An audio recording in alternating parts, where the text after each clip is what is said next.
Had that up a little bit too high. Welcome to the program. I'm your host, Chris George Zuger, and to my right is my returning co-host from Getting Married, Big Sexy Alex. How you doing, Big Sexy? Very good, very good. And you've entered the Den of Lore. Grab yourselves your glasses of single malt scotch, pull your chair up to the fire, because we are going to learn some really cool shit tonight, courtesy of a fantastic man and scholar, Edward Nightingale. We are going to be talking about the Giza Plan tonight, which the template for the Cosmology. Well, plan template again. I'm a graphic designer. We associate one and the same. But yes, his book, the Giza Template, Temple Graal Earth Measure, is out on Amazon now, and the link is in the show notes. As well as there is a forward, I believe, from Laird Scrin, another good friend of the show.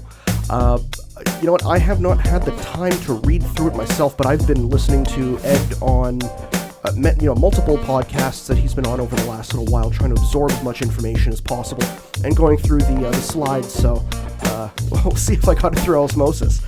But we're very excited to have Edward on. It is actually his birthday tomorrow. So I'm going to be singing a rendition of Happy Birthday with Alex after I cut out the music. but first of all, Alex, how is Costa Rica? I could see you're still alive and well, relatively speaking. Costa Rica was amazing. I'm reasonably well tanned now. We did lots and lots of excursions. So I went on about 6 or 7 excursions, snorkeling, dolphin chasing, fishing, all that wonderful stuff down south. We had 2 weeks of non-stop sunshine and 38 degrees Celsius weather. And you came back to I don't think I 20. saw a cloud the whole time I was there. Oh, isn't that just hilarious? How is the weight around your ring finger? It's a very heavy ring. Heavy ring to bear? A lot of responsibility. Well, you know what? As long as she's not listening into the show, I think you'll be fine. So yeah. Also, what was I going to say? Oh yeah, I know it's been kind of crazy this week, ladies and gentlemen. I know that I was supposed to have last week's audio episode out. Unfortunately, I have been battling the scourge of extreme work hours on top of suffering a severe eye infection, which renders me, practically not able to see the screen that I'm actually working on for the last couple of days. But I'm hoping to have that up right after the end of the show. And I will have that on iTunes and Google Play and Stitcher and all that good stuff. It's like a graphics designer that temporarily looks like a pirate with like an eye patch. Kind of, yeah. I've been having a lot of cold compresses, a lot of Visine, and just generally just trying to keep it down. Like I've tried the antibiotic stuff, but it actually makes it worse. So one-eyed graphic designer. One-eyed graphic design. Yeah, I know. There should be a. Well, if the other goes blind, I can just become a quote about that or something. Yeah. We'll work on that. Well, the wife is kind of scared. She's like, but if you lose your other eye, how are we going to eat? I'm like, well, I'll become an audio engineer, honey. I don't know. We'll figure it out. So I'm going to welcome Edward onto the show. And also, we do have an opening segment from our cryptozoologist in the field, Denver Michaels. But Ed, for your birthday, I'm going to give you my very bad rendition of Happy Birthday. So I do apologize if this sucks, but I'll do my best. Happy birthday to you. Happy birthday to you. Happy birthday, Edward Nightingale. Happy birthday to you. From Canada. Great, thanks. Appreciate that. We do what we can. It's awesome. We'll put a candle in a glass of scotch for you. Now, Denver, you haven't been on the show in a while, and I know we had you on for the Mothman Legacy, and from what I can remember of that episode, it was kind of a rough night for me. Still a lot of fun. I good night, lots of great information, and I know that people had an absolute blast. So, how have things been in the ensuing month and a half or month or so?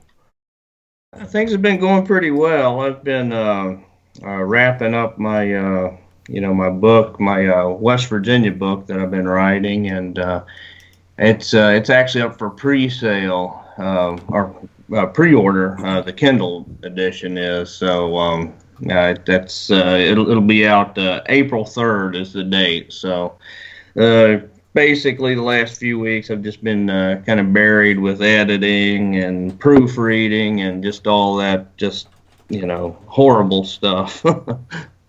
And how's the family? Family's good. Family's doing very well.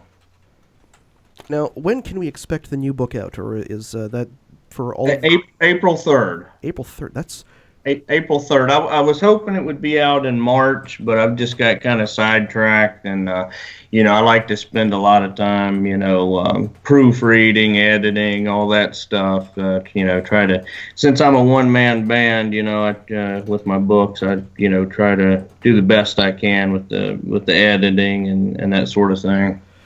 Now, with a lot of the stuff that is going into this book, I know that it's dealing with monsters in West Virginia, which is your home state.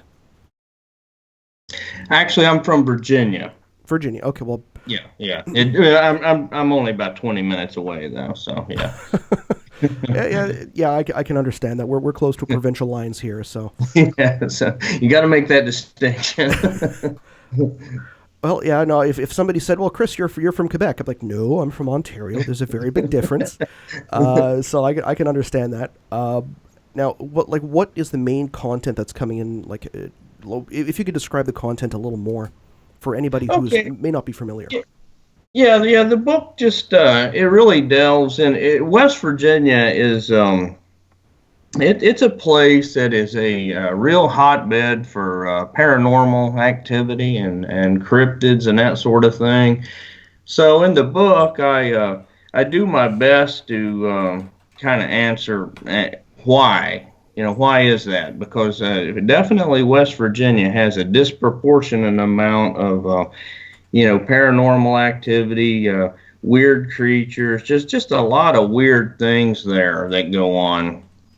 And so, I've spent a lot of time, throughout my life, visiting some of the places that are known for, weirdness and so on. And I chronicle a lot of that in the book. I talk about, West Virginia has a lot of, it's fairly sparsely populated, and there's a lot of national forest and protected land there. And there's a lot of Bigfoot sightings. There's weird creatures like a Mothman that we talked about on the episode. There's any number of other just real strange creatures that can't be explained, and Thunderbird sightings, that sort of thing. And so I go into that, and also talk a little bit about, I don't spend a whole lot of time on it, but I go into a little bit about giants in the book, because West Virginia has a lot of, burial mounds, and there have been a lot of, massive skeletal remains found in some of those mounds. And we'll have to have you on for a giant show at some point. We've had like 2 or 3 guests on about who have researched giants, and we've never actually had the time to get to the giants. So it's starting to tick me off a little bit. Yeah, giants. I mean, I write a lot about cryptids and that sort of thing, but giants and some of these ancient civilizations like the mound builders, who we really know so little about, as really fascinate me, probably more than anything that I write about or come across. And what has been new in cryptids? Well, in cryptozoology, there's been a few things kind of that have gone around lately. I sent you a link with some pictures, but in the Philippines, a lobster washed up on the beach a week or so ago, something like that. And at first, a lot of people were thinking, it might be some kind of new something new to science or whatever. It was huge. really badly decomposed carcass. It looked, white and looked hairy almost. But it come to find out, everyone seems to think that it's a decomposing whale of some sort. But at any rate, the bones are going to be saved, and that kind of reminded me of a globster from Mexico that I wrote about a little bit in my last book, the Teclaluda monster that washed up on a Veracruz beach in Mexico, and with that, the bones from that were saved as a kind of a memento, and to this day, people still visit the museum there that houses the bones. So I thought there were some interesting parallels with the two. Now, I finally found the picture there. I'm sorry I had the screen in full screen. Oh, that's okay. So I'm just going to bring this up here because it actually looks pretty cool.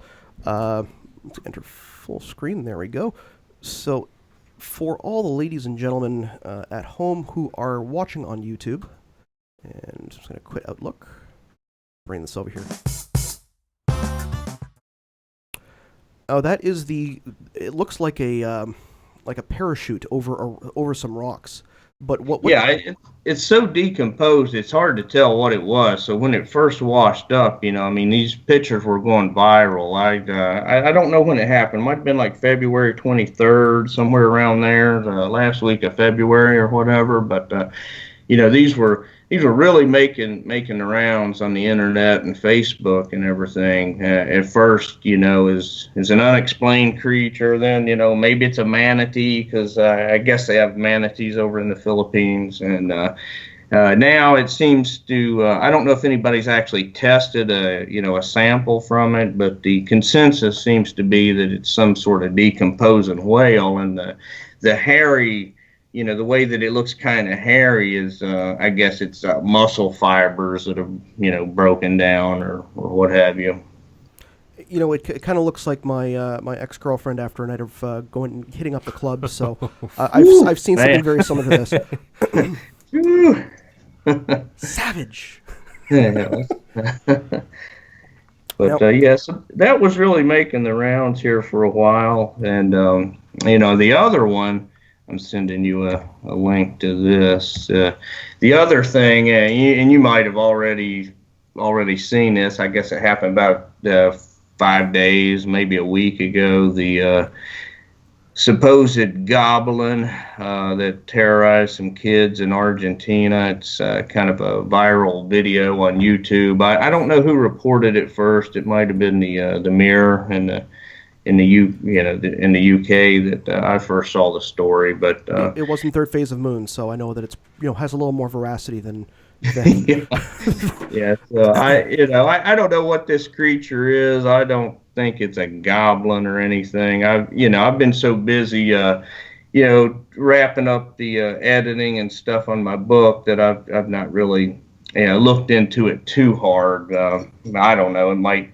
Yeah, it might just be a hoax. Who knows? But you can't really, from the video, you can't really tell a whole lot about it. And what you can tell, it might. The thing looks like it kind of runs sideways almost. So, and my dog, he's got kind of a limp and runs sideways. So, like the first thing I thought, maybe it's like a dark-colored big dog kind of running sideways, but there's a dog.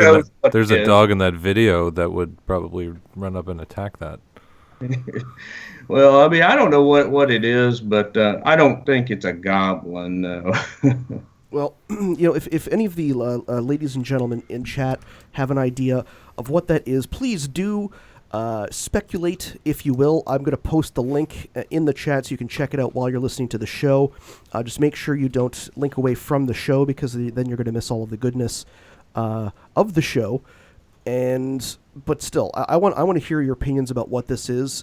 Tweet at me at Den of Lore or Chris G. Zuger, or just hit me up in the chat and take a look. Tell me if you think it's real or just like a Rhesus monkey or something. Because I don't know. I can't tell.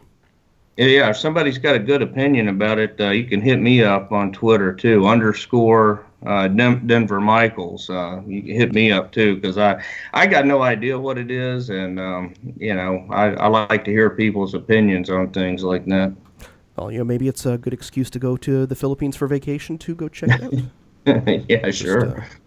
So, that is like phenomenal. Like that's one of the reasons why I love having you on this show, because you always bring the coolest stuff. Well, that's how I spend my spare times, looking at these crazy things like this. Well, Denver, it's always a pleasure to be able to have you on the show. I still have to start the contest back up. I know that we've got one sandwich in for you already. Yeah, and I've got a report on it. Oh, for you do? whenever you want to do it, we'll discuss that. Well, I'm going to make the announcement with next week's show. So if once I can get that done, I'm going to put the trailer up, and then we're going to really, really push it hard, because it's getting springtime there, and you're going to venture back out into the wild. So I want to make sure you're well fed. Yeah, absolutely. So just for anybody else who's out there, if you have a sandwich recipe, email it to info@denoflore.com, because we're going to get Denver Michaels, the great Denver Michaels, to make the sandwich, report on it, and the best one is going to get a signed copy of each of his books. And now he's got the third one coming out. I'm going to include the third one for you. So you get 3 signed copies of Denver Michaels' Cryptozoology books. So you get the people are seeing something. You get the water monsters of South America and Mexico, as well as the new ones. You get to learn about the new ones from West Virginia. Fantastic. Like, just by passing in a sandwich recipe. Like, how you awesome can't is this afford contest? not to. Exactly. It's just your creativity. That's it. And, we've got, tens of thousands of listeners worldwide. There's got to be somebody out there with a delectable meatball recipe, or, a good mozzarella, grilled cheese sandwich, because I'm going to try some of these out as well. Send in a recipe for the Goblin sandwich recipe. Yeah. The Goblin sandwich recipe. This week. Now, I know that we're probably going to have Denver on at some point to be able to promote the new book, so I'll tell you what, I'm going to throw in a kicker for you people. If you name the sandwich very well, and I like it, and it's very creative in terms of cryptozoology and water monsters and what have you, I will invite you on as a guest host to come on the show and help me interview Denver Michaels. How does that sound? Cool. So... That's awesome. I'm hoping that it is as awesome to you as it is to me, and Alex is looking at me like, my goodness, you're going to get very fat, Chris. Okay. So, get those sandwich recipes in at info@denoflore.com, or just tweet at me. Send me a picture of the recipe. Just don't send me a picture of just the sandwich. I can't make it, and Denver can't make it. We need the recipe. We need a sub resembling the Loch Ness Monster, floating in a... Yeah, you get extra points for that in the scoring. You heard it here first, ladies and gentlemen. So get those recipes in as soon as possible, and once we start this up next week, we've got Spencer Cross on next week, so we can get the first sandwich report up on next week's show, and then we can get this thing going so that we can hopefully we'll announce it on April 14th, my birthday. I'm going to send you a recipe for the Mothman marinara sauce. Made with real moths. It's not going to be as good as my big foot long. Or my big foot long. Okay. Negative points for puns. Negative points for puns. We're an 18-plus show. It's okay, people. So, Denver, thank you very much for coming on, and I hope you have a good weekend. All right. Thanks for having me, boys. Always a pleasure. Have yourself a good night. You too. Whew. Well, that was fun. What do you think? Back to the other side of the world. Back to the other side of the world, or you mean other part of the northeastern U.S.? Ladies and gentlemen, I'm going to be bringing on our next guest, who is, somebody who actually helped us out with organizing and putting on our 7.5 to 8 hour mammoth episode that we had on February 10th to support the John Anthony West Project Cancer Fight fundraiser. That's episode 22. We had Graham Hancock, we had Robert Schock, we had Laird Scranton, we had Randall Carlson, we had Edward Nightingale, Jimmy Church even joined in with us. There was a debate even between Dr. Robert Schock and Randall Carlson for like an hour about their theories on, well, debate, I should say. It was a lively discussion, a very civil, lively discussion, because debate has an entirely different connotation to it, apparently. And, yeah, just like go listen to the show. But one of the highlights of that show was our next guest. Now, Edward Nightingale is a very, very, very, very well-known author. He's uncovered the design for the Giza Plateau and the pyramids, and this is after more than 20 years of research. His findings are presented in his two-part series on what is known as the Giza Template. He lives in Bangor, Pennsylvania, accepts speaking engagements, and his books are available nationwide. And there is also a link to the Giza Template Graal Earth Measure in the link, so you can check that out. Now, he offers a mathematical and geometric blueprint, not theory. You can follow along, and again, in this book, you can follow along step by step as he verifies his scientific method. And I've Alex and I have been on with him before shows to see this kind of in action, and it blew my mind. So you have to check this out. Now, no other researcher has been able to uncover the architectural design of the pyramids and present it in such detail. The information is serious and precise. And now, Edward is a woodworker and regularly uses geometry and math to build his structures. And Edward has always had a sense of wonder about the pyramids, like many of us do. To verify his ideas about how they were designed, he traveled to Egypt in 1997, knowing the answer was there.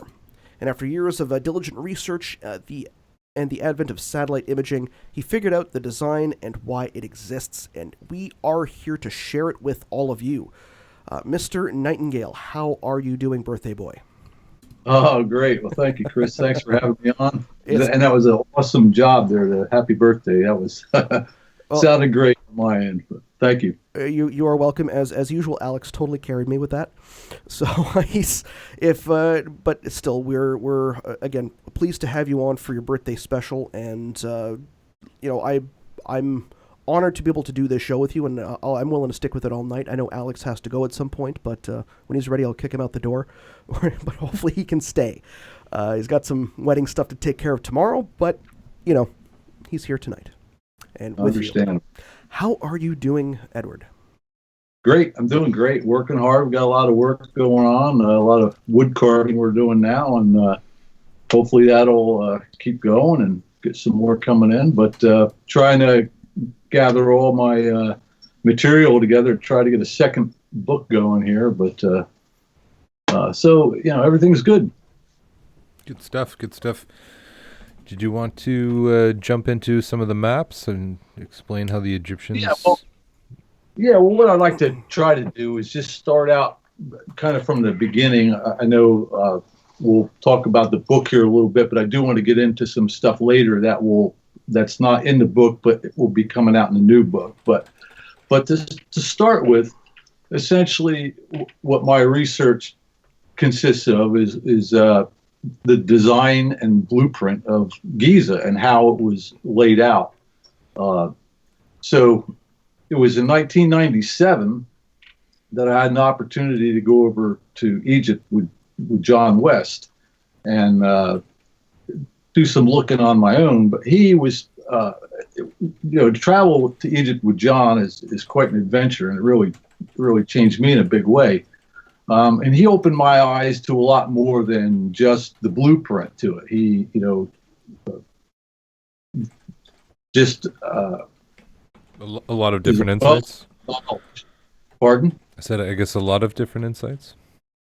Yeah. Just the symbologist Egypt point of view that I had not really been that experienced. This was in 1997, and it was John had done the 1993 Mystery of the Sphinx special, and I had known him from there, but I really wasn't that familiar with his work until I went with him to Egypt. And so anyhow, it was just a really life-changing experience. And the initial idea that I had when I went over there was that Giza was a repository, and that it was designed by the architects to encode, knowledge and mathematics, measure, astronomical or celestial movement.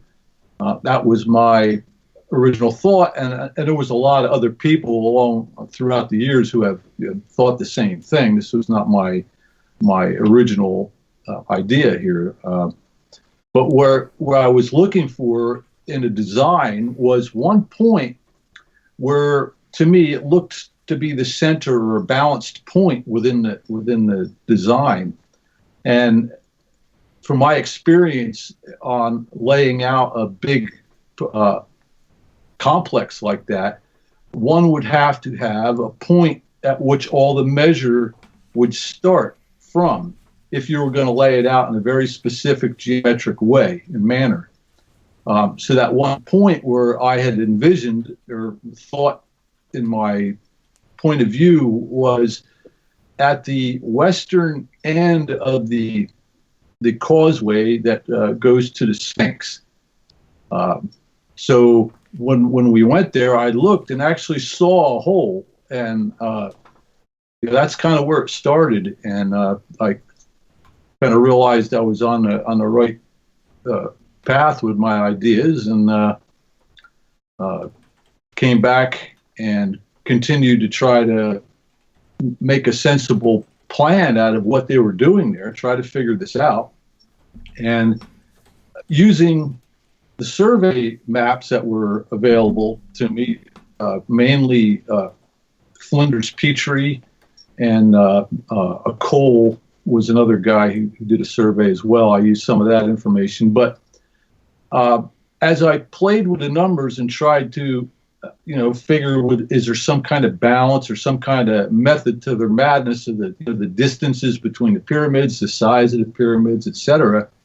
I kept finding a really kind of a logical way things would work, but it didn't quite add up with the survey data that I was given. Was there? Sorry to interrupt you. Go ahead. Was there something like a cornerstone of Giza that you found? I know John Anthony West in the videos he talks about the temples and how they used to have something called a seed stone, where they would take like a stone from a previous temple and they would put it in the heart of a new temple.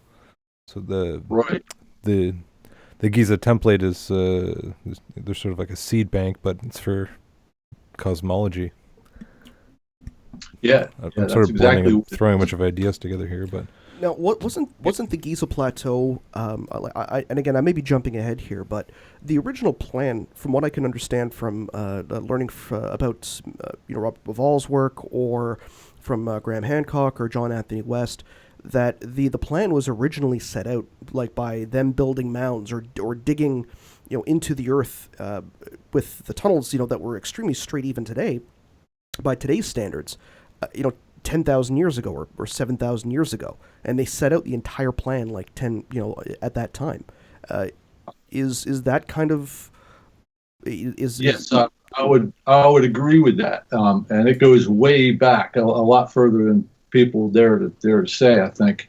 And there's astronomical evidence. I think I can at least demonstrate that if nothing else, they had knowledge of this movement. As I get a little further into it, we'll talk about the celestial movement that they were measuring, and in particular, this is what you're talking about, Bauval and their theories here. Well, it's really comes down to they're trying to show us two different constellations here, if you will, in the main Giza plan. And that is of Orion, with the three belt stars as the three larger pyramids. And they're showing the Sphinx, or the lion, which is Leo, the constellation of Leo. So there's the constellation of Leo, which the main star in it of Regulus would be at the heart of the lion, essentially. That star is right on the ecliptic, as we would view it in the sky. And the ecliptic is just the path that the sun seems to follow through the day as we rotate.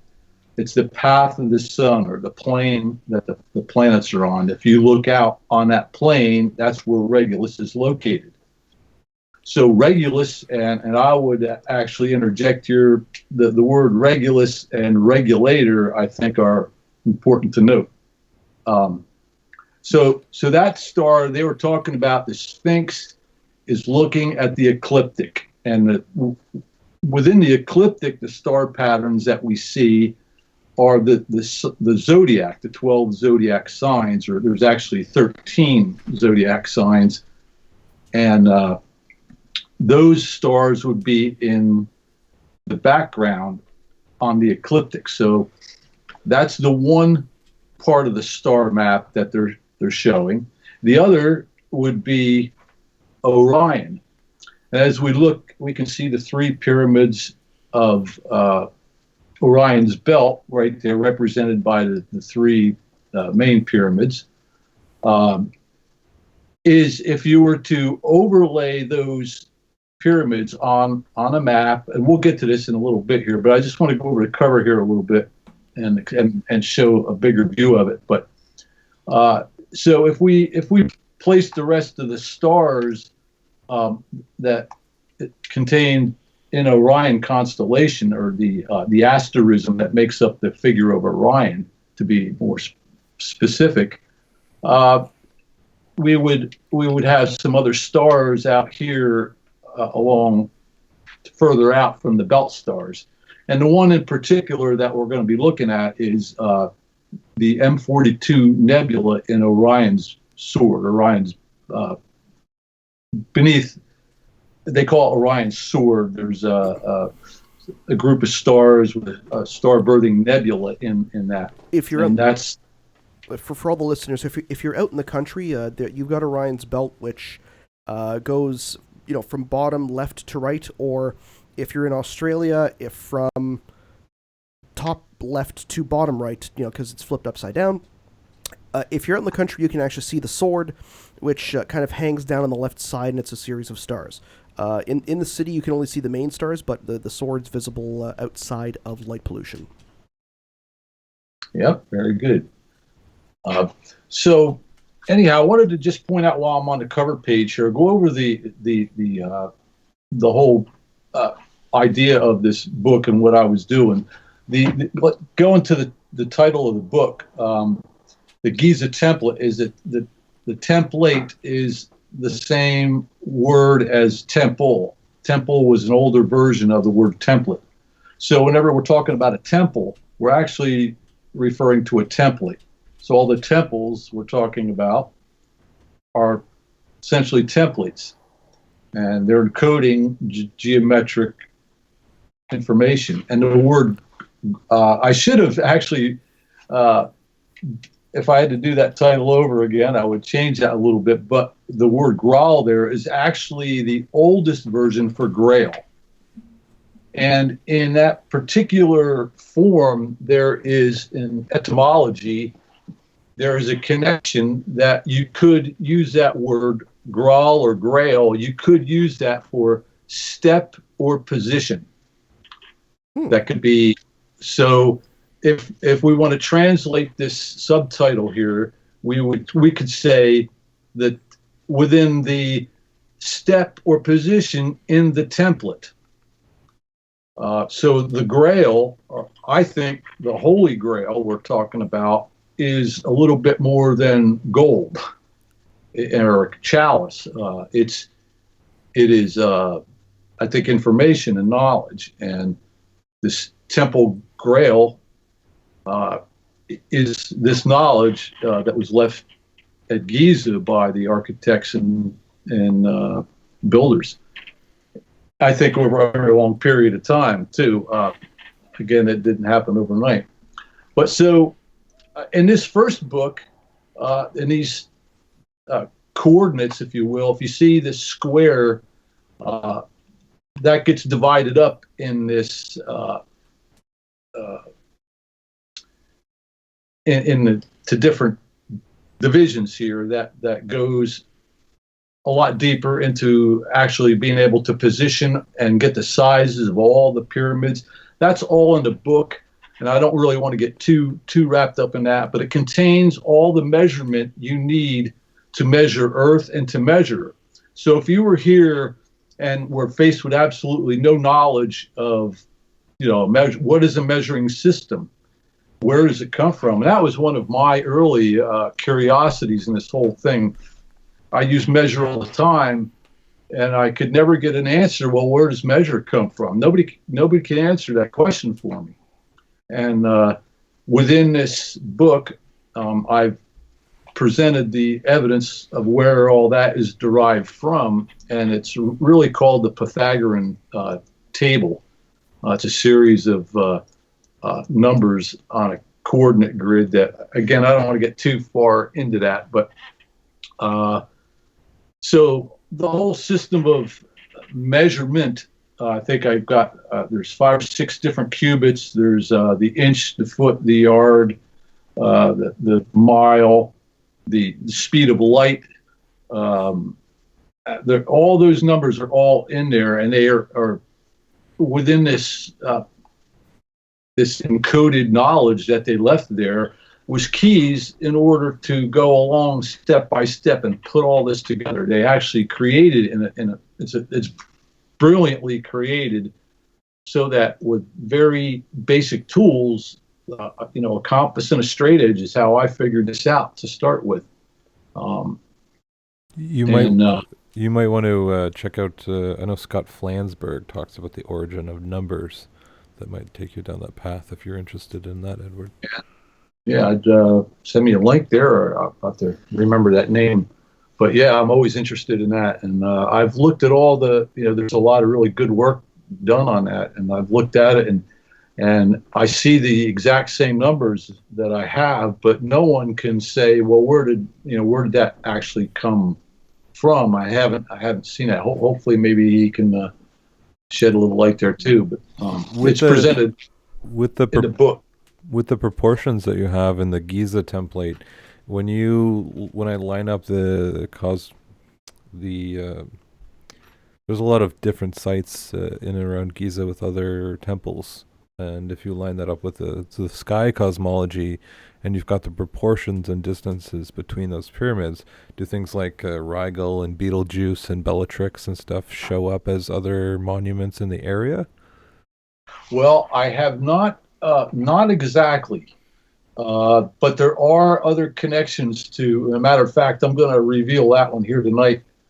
I'm going to show you how Giza connects with it would be the pyramid of the Shedefra, or Abu Rawash, which is about 5 miles northwest of Giza. Is that the exploded pyramid? Yeah, it's really been destroyed, heavily destroyed. And a matter of fact, too, I think the angle of the pyramid, they were confused about it being a pyramid because it was too steep of an angle. But quite frankly, the angle that they claimed, I think it was like 64 degrees or 63, completely makes sense within the Giza template scheme here.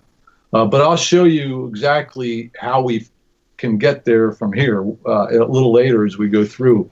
So I just wanted to go over the basic idea and concept of the book. So they left this knowledge of the measuring system, which is covered there in the book, and I get to the point at the end of the book where I just start delving into the celestial aspect of Giza, and we get into the Sphinx. But I'll move it ahead here. There's just a satellite image that I used to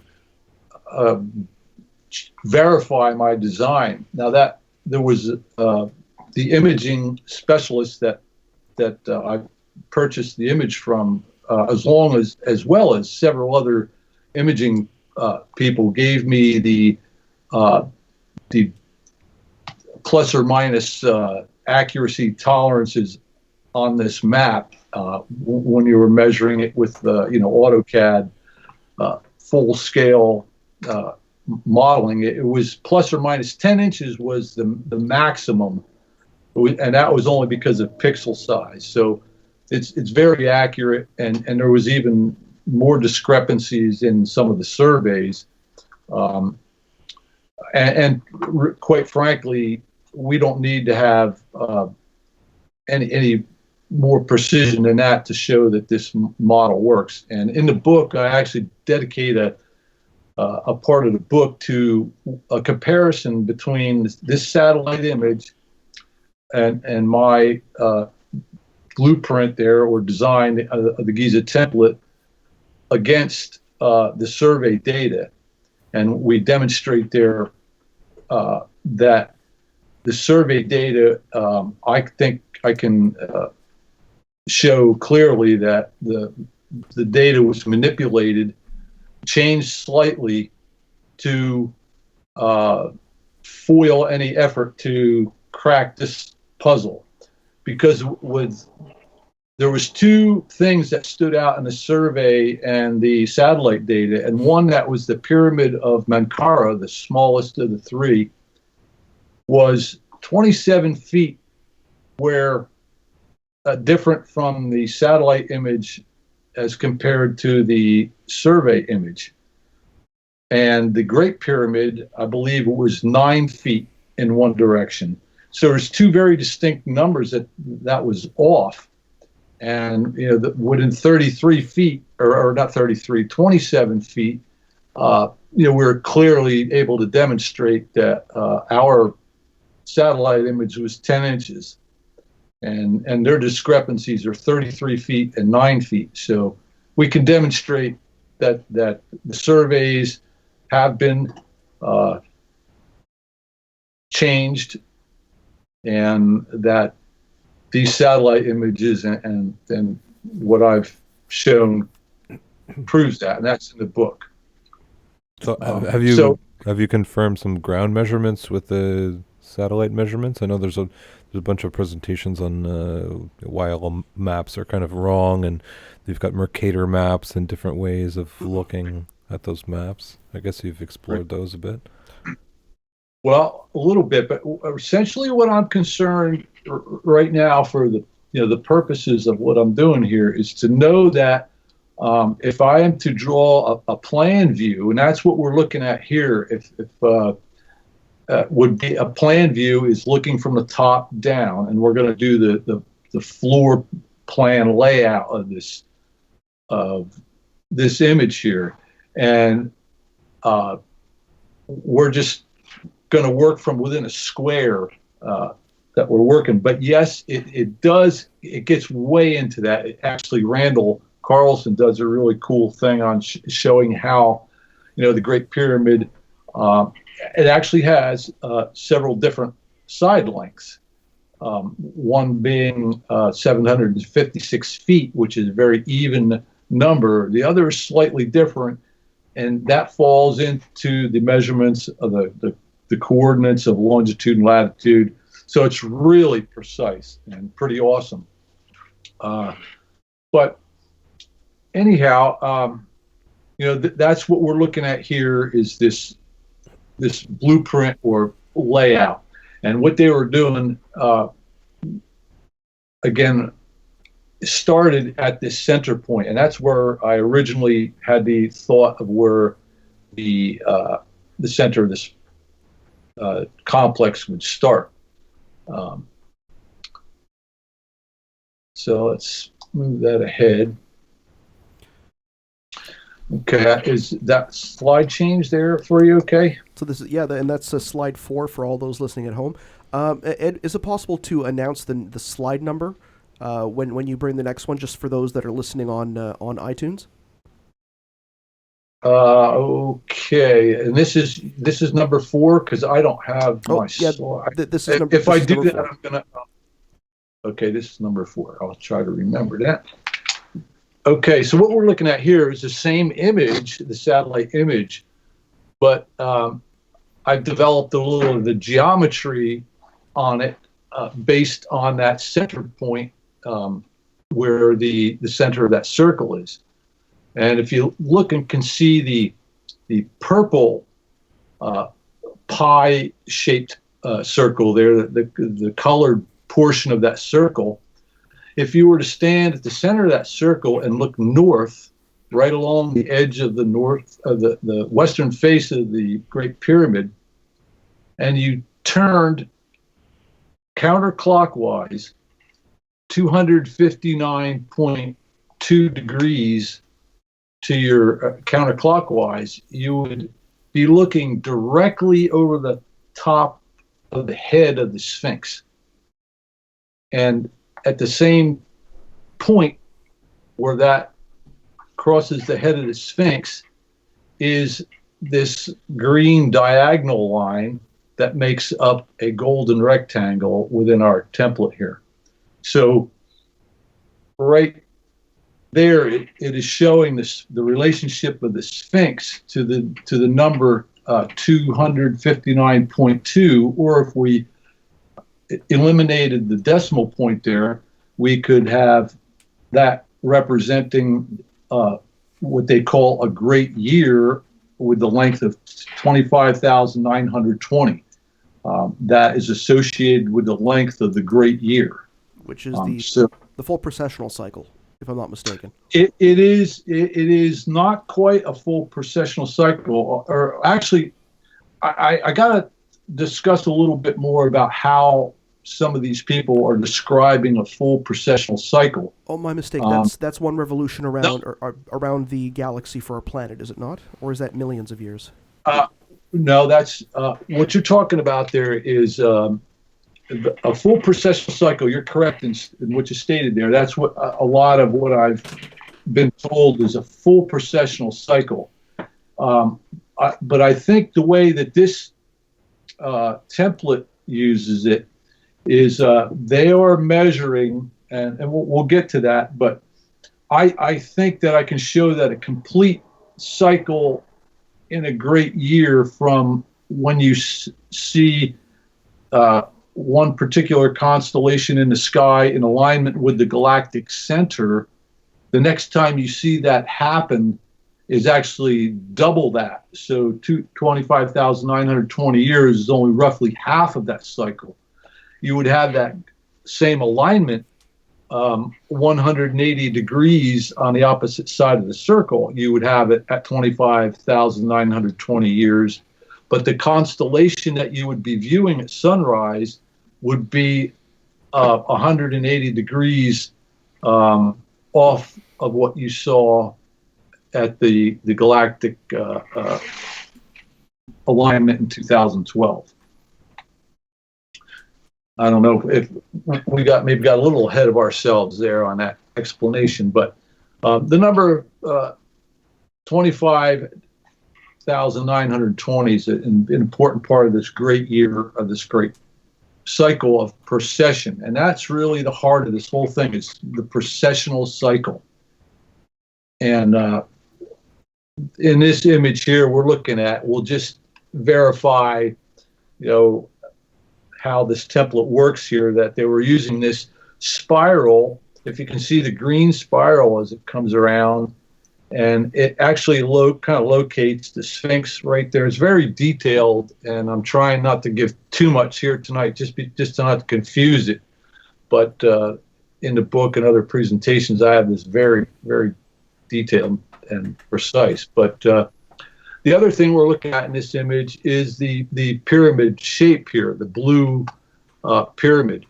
Now, that was done by connecting these lines here, where we're at our division here with our spiral and this golden rectangle. We connected these lines to the center, gives us this 51.84 degree angle, and that is the angle of the Great Pyramid. So right here in this design, we've incorporated the angle of our Great Pyramid, and we've placed the Sphinx at our coordinate that demonstrates the great year. Wow. So now, okay, what we're going to do here now with this circle that we have, we've determined, and that's all in the book. So this is kind of where we jump from the book to some of the newer things I wanted to show. And so we're going to take now, and from this center point here, I'm going to take a snapshot of the sky image that they intended to use with this template. And I don't know if we got a slight delay with our milliseconds. We're good. Okay, great.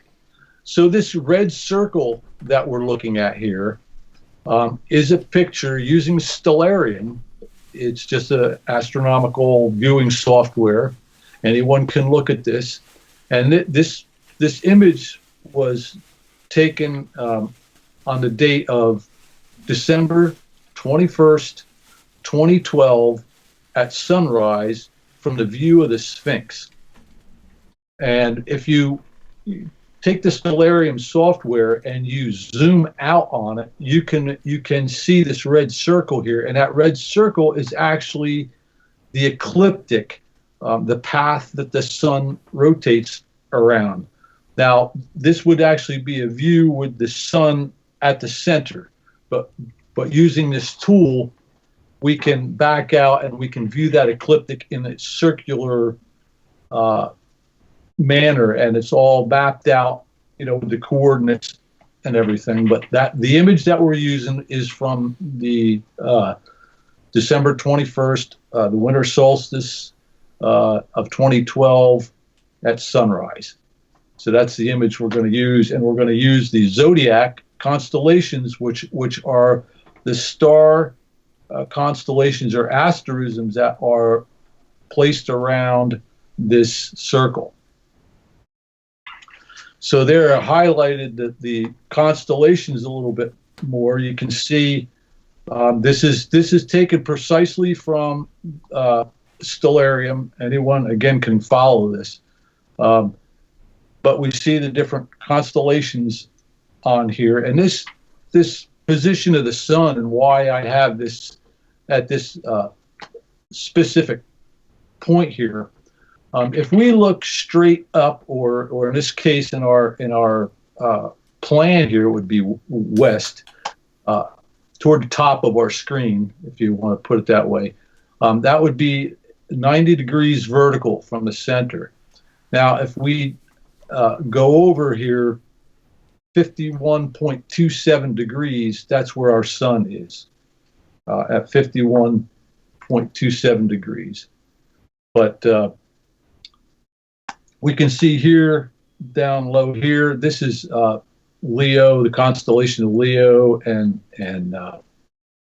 the asterism of the lion, which represents it's the celestial counterpart of the Sphinx on the ground, if you will. And with the star Regulus is there, and that's why that's lined up there, because the star Regulus is right in front of the Sphinx. And I'll go ahead here, another slide. We can see it a little bit better there. I brought the background up a little bit more. We can see the pyramids here in the blue, red, and the white. Down here in the yellow, we can see this is the Sphinx. And if you look and take note now how these asterisms, especially we'll start with Leo here, take notice that all I did was take the star Regulus and I positioned it right in front of the Sphinx on a very precise point. And look at how the asterism lines up with the geometry of the spiral, which we had already put in there to place the Sphinx. So essentially, I don't know. So yeah, essentially, you see this? Yeah, essentially what I'm seeing is and again, I'm not sure if the viewers at home can see it depending on the video quality that's going through. Yeah. So the Sphinx is this yellow thing, top to bottom, like the Regulus is right at its head, from what I can see. Well, yeah, yep. So the Sphinx head is here, and the Sphinx goes to around here, and then the golden ratio spirals out from that point, from Regulus, onward, outwards, into the beyond. That is... Yeah, Regulus is right on that spiral, correct. And then you can see how the asterism, the lion shape, the body shape, look how they used the shape of the geometry to choose the stars that they would make this lion figure out of. You see how precise that all lines up there? That's wild. Absolutely wild. Yeah, it is. And this is how they created the asterisms. They used a template, and all the asterisms, I'll tell you, if we had, like a couple of days here, I could show you, actually I have presented it before, I can show you how every one of these 13, actually more than 13, because I got Orion and I got a couple other ones in here, but I can show you precisely how each one of these asterisms are created to point out the geometry that we're looking at right here. And this is only the very beginning of it that I'm showing you here. There's more to it when we view Orion and all that. But just to, we can look around here a little bit if we want. We have look where Leo is, and then the next one up here if we're going clockwise, would be Virgo.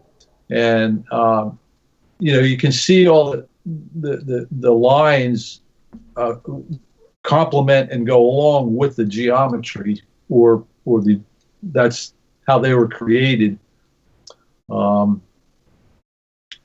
And if we look here toward the center too, we can see I got in highlighted in blue there. If you can see, I have Polaris, which would be our pole star. That would be our current pole star, and Thuban.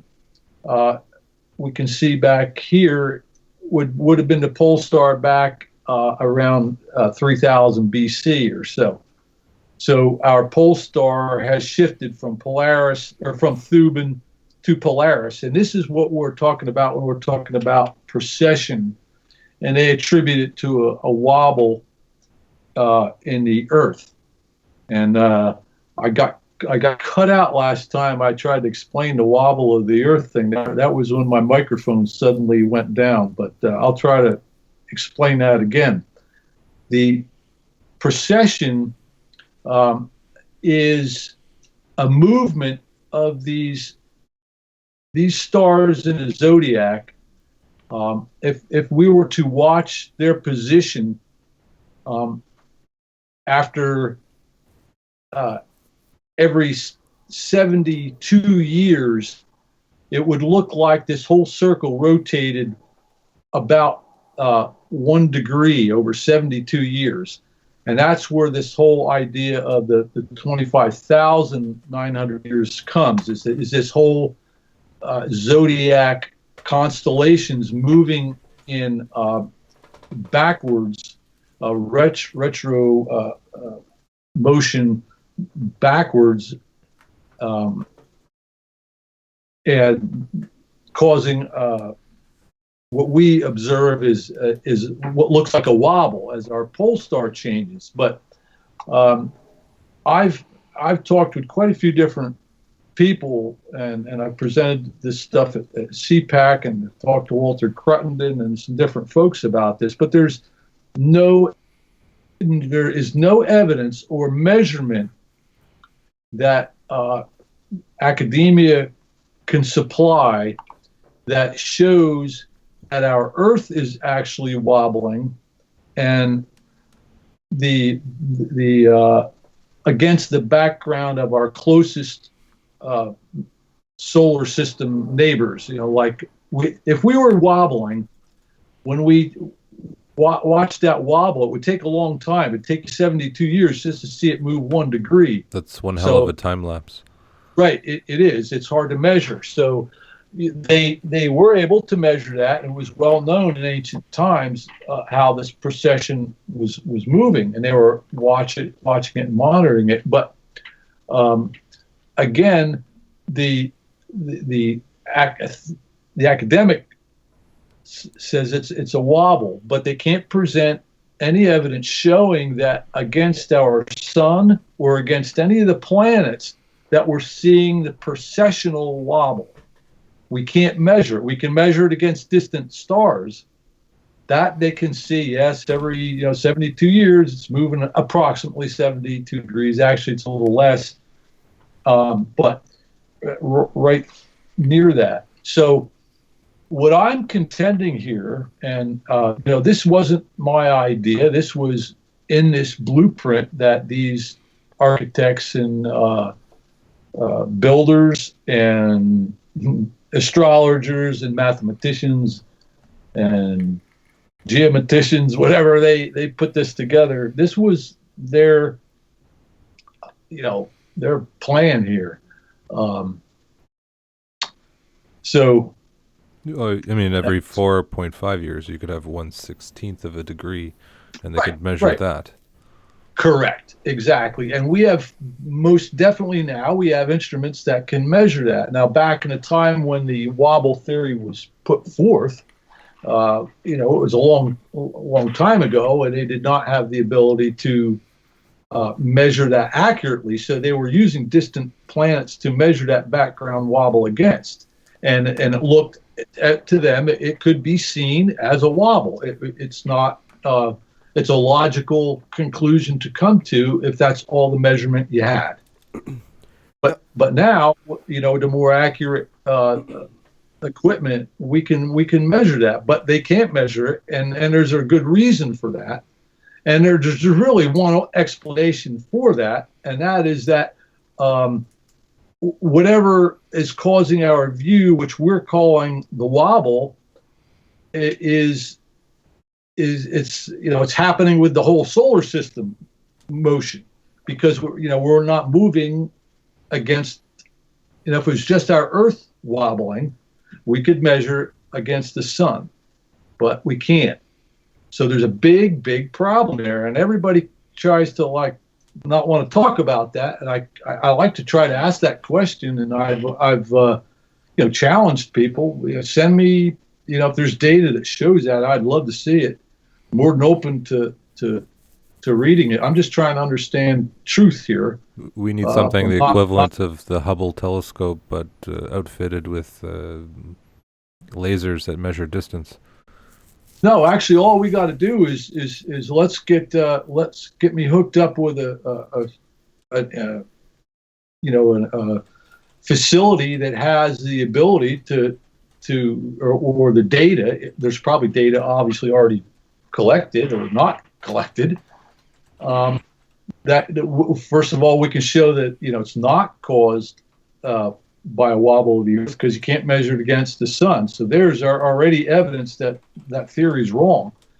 But what I think I can show here very clearly, if given the time for me to explain this and people to really look at it, they'll see pretty quickly that there's another explanation for procession. And it's the motion of our sun moving in the spiral arm, the Orion arm of our spiral Milky Way galaxy. And it's all a lot more logical than one would think. And I'm going to show you, before the night's over here, I'm going to show you clear evidence in the sky of that very spiral motion. And as we move through this, I'll get to that. But okay, so you're saying this is not Nibiru. Just want to clear that up. This is not. No, I think. Okay, I think what I'm just saying is that our sun, our solar system, we know it's moving. They've got measurements. They're actually it's quasi-linear at best. Well, I believe, from what I'm gathering from this data that was left here, and I'm trying to decipher this the best I can, but from what I can see pretty clearly here is they're saying that our sun is moving away from the Orion Nebula, the Great Orion Nebula in Orion's Sword, which is a star-burning region closest to our solar system. And that's where our movement is coming from. It's a spiral motion. So as we are moving in a spiral, our sun is moving, around a spiral, and we're moving with the sun. So our path as we travel outward or away from, shall I say, the Orion Nebula, which would be away from the galactic center as well. Our trajectory of the sun is on this spiral path. So we are going, if we were to, we'd be going above and below a plane as we went around in a circle, would be above the center line, and then we'd be below it as we moved, and that would give us the same view as if we were wobbling. So this theory here that I'm presenting, that it's not, I don't think it's a theory. I think it's a blueprint that's there at Giza, explains procession in a very logical, beautiful, absolutely, it's very humbling for me to present this material, because believe me, this is someone else's plan here that I am just was able to show here. So this is very humbling, and it doesn't get bigger than the cosmology of the entire universe. It doesn't. It's really we had a private conversation here a while before the last show there. I tried to emphasize that to you. My goal was not to go out and write a book and be some famous book writer, just solver of the Egyptian pyramids or anything. I'm just a humble woodworker that kind of figured this out, and it's huge. It's really huge. A lot of information. Well, a long time ago, there was this other woodworker who also had, some pretty out there ideas to some other people, and he ended up changing the world for all intents and purposes. So, it's something about carpenters, or at least people who work with their hands. Was it that fisherman guy? Yeah. He spent some time in Egypt himself, I think, at least as far as the legends go. Right, and you know what? We should touch base on that a little bit here. And I want you to give some food for thought. Now, as we look here at our template, up here, I don't know if you can see where I'm moving my mouse here, but you can see this is the constellation of Pisces, right up here. And if you look at it, it looks like a V, essentially. There's two long legs. And at the end of each leg, you'll notice there are, and the one leg, there are 5 points, which makes up a pentagon. So there's a 5-sided geometric figure at one end of the angle, and on the other angle, there is a 3-pointed triangle at the other end. So we got 2 angles, and they are a 3-sided and a 5-sided. Now, if we understand our Fibonacci series, 3 and 5 are the series of a Fibonacci sequence. So 3 and 5, as I would look at this, just to decode our Pisces asterism here, we are looking at 2 angles that are on a Fibonacci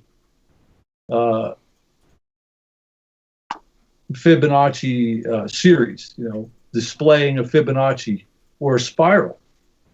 That's 1, 1, 2, 3, 5, 13, 21, 34, etc., etc. Correct. Okay. Correct. Yes. That's it. Thank you for clarifying that. Yeah. How many correlations does it take to shake the world? Well, I'm going to show a whole bunch of them here, and we just got started. So now, Edward, before we move on, one thing that I did notice about the interesting correlation, you said that we're moving away from Orion's, Orion, and the belt is a very star-birthing area. Now, I know in some cultures they look at the belt of Orion as kind of a phallus symbol, and considering that Orion is the representative of Osiris, it's kind of like if we are moving away from there, where it's like the seed that is our solar system has kind of been shot out into space, as it were, which I think is kind of cool considering the entire mythology behind it. Panspermia GPS system. Yes, you're exactly right on that. And not only that, even in modern day, we're talking about the fish and the fishermen and Pisces right here, right now. So that's a really good point to point out, because at the very center of M42 Nebula that we're talking about here, there is a shape that looks similar to a Vesica Pisces. It's an oval shape that's in this cloud it's a molecular cloud of dust, plasma, particles. But in that structure, it's called the fish's mouth. Okay, so fish is something we really want to understand here, and a perfect time here would, in Pisces, we'll discuss Pisces.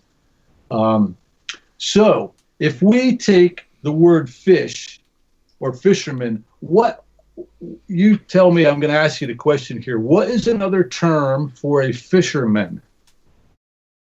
Angler. Right, you got it. Angler. So if we took some of, let's say, that carpenter guy's story of, let's say, the 153 fish story, for instance, and we changed that word fish, if we substituted the word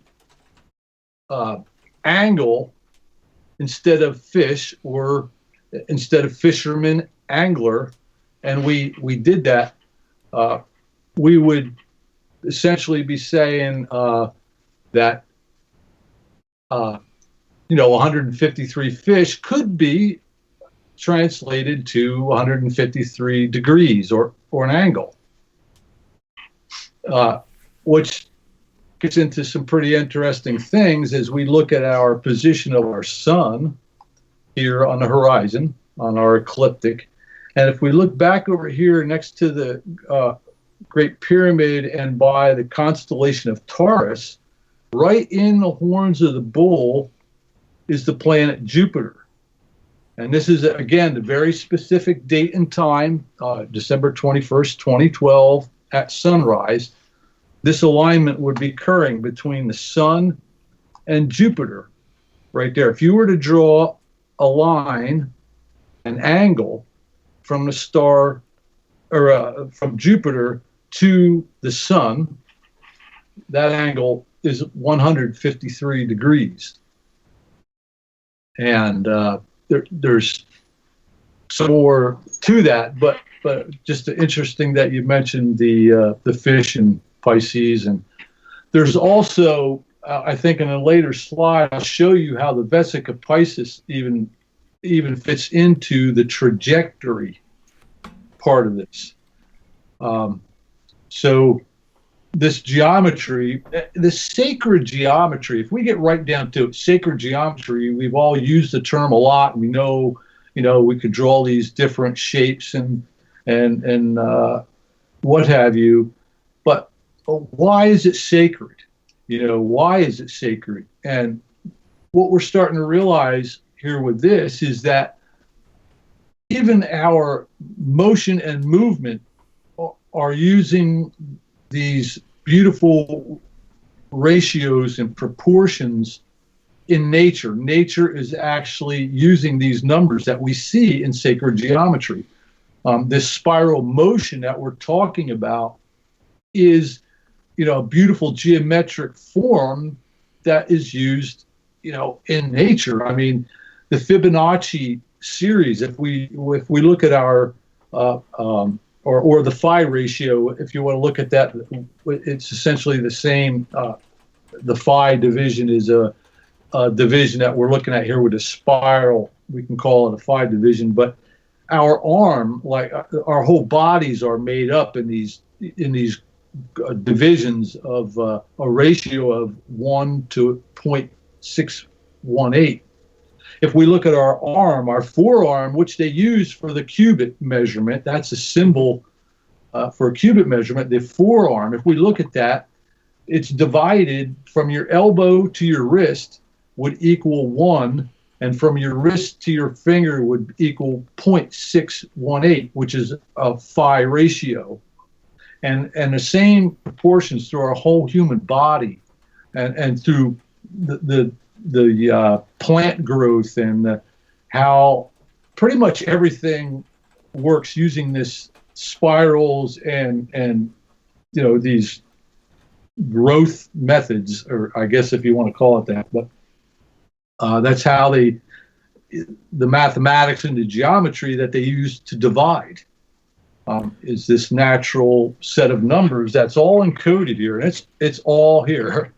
We certainly won't get scratching the surface tonight, but I know if we had Randall on here with you, we'd probably go until the sun came up. So Randall, I've had some great discussions, and man, he's a great friend, and what I've had some trips, 2 different trips with him, and boy, it's just been if anybody is interested in checking out Randall's stuff and going on a trip with Randall, I highly recommend it, because man, he'll blow your doors off with the geology and the evidence of what we're talking about here, and he just goes so much deeper.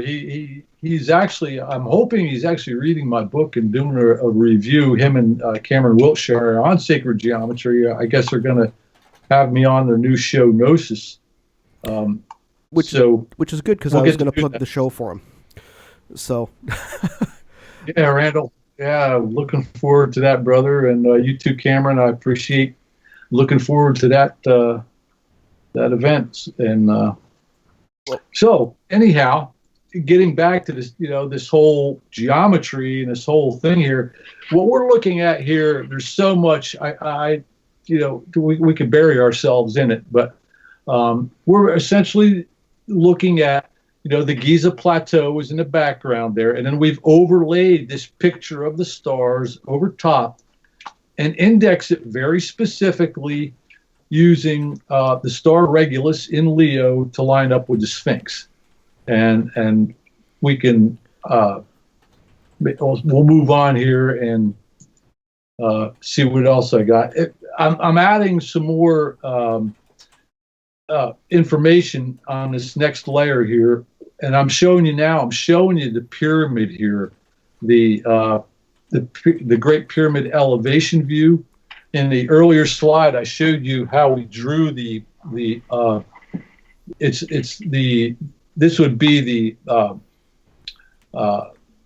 what's called an elevation view. If we were to cut the Great Pyramid, sliced it right down the middle, we would see this peak, and we could see the interior parts of the Great Pyramid with the King's Chamber and the Grand Gallery. And here in the multicolors, there's what I showed you there on the other show with John. That's the Great Pyramid, but it's also got the picture of the scan where this new chamber was located by the scans that they did.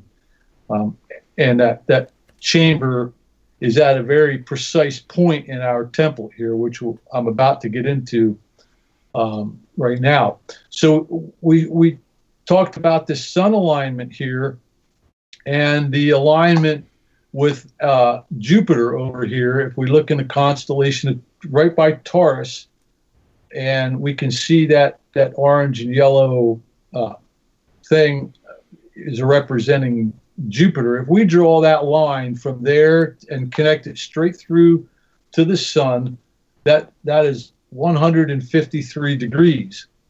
It's also the angle of the Grand Gallery on the interior of the Great Pyramid. So what we just did there for the blueprint of the Great Pyramid now, we just determined the angle that we're going to make the Grand Gallery. And that Grand Gallery is going to be, now as we talk about 153 degrees, I want to just note here that if we're looking from the center of the circle and we look north, which would be to the right of our, the way we're viewing it, that's north. And that is because they when they aligned this, they aligned east to west. So east is toward the bottom of our screen. West is toward the top of the screen. North would be toward our right. But so I've got over here. a question for you, Ed. Sure, go ahead. Yeah, shoot anytime. So feel free to. When we're looking like satellite imagery down at Giza, we're sort of dealing with like Euclidean geometry. But when we're looking up at space, it's more of like a hyperbolic geometry. It's three-dimensional space that we're trying to map out sort of quasi-linearly. Have you had any interesting conversations with mathematicians about hyperbolic space or how? Well, you're going from a 3D model to a 2D model, and that's right. worth talking about. Right, and that was done using the Stellarium software. Is there like a Egyptian glyph for hyperbolic space curves or anything interesting like that? There's a whole lot. There's a whole lot, and the truth of the matter is, having made this discovery, not unlike digging up a treasure somewhere, is essentially pre-Euclidean. Euclid wasn't around when they were building the pyramids yet. So right, this all predates. A lot of these numbers were attributed to Pythagoras and all that. The lambda sequence, which created this whole thing, was a Pythagorean thing, which this completely blows that out of the water. No, it was not created by Pythagoras. This is thousands and thousands of years before Pythagoras was ever around. This geometry and math was put down at Giza and other places around the world, I might add, too. It's certainly not just at Giza. Giza is the key. I think that's the key to understanding this motion and movement, and it was the main repository, if you will. Certainly not the only repository. There's, these monuments and structures all over the world. And and for anybody who is interested in monuments and structures around the world, I don't care really what you're looking at. If you're not taking this template into consideration, you might certainly be missing out on a whole lot of information that's encoded there. And this is actually quite simple. I know it looks like a whole lot and it sounds like a whole lot, but let me assure you that if this was taught, as a young school child, if you were just brought up with this understanding, it would be simple. It's actually simpler than the model that mainstream science gives us. This answers so many of the problems in science. One of them, the main one here we're talking about tonight, is procession. I mean, I'm sorry, everybody that's talking about this, it's not correct. The movement is, we're seeing the movement. Yes, it does move, and I'm not arguing that point. But the cause of it, I do dispute, and it's only because they have not presented the evidence to show what their claim is. But here, this blueprint left by whoever shows that, and along with Euclidean geometry and Pythagorean, this predates it all. It kind of upsets the whole apple cart there.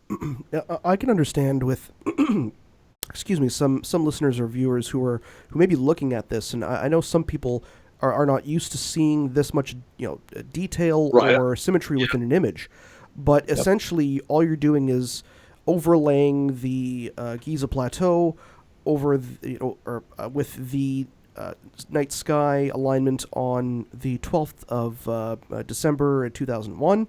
Or 2011, 2012. Excuse me. Correct. And then for 21st. 21st, yes. So that's the winter solstice. And then correct. And then you're just, all you're doing is laying out two golden spirals based on the alignment of the Sphinx and letting it just kind of go. So, right, exactly. Yeah. So there's really, with all the lines and all the confusion there, it is a lot to see.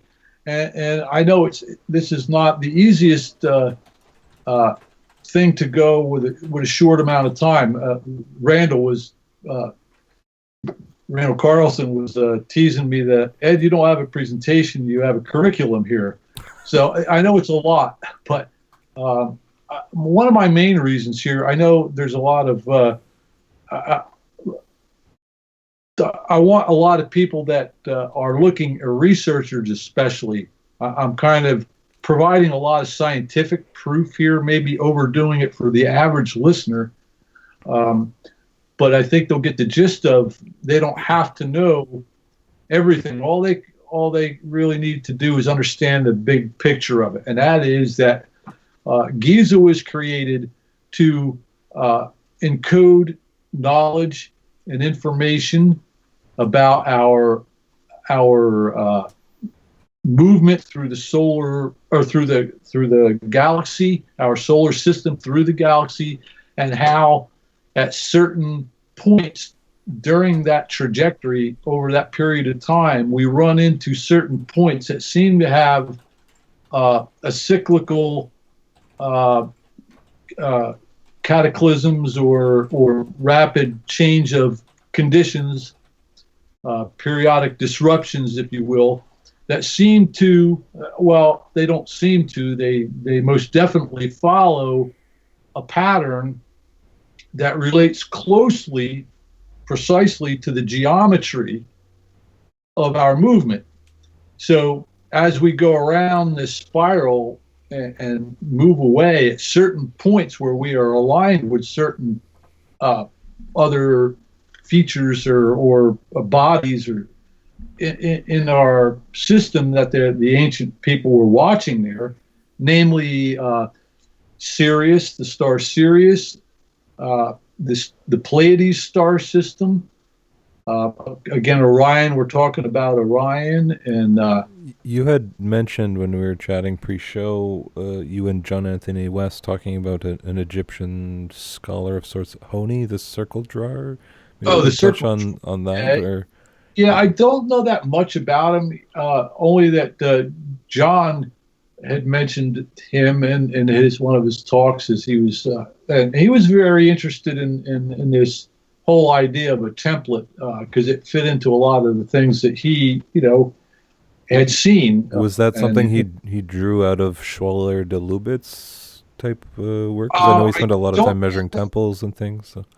Yeah, it could have been mentioned in Schwaller's work. I don't rightly know, but John brought Honi the circle drawer up, and it was just that piqued my interest too. Oh, there was a guy who was drawing circles, and what was he? What was he? He's supposed to be some special guy in a particular dynasty, or not dated. Or... I really don't know. I think it was later. I really don't know. I wish I had more on that, but I really don't. But my point, and where this is all going and leading to, is that this knowledge that I'm showing here tonight has been passed on since its initial conception here. Continuously unbroken chain of this knowledge being passed down with different groups of people over thousands of years. And I feel like we're missing the instrument that the Egyptians used for time-lapse cosmology. 72 years is a long time, and like they would have a tool for measuring that if they're going to lay out. Nobody moves a 20-ton block or 100,000 20-ton blocks to build a pyramid without mapping the stuff out ahead of time. So it's just, where's the missing? How did the Egyptians do this time-lapse measurement of the cosmology of the sky? Well, obviously, and from what your point you just made there, without satellites, obviously, that seems to be like where we're going with this. Well, what they obviously had to do is have a complete understanding of how our bodies moved through space to start with, and that obviously would require a long time, or either a long time of studying and mapping, or was well known and brought here. And I'm not, even going to speculate one way or the other. I don't even think we need to address that at this point. Where this came from, but the evidence that you're looking at right here on this screen, and there's hundreds of points that make up this blueprint. Just that what we're looking at here, I think the number of asterism lines, like from one star to another, the little line there, I think there's 153 of those that we're looking at. So with all the other angles and alignments and positions, we're looking at hundreds of points of measurement to make up what we're looking at here, of corroborating evidence that whoever made this plan, and it was whenever Giza was created, and I will definitely go on board with the guys that are saying it could go very, very ancient. And I think, I don't think we need to focus on that debate right now of the age, because I think if other researchers work with me on this, and as the more they understand, they're going to gain so much out of this themselves. Anyone who's looking into cosmology, Egypt, even other temples, and if they use this understanding of the template, they are definitely going to, this picture is going to come together in very clear perspective. And we're going to probably be given those answers as to when it was precisely created and all that. But the thing I want to point out here is that they were mapping out a calendar and a timeline. And the timeline that this whole map is created around and referenced to are these galactic alignment points.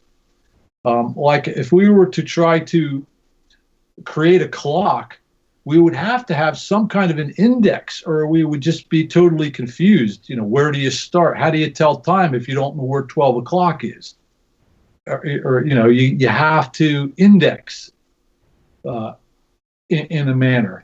And, that's what they did by aligning the Earth, the Sun, and the galaxy when they were straight in line from the view of the Sphinx on that winter solstice, December 21st, 2012. Now, if we were to sit there in front of that Sphinx and just like every winter solstice, we would take a snapshot, we could see these motions, and then if we took those snapshots and sequenced them together to make a film out of it, we could watch this motion of how things move as we move the clock back. And I think we'll probably ought to get going here. I'll move forward a little bit here, but I just wanted to show in this the interior of the Great Pyramid, and the Grand Gallery is showing our alignment from Jupiter to the Sun. This is a very clear alignment that was put. So there's that 153 degrees. And maybe we'll even get to the point where we talk about the 153 fish, the miracle of the 153 fish and 153 degrees. There's a most definite correlation there, but we'll move on to the next slide here. Now we're going to zoom out a little bit, and we're going to eventually, next slide or two, we're going to get back and we're going to look at Orion. We're going to have another picture of the sky on the same day of December 21st, 2012, but we're going to go later in the time in the day. But just before I get too far here, I don't know if you can see the second green circle here, the smaller circle in the center there, that's kind of offset to the right as you're looking at it. that forms a vesica Pisces. And if you can see some of the beautiful geometric connections with our constellations and our geometry here, and the fact that vesica Pisces, that second circle, it's like a second circle that mimics our ecliptic, which is that circle of the zodiac stars are around. If we take that same size circle and make the vesica Pisces, we get pretty incredible alignments. And if we notice here on the constellation of Pisces, when we talked about that 5-point pentagon there, that vesica Pisces intersects that very pentagon that we're looking at, and it's certainly no accident. And on the other side of that circle, it goes right through the nebula of M42. So this is all this vesica Pisces, the geometry that we're looking at is part of the geometry of the movement or the trajectory of our solar system from that nebula in Orion. So we're going to back out here a little further. We're going to look now. We just went through and dealt with the Sphinx and the Leo, the lion part, and Regulus, and how it related to the ecliptic and the zodiac stars. So we can see that in the center here with our circle and our zodiac. And now we're going to go back out and we're going to align our 3 belt stars of Orion with the 3 pyramids. So as we move out there, now this is how it's registered with the template. And there's a very specific, we're looking at upside down now, and that's because we're looking at what's called a ceiling plan view in the architecture world.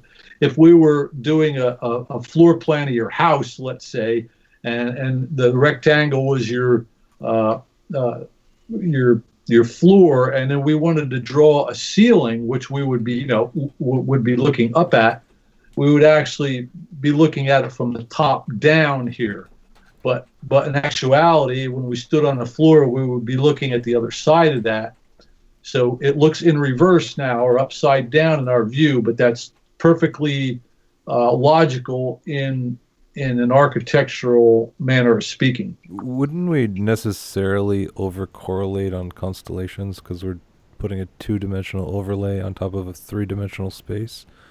But we're sort of presuming here the pyramids were built pre-Euclidean, and that the Egyptians or whoever built the pyramids had knowledge of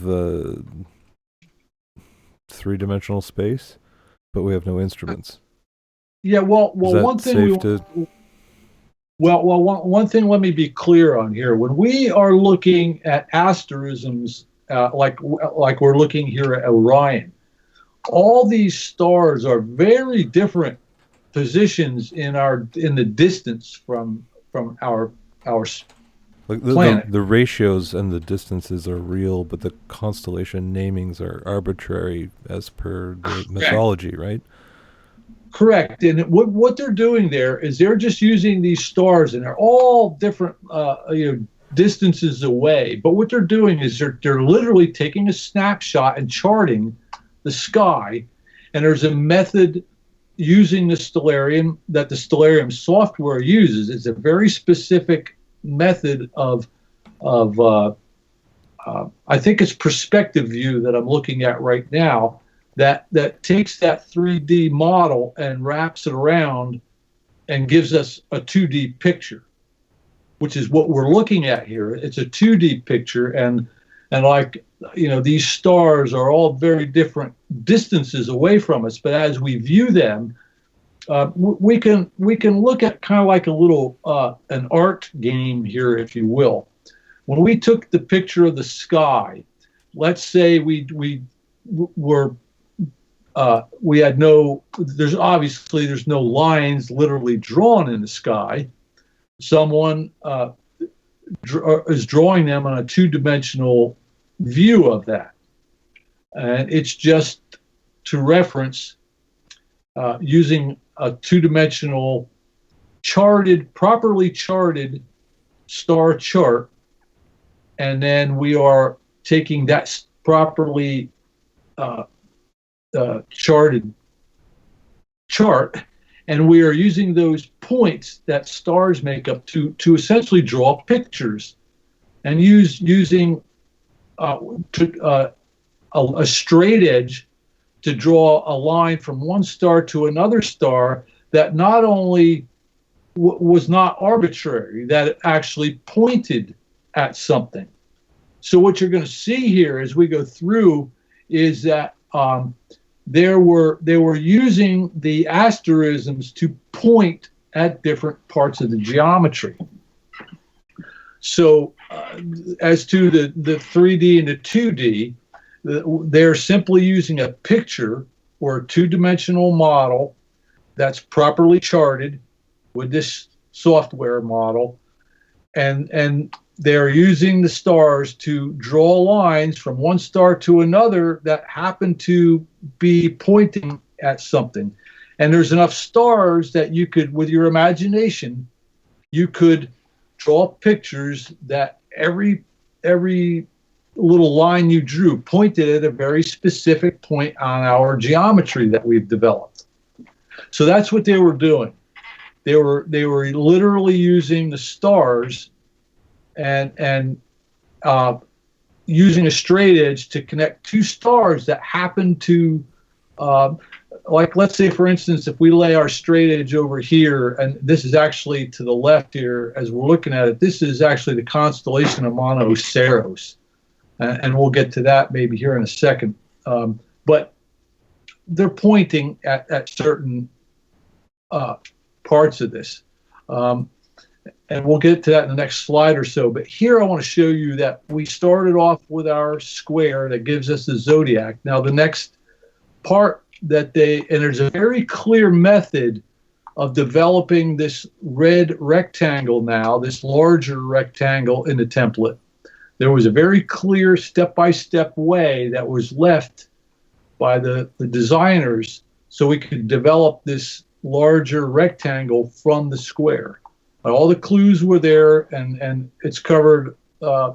This is actually not covered in I do have an article, I think, with some of this information in it. But in the next book, all this will be covered in very specific detail. There won't be anything left for chance or surprise or coincidence. It's very precise. So what we're looking at now is this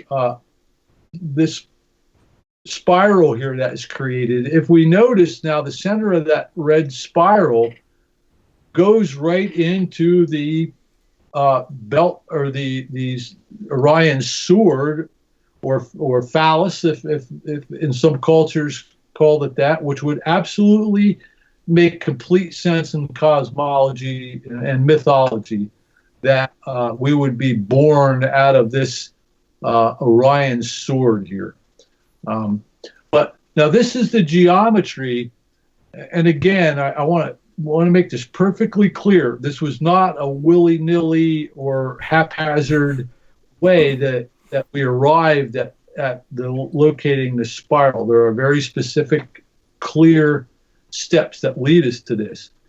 But now what I want to do here, John was instrumental in showing me these spirals over in Egypt, and I think I had a picture on our last show there with John actually drawing one on the ground, and that had a big effect on me. I was aware of a lot of geometry and stuff at the time when I went over with him, and I was aware using the golden section in a lot of building and woodworking and proportions and design, but he really drove that home, that they were using that in Giza and in Egypt in general.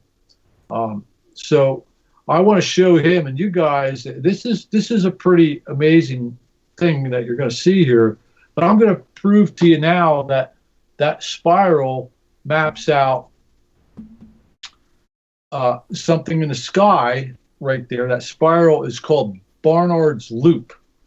what we're looking at here now is a time-lapsed photograph of the constellation of Orion using, again, just a time-lapse photograph. And we can see this red spiral that emanates directly out of the area around the Great Nebula of Orion. It perfectly mimics the template, this spiral. And what that spiral is it's plasma and gas, and plasma and gas can be associated with electrical types of an electrical condition. And there was a really great article that I really got to get it up on my website. I've been really lax on my website. I apologize for that, folks. I changed it around. I had some people working on it, and I got to really try to get a better handle on that. But sort of looks like you're staring down from the end of a helix. You got it. Exactly. And that's exactly what we would see if we were moving away from the nebula in Orion on a spiral motion. What we would see is that tail. I think that is an electrically, and I want to be careful when I say everything in nature moves in spirals. Very like a bullet is not a straight line. A bullet is moving in a spiral.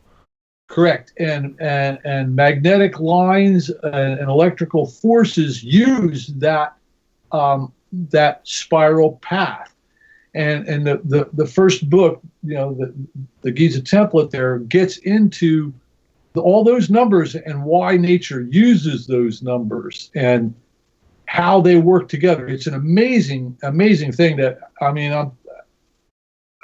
am not boasting here, or this was something that I found. I want to keep, I talk about this. I get very excited when I talk about it, and I don't want the people to misunderstand my enthusiasm as trying to brag about something, but more or less as a stunned guy that found an amazing thing that is eager to show other people who are searching for these answers what I have. So please don't get my exuberance over this as I get the wrong idea here. But it's very humbling.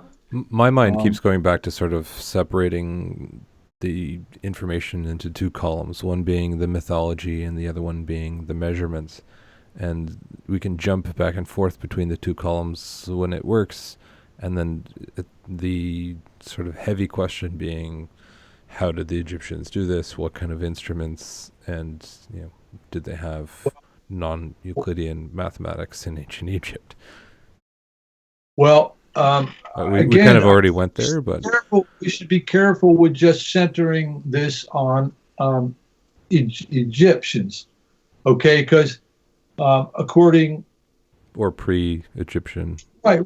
We got to look at this as however you want to name that. This is knowledge. This is knowledge that goes deep into antiquity, going back far beyond the Egyptian dynasties. And I, again, like I stated before, I'm definitely in the camp that would say that the ground plan or the early layout of Giza was done at an extremely early era.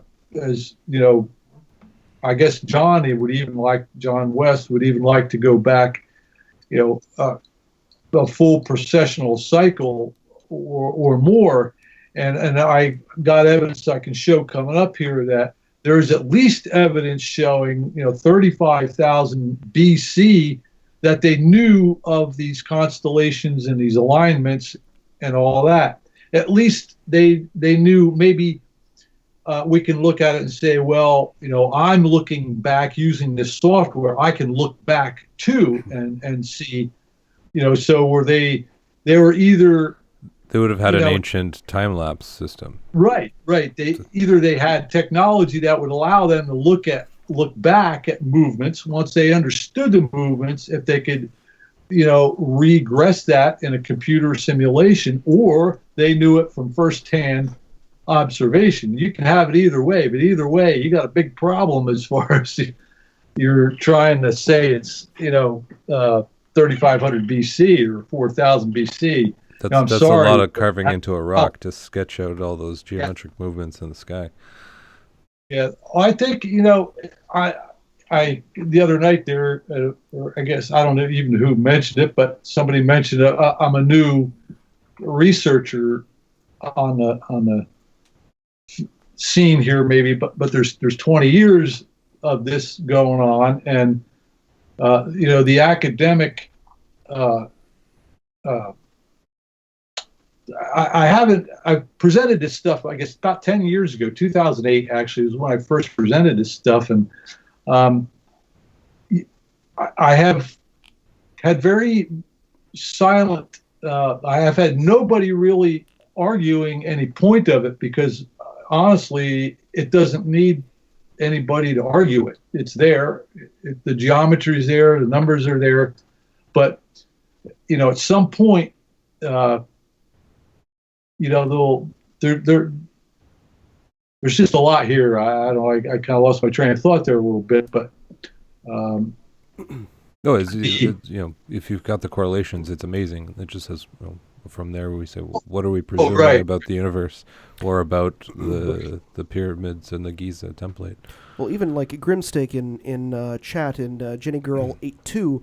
They can understand the excitement behind it, because it's like this is something that's completely different than anybody else is showing.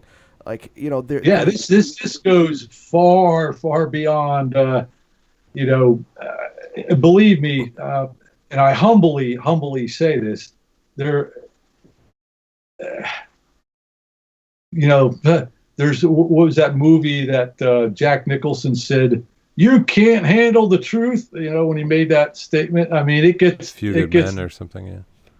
Yeah, I forget the movie, but that comes to mind when I ponder what I'm looking at with all this data. And, They're big patterns. This is and the bigger part to this is not only the incredible thing that we're looking at right here, just right here in this one picture, is that this knowledge is traceable from ancient times to current times, which means, the fingerprints of this template they're using it today. That's the astounding thing that people need to grip here as we look at this and look at the amazing image that we're looking at there, that spiral, at a Barnard's loop there. I mean, they were looking at ancient design, and yet a lot of the constellation asterisms that we're looking at have been currently, or in more modern times, been placed.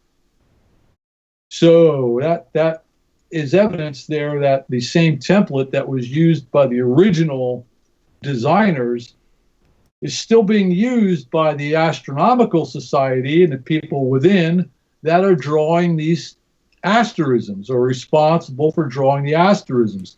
Whomever that is, or was, or continues to be, is in possession or not, has very good understanding of exactly what I'm showing here. Maybe I've got to head out here in a minute, so I'll be letting you carry forward with Chris. But you'd say, well, okay, if you've got all the correlations, you could say, well, what can we now say about Giza? And then the other question being, well, what can we now say about Orion's belt, or or the geometry itself? Does this warrant, Hubble Deep Space Telescope staring deep into Orion for the origins of human beings? Venture that forward, and they've done that already, or is it to be done? Yeah, getting to the. Can we point Hubble at that and go super deep? Oh yeah, there are beautiful images, and I've actually had specifically of Orion's belt. Yeah, I've actually the nebula of M42 is the one of the most observed points in space. That's good for the listeners to know. Right, it is. It's one of the most observed points in space.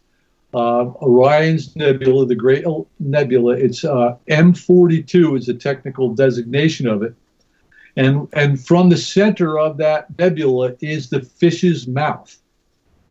So this is what goes back into ancient cosmology about really where we're coming from. And if one's interested in Mayan lore, the hearthstones that are in Orion, that the fire in the center of the hearthstones is the Orion Nebula. It sounds very Hitchhiker's Guide to the Galaxy. The answer is 42.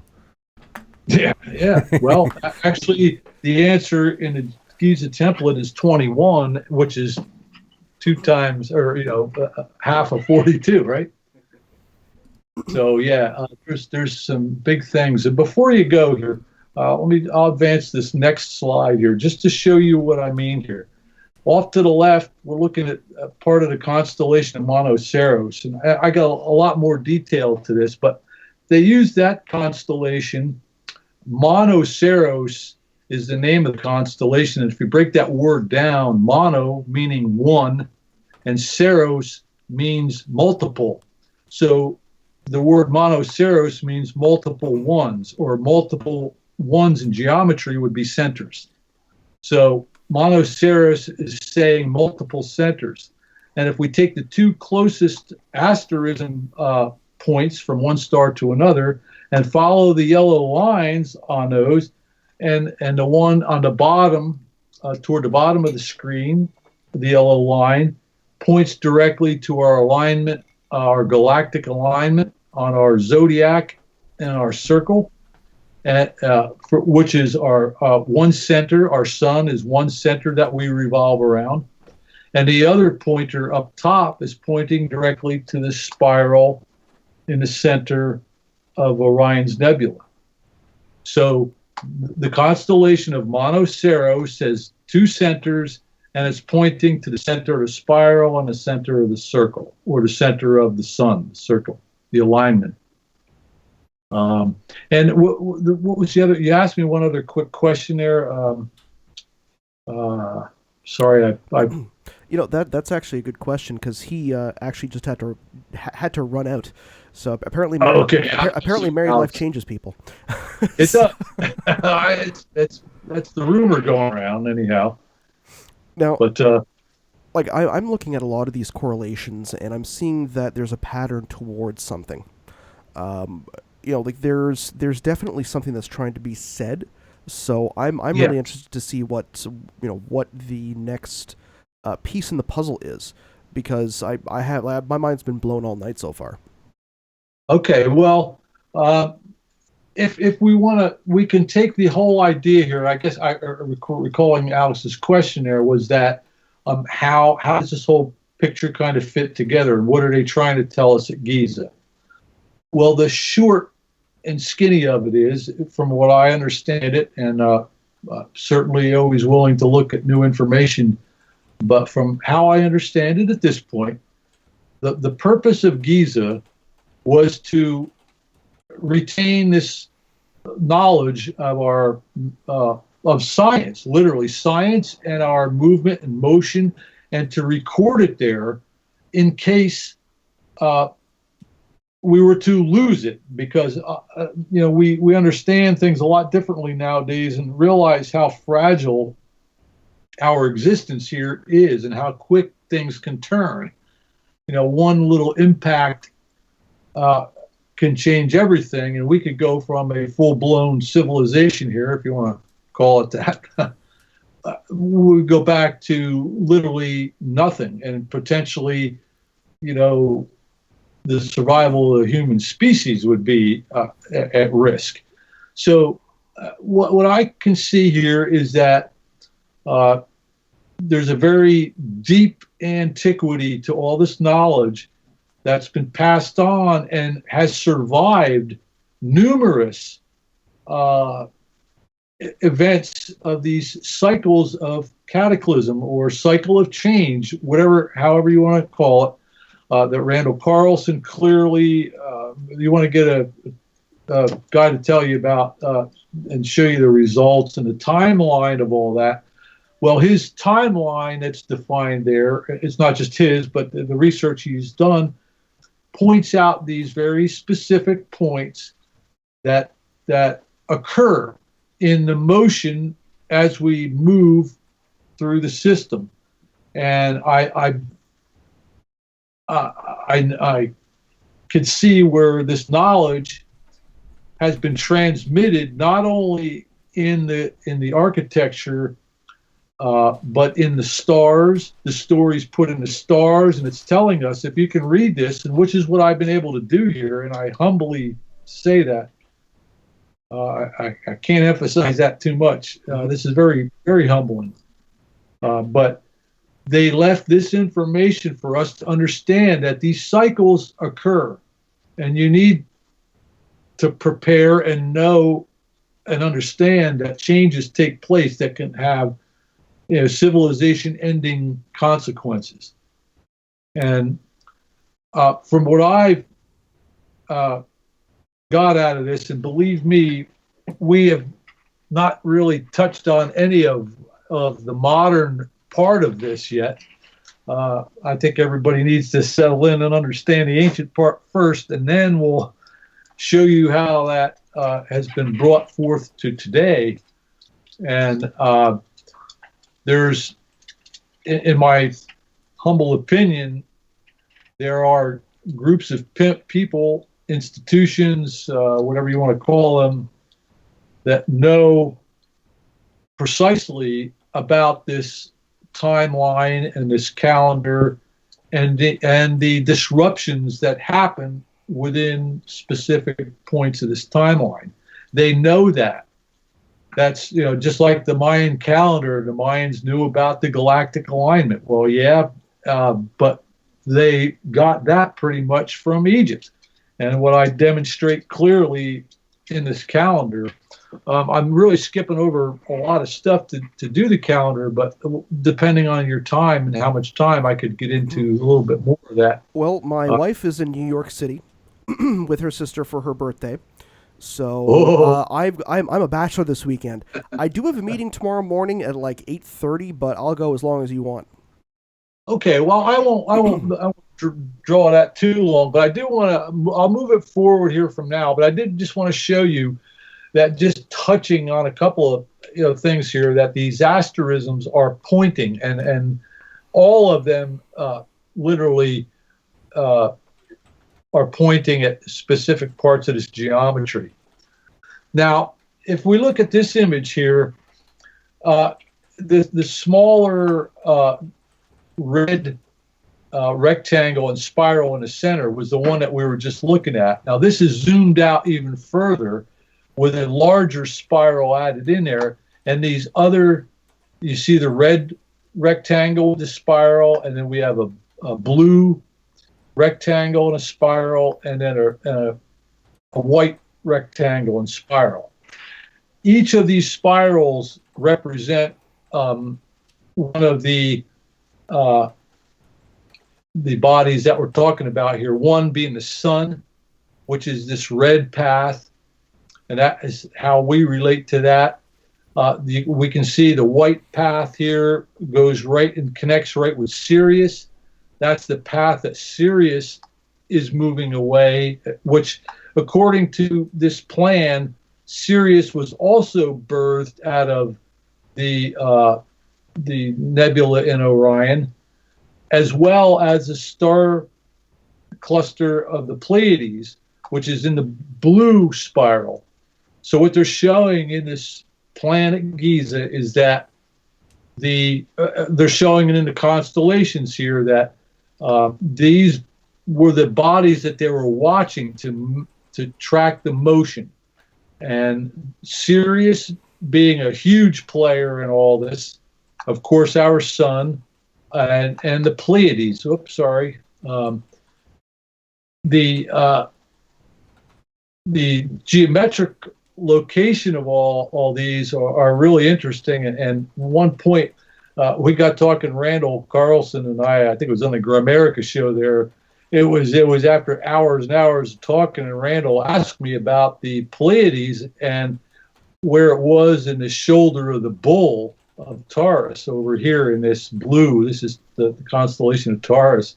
And it kind of, I didn't even know how to answer him. I think he thought I didn't know, but the thing of it is here, if we take from the Pleiades down here, if we draw this straight line, we see this asterism and Taurus here that connects the shoulder to the shoulder of the bull.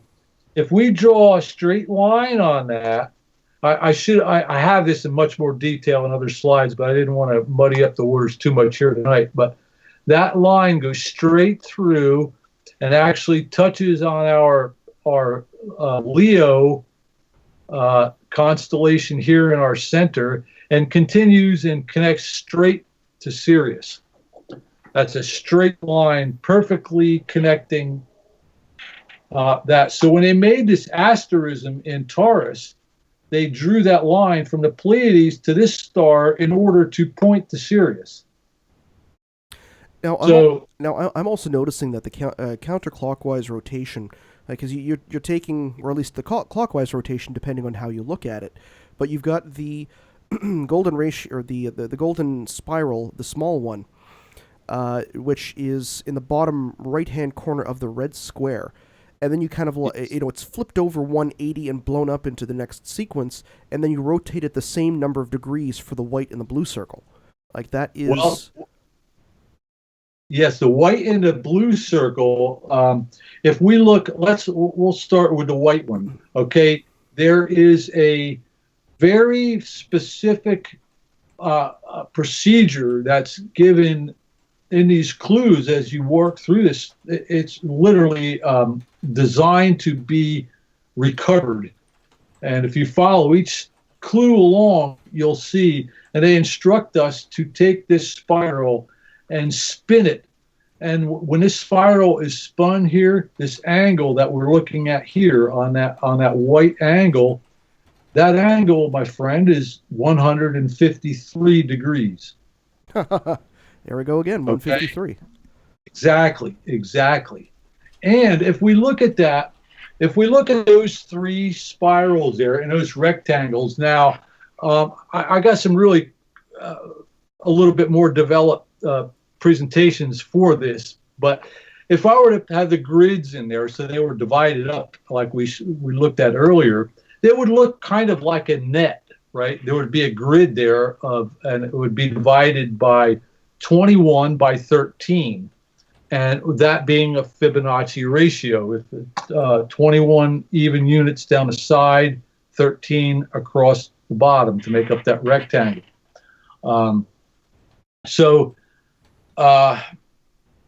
If this, let's see, it would look, if I were to try to tell this story, if we were sitting around like we are right now, late at night, discussing the complexity of all this, and how we're teaching this as a tool and trying to explain what we're looking at here, I would say, imagine these spirals as being a net, and each of these spirals are a net, essentially, and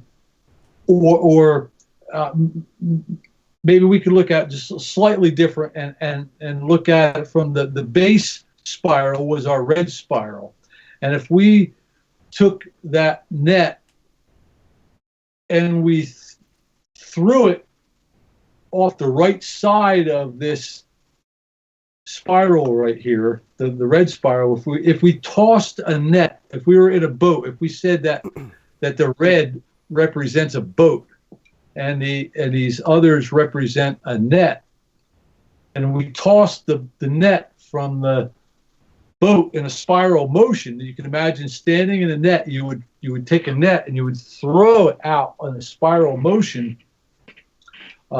If you threw it out there just right, you might be able to catch 153 fish. On the Sea of Galilee, even.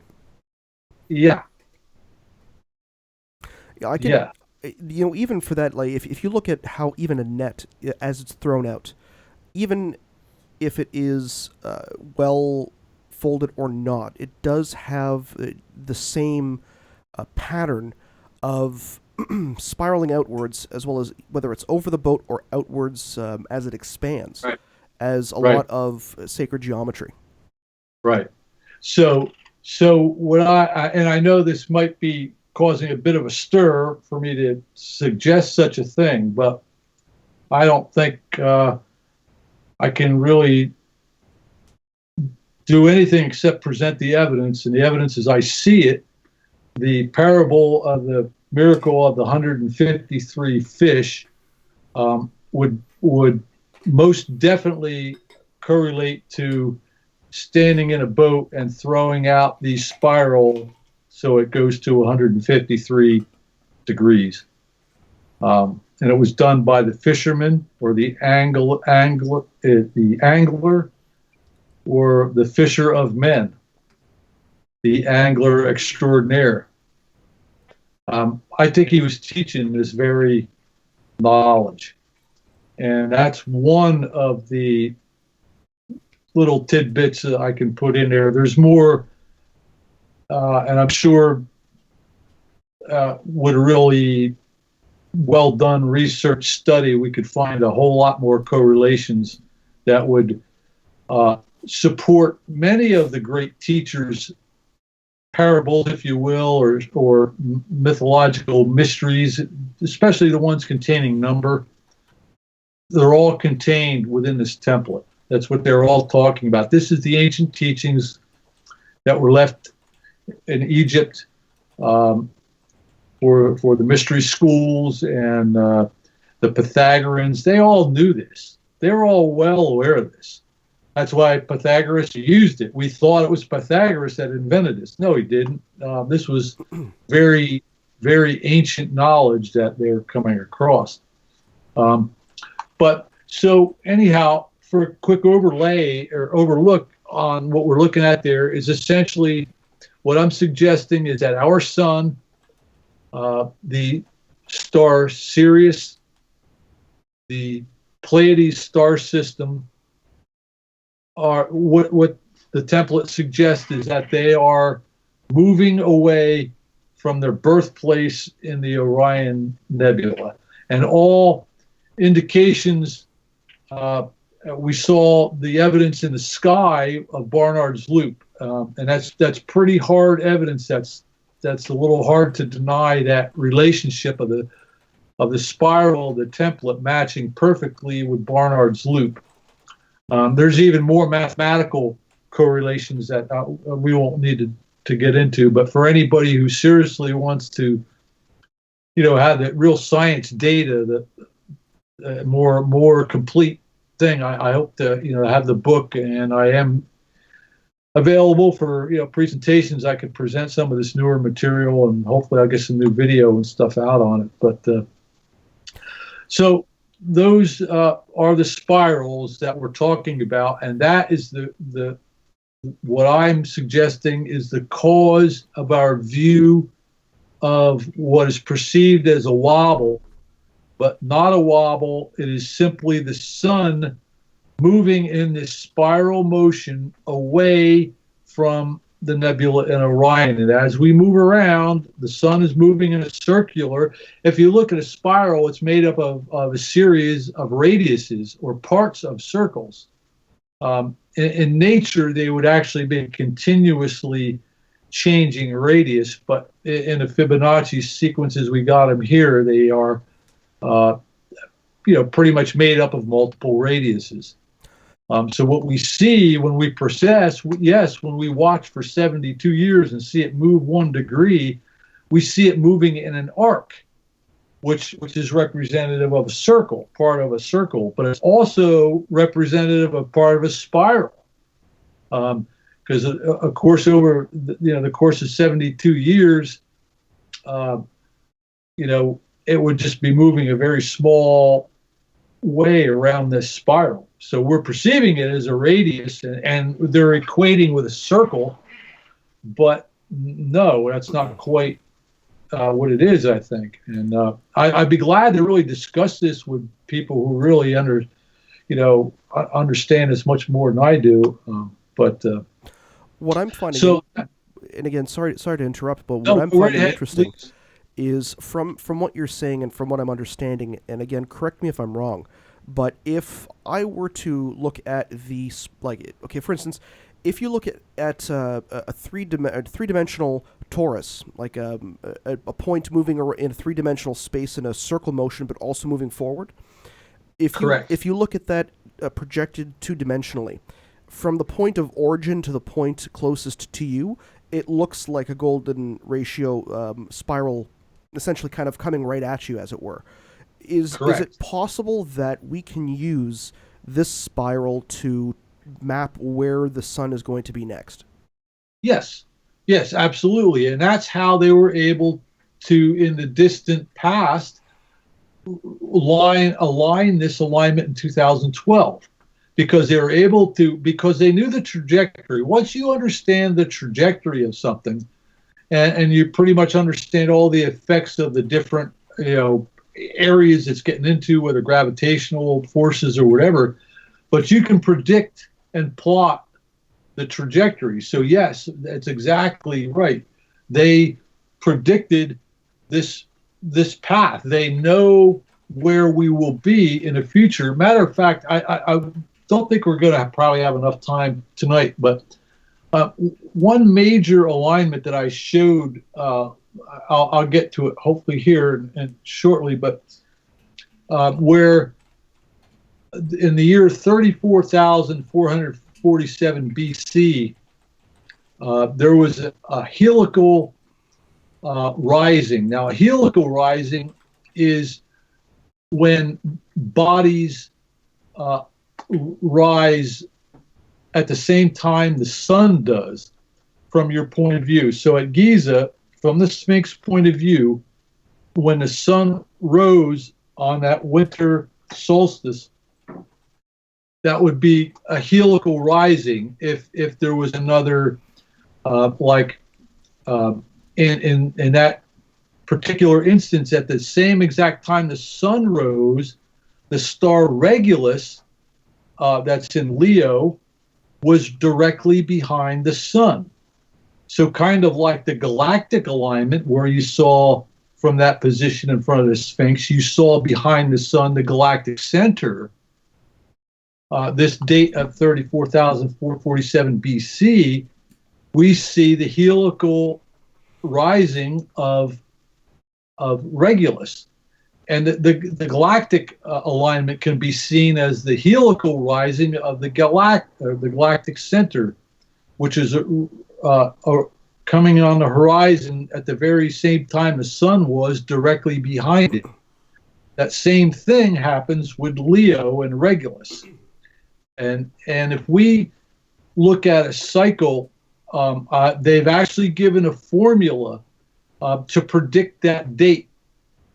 And there's a cycle that involves Regulus. So the next time, if we were sitting there in 34,447 BC and we looked at this really cool alignment, which I probably should get to the slide as I'm talking about it quite a bit here, but the next time we would see that alignment where Regulus was on the horizon at the same time the sun was, it would take another, I believe it's 45, or approximately 45,000 years to complete that cycle again, to where Regulus came up on the horizon at the same time the sun does. So in the year, I think it's 10,300 AD or whatever, that same alignment happens again, where Regulus is on the horizon and all that. So, but that's a really important cycle there, because that's one of the points where there was some major upheavals,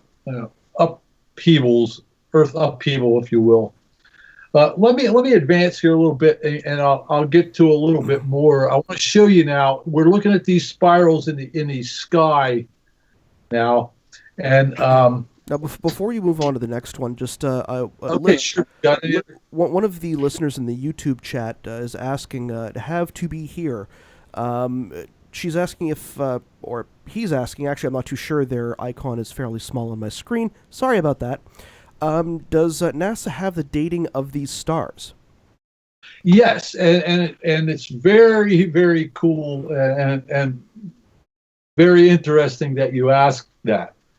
And it's part of it would be in the information in the book and further, maybe the link is in the notes, videos people. that I have, but from our position to the Orion Nebula right in the nebula. Now, mind you, there's a big area that I think Barnard's loop measures like 440 light years across, which Laird Scranton pointed out.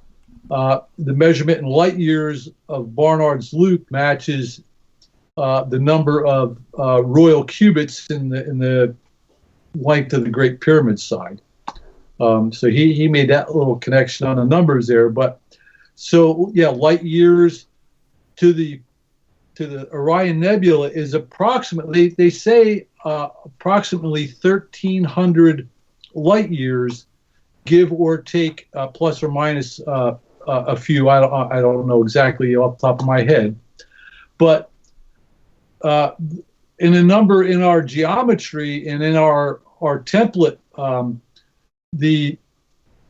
an interesting number that very closely approximates 1,300 is the number 1,296, which 1,296 is half of 2,592, or 2,000, or let's go with the great year, 25,920. Half of that is 12,920. So light years distance to the nebula is actually half of the great year in by a magnitude of 10, or less a magnitude of 10. So we could call the distance to the nebula, if you want to get into the template talk here, we'll call it 1,296 light years away. So the distance is definitely correlated to the light years and the template numbers and all. In addition to that, if we go and look at Sirius, the star, actually I'm forgetting how many light years that is. Let's jump over to the Pleiades right at the moment. The Pleiades, give or take, one of the main stars, I think it's Altair. No, one of the seven sisters in the Pleiades is 360 light years away. So 360 being a major part of, that's how many degrees in a circle. And I can't remember. Oh yes. I want to say one of these in here measures. Oh no, I'm thinking of Polaris. The Polaris, our pole star, measures 431 light years away, which is extremely close to 432. And if you read the book and are familiar with the number 432 in sacred geometry and numbers and even music, the number 432 is a divisible by divides into the 25,920 and the 12,920. It divides into that. The number 432 is actually where the number of where the measurement system begins. If you read the book, begins with the number 21 and the number 432. So yes, all these, maybe somebody can even Google the Sirius distance, but that Sirius is also, I want to say 864 light years. I'd be wrong on that. Sirius is 8.611. Right. Okay. 8.6. So if our template says 8.64 would be a number, like 864,000 miles the diameter of the moon or the sun. So 864 is a major solar number. So yeah, I knew it was a derivative or in magnitudes. The distances are all definitely relative. And these numbers that are in sacred geometry are great year number, the number 25,920. These, in the book, I go into great detail to show that these are like perfect numbers, and they're called Platonic numbers or natural numbers, and they're made up using this lambda sequence. Excuse me. But these numbers are like the natural, perfect numbers. But nature doesn't quite get perfect. Nature is slightly off a little bit than is perfect. So they've designed in this beautiful method of understanding this template, they designed these fractions that show how from these perfect numbers, using these specific fractions, we can tweak that perfect number to exactly replicate what nature's doing. And how all the measurement system works, there's one number that everything is derived from. All the different measurements and measurement systems all come from one number, and they are separated by specific ratios or fractions. And that's how all the different qubits are figured. And again, in the book, there's a great detail on that. Far too deep to really get in here tonight. But is there anything else that you want to question me before I move to the next slide? No, I just wanted to mention that, and Jenny Girl pointed out, 43,200 is actually the scale of the pyramid. So that number was also repeated. So I just wanted to point that out for all the viewers at home.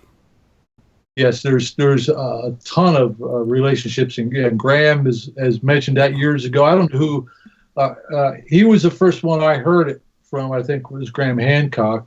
But yeah, that's all part of it, and that's one part of a very in-depth design that covers in great detail, to the detail where Randall Carlson points out that the measurements actually measure within the tapering lines of longitude and latitude.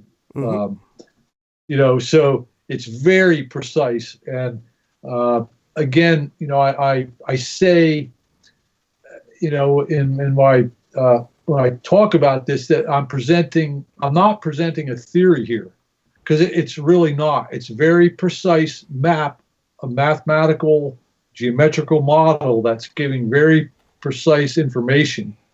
And I would like to really challenge any academic or skeptic, or if they want to look at this. I know what I'm saying sounds preposterous, because there's a lot of stuff here, and I'm making a lot of huge claims. To the quackademics, maybe we are all open-minded here, and I'm a studier of sacred geometry myself, being a Freemason. So it's this is all up my own. You'll understand, and there are people who do understand it. And I would encourage people who don't understand this, do not be intimidated so much by this geometry and math, because it can be explained in such fundamental ways and is so natural to what we observe in nature and all around us all the time. It will take the confusion out of quackademics' perspective of things. They've got a whole lot of things there that are based on the foundations are on quicksand. The whole wobble theory is based on a wobble that they can't measure. And I believe me, I am not getting down on all academics. I respect greatly what their achievements. It just really aggravates me to no end when they can be presented evidence and then just refuse to look at the evidence due to their their position and their they've built careers on some of these incorrect things. But that's part of science. We're learning all the time. And the other thing that really kind of makes me mad about this and want to kind of make this point, drive this point home a little bit and talk about this. I'm glad, because we're getting to the point now where we do not need approval from academics anymore. What I'm presenting here, I don't need an academic to say, hey, yeah, Ed, you got that right, because quite frankly, I've got 35 years of experience doing what I do, and that's measuring. And I've worked on cathedrals and major jobs. And so, if you can get a PhD in measuring and geometry, I would say I at least have put my time in, and I'll gladly present this to anybody. I'd really like to talk to Michio Kaku and Tyson and some people and just put this in front of them. Hell, I'd love to I'd love to get you in front of, or at least connected up with David Roll. We had him on last week, and I heard him. I'm very, very well aware of him, and if he's willing to look at this, from a completely honest point of view, I'd love to talk with anybody about this. Anybody, including him. Sure, I would. It'd be my honor to talk with him. Well, as Egyptologists go, he's actually quite open-minded, because we actually did have a discussion about Atlantis last week, and he said, there's some of he is a lot more open-minded than, let's say, Zahi Hawass, who, if you mention radar, he flips right out. So I listened to your program with David, and it was great.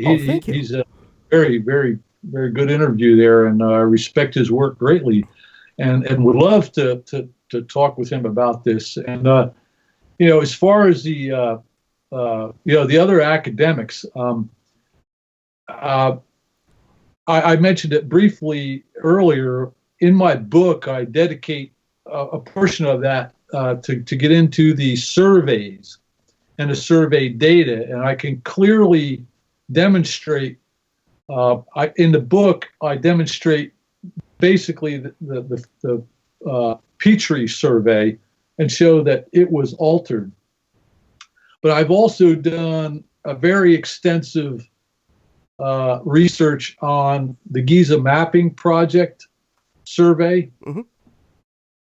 Now, they haven't really released all the information. At least I am not privy to it. Perhaps there is someone out there that has it or knows how to get it better than I do. But the information that I did get was from Mark Lehner's book, The Complete Pyramids, has a fold-up blueprint, essentially, or survey plot of their survey of Giza. And I can demonstrate beyond any reasonable doubt that their survey plot has many, many coincidences that line up with the template that far exceed chance. There's multiple tens, I could dare say probably with a really thorough search, hundreds of points that would suggest that when the knowledge of the template was clearly understood when the Giza Mapping Project survey was done. And if they would like to get together at any point, Mark Lehner or Zahi Hawass or anyone on that survey team who would like to, discuss the survey data as it relates to the template data, I would be more than happy in any open forum to debate them. So I'm kind of throwing out the challenge here, and I'm making maybe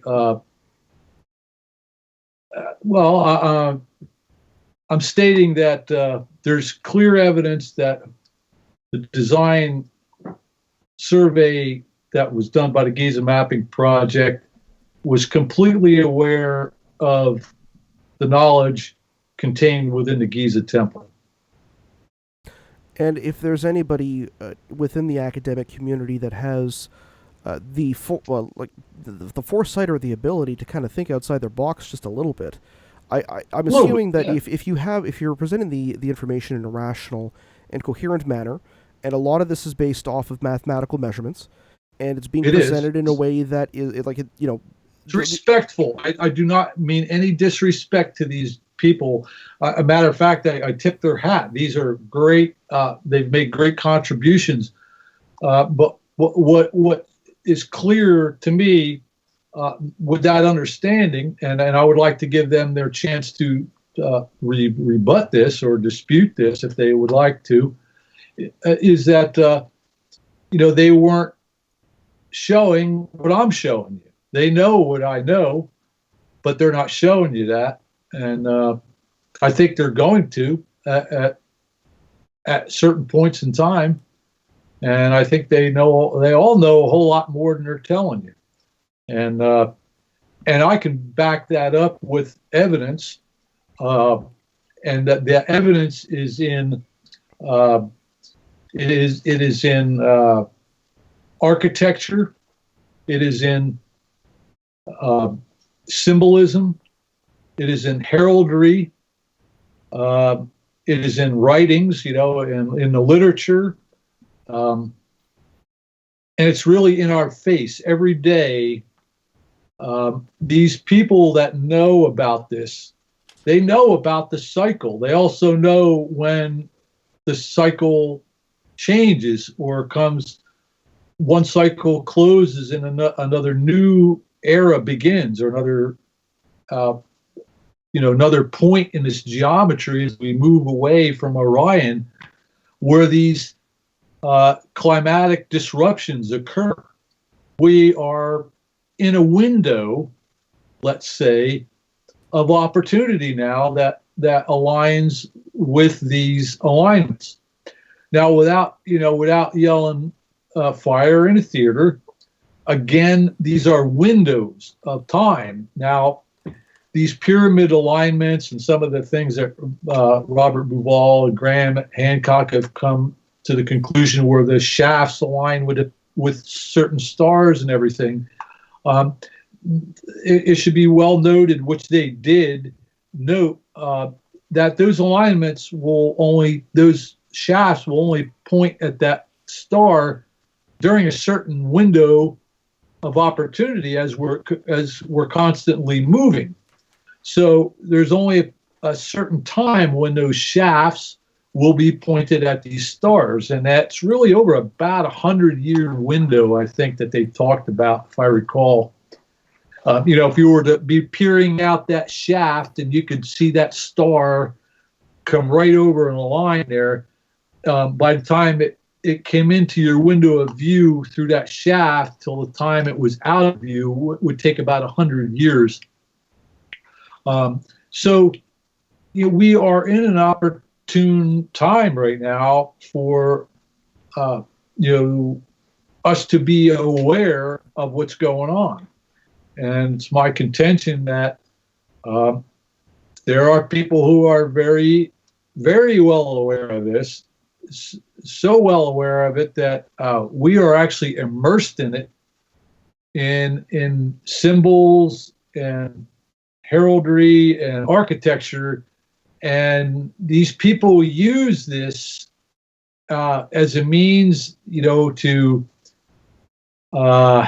not only pass this knowledge forward, but also to, let's say, communicate, or they're aware of this knowledge. So within this architecture, they're going to use this template and this knowledge to create certain works of architecture.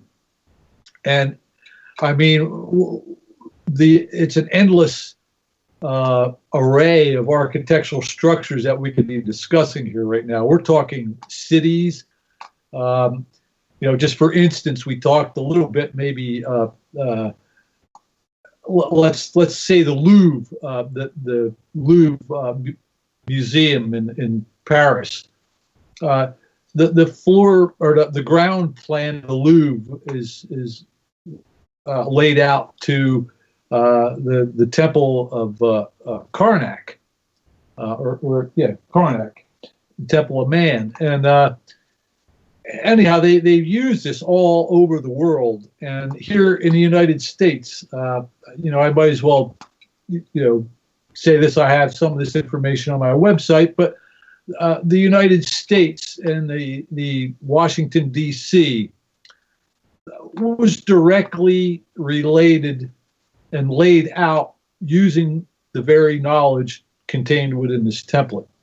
And again, I know that sounds like a big claim too, and I can't help it, but I can prove it. I can actually place within the city of Washington D.C., which is a 10-mile square area of land bordering Virginia and Maryland, Mary and the Virgin Mary, right? Virginia and Maryland. There's a 10 by 10 square, and within that 10 by 10 square, they laid out the city grid. And I know there's been a lot of people who've looked into that, and they got the pentagram and the streets and all that. Well, this goes magnitudes above that, and essentially what I'll make a claim here right now. I won't be able to show it to you tonight, but Washington, D.C., I can plot the Capitol, the Pentagon, the Washington Monument, the House of the Temple, all can be plotted out precisely within the 10-mile square area of Washington, D.C. using this template. And there's no ambiguity to it at all. It's very precise. And those are some of the upcoming things that we'll be talking about. I know when I talk about they know, Randall Carlson was one that said, Ed, who is they? And we can demonstrate that very clearly who they are, and that is by who is using this very precise blueprint or template that is nothing shy of a fingerprint. I mean, it's very precise. These, all these different lines and stuff are very precise positions that are not in any way just happenstance. And being able to pinpoint all this goes far beyond chance. So, and I can prove all this without any trouble whatsoever. But I want to move on from this here. We'll catch up on a couple. I know we're getting into a long night here. I don't want to keep it too much longer, but to go down now, what we're going to do on this next slide, we're going to take those. We're going to look at Orion again, and we can see Barnard's loop there. But what we also did now was we laid our satellite image of the ground. We overlaid that as well. So now we're looking at the sky and the ground in relationship to the three belt stars or the three pyramids and Orion. And we can see again there that the two yellow lines are pointing to the two centers in our thing. But look in this satellite view here, and I showed it on my book cover as well. I added into the square here. I added a little extra image in my book to show this mark right here on the ground. And I think if I go to the next slide, we can zoom in there a little. Now, this image right here, what we're looking at above the green square where I have the main part of the template, we can see this angled line cut in the ground here. What this is the quarry in which the stones from Giza were quarried. Now, as an engineer, if I were an architect and I were in charge of designing this design, and our goal is to put this huge marker on the ground that would withstand thousands of years of potentially really catastrophic weather, possible air bursts from meteorites, which if you were underneath an air burst, we saw what happened in Tunguska to 2,000 square miles of trees that got leveled.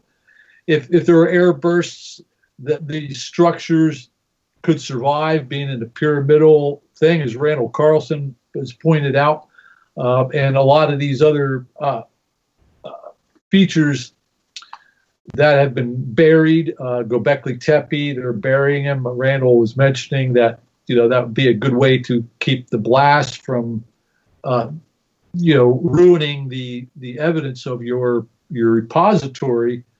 So anyhow, the point here is, I guess, is that as a builder and construction engineer, I say, hey, look, if we're going to have all this effort to cut this stone out to build up pyramids on the plateau or whatever, we're going to use that cut that we made to cut the stone out. We're going to get double our bang for our buck of stone cutting, and we're going to use that cut that we make in the quarry to position a major part of our template.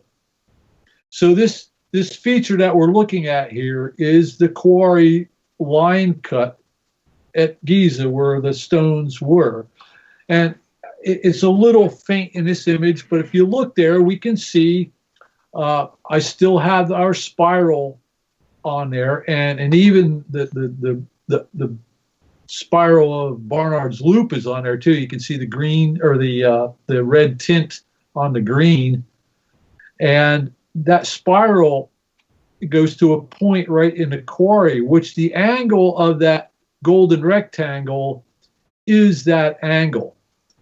I'm going to go forward one more there, and that blue spiral that we were looking at that was related to the Pleiades. Can you see clearly there how the division of that spiral lines up perfectly with the wall of the quarry? Yes, Are you able to see that? Yeah, I can see that. Okay, so I'm making a statement here tonight that this quarry in Giza is a very important part of the whole design. And it was, the reason is the way I just explained, was that they were trying to get more information in this template, and they used the cut of the quarry to put a major piece of the puzzle in right there. And I have a lot more to this, but I just wanted to let John know that when he took us to Egypt, and the first place he took us, he drove us in, we went past the pyramids, and we went toward the west, toward these quarries out here. And we went up on this hill. It was probably right around this area. And that's where we first were looking at Giza from this position. And he was mentioning the quarries here. But I wanted to make a special call out to John and say, hey, John, man, there's your spirals you were showing me on the ground in Giza. And it was because of you, John West, that brought my attention to these spirals.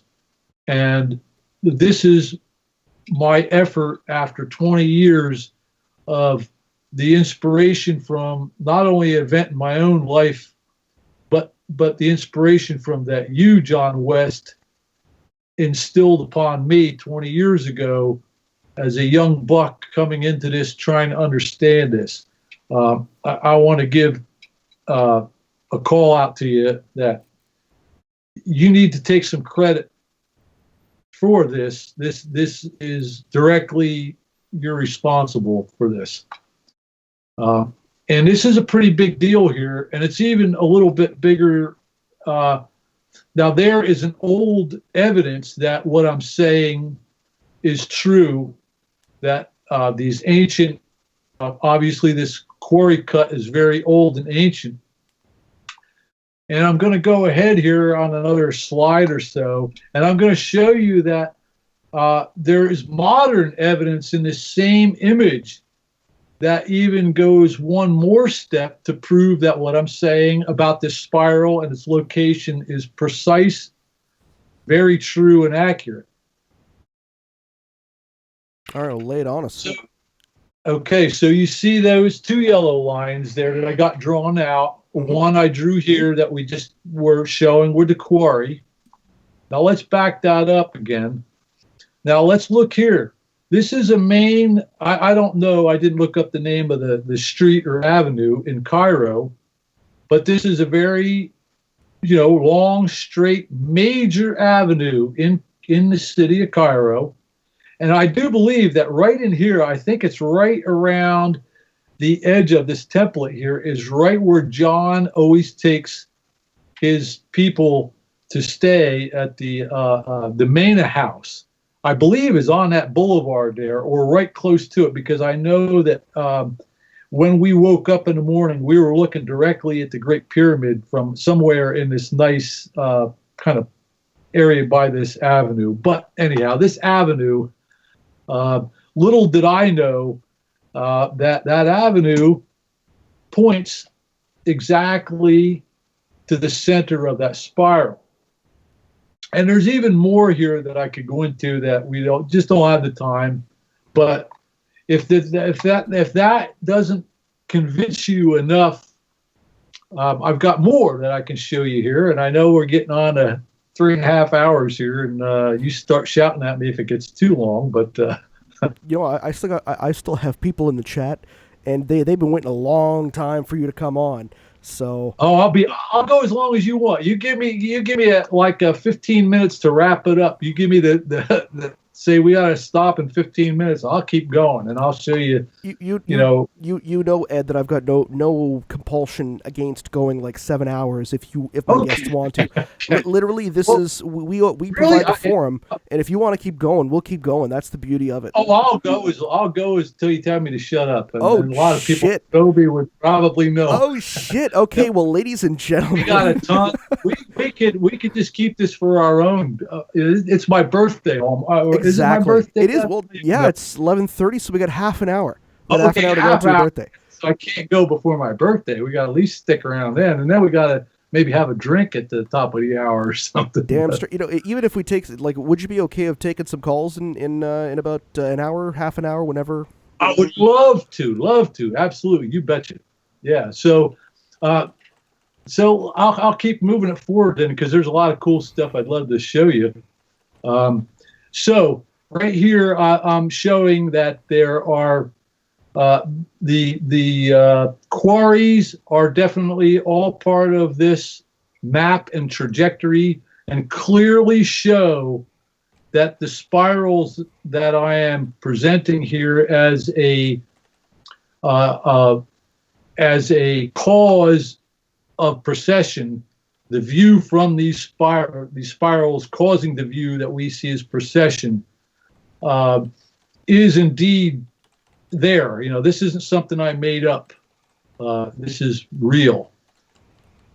So there again, we'll just go back one more time. Look, you can see there's the quarry line, and here's the main avenue, which is current new construction, or I don't know how old it is, but whatever it is, it's pointing directly at our center of the spiral. So clear evidence that this knowledge is brought forward in time.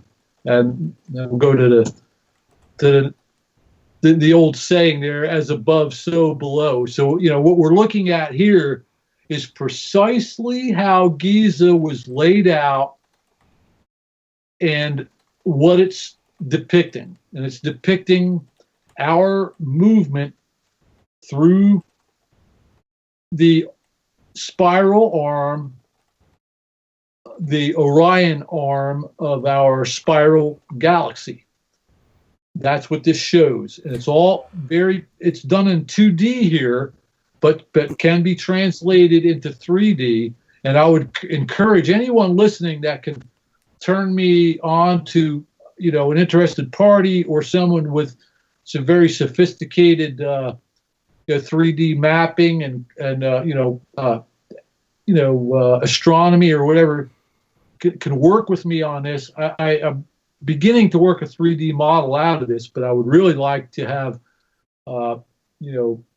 someone who is qualified in this field, but also has an open mind enough to sit there and look at this without fearing that I'm trying to dismantle their career or something. I just want someone to look at this and help me model this, because it's for real.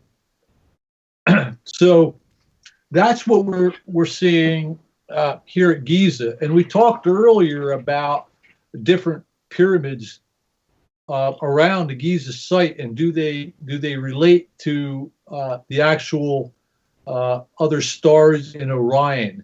And at this point, I can say, as far as direct relationships to the stars of Orion on the ground, I have not determined anything specific, but that doesn't mean that hasn't been marked and is under 10 feet of sand. I don't know. Most definitely, and this is what I've been trying to make a point of for a long time, is that with this knowledge, there is armchair researchers, if you want to say that, or people who can use this template and look at all kinds of things, and much more than I would be able to do personally. This isn't about me and my work and I got to figure this out. Quite the contrary. This is like, I want to share this knowledge, and I actually getting a little deeper into it, I feel a moral obligation to share this knowledge. Maybe get a little sidetracked here, but most people are aware that I don't do very much social media, or I've done absolutely none, really. I think I've posted twice on Facebook in the past couple of years, one being my book, and I posted something the other night for John's tribute there. I did a couple of things that maybe we could get to later. But I'm not trying to self-promote here. This is something that is really important, and I'd encourage these other researchers. I'm not trying to come in and rain on anybody's parade or disprove anybody's theory or anything like that. And if I've ever come across like that to anybody, please don't misunderstand me, and take the time and look at the information that I'm presenting here. And I can assure most anyone who looks at it will be able to use it in their own way and get their own understanding of it, and the implications and what this really means. This has so many implications and ramifications over so many different fields of study, if you want to call it that there's no end to this. We can upset art history, as I demonstrated, I guess, to you. I didn't show that on the program, but in the paintings, some of the old masters were using this template to compose their paintings. So there's, architecture, symbolism, heraldry, astronomy, art history, cosmology.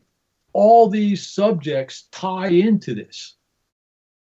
So don't be afraid of the math, and don't be afraid of the geometry.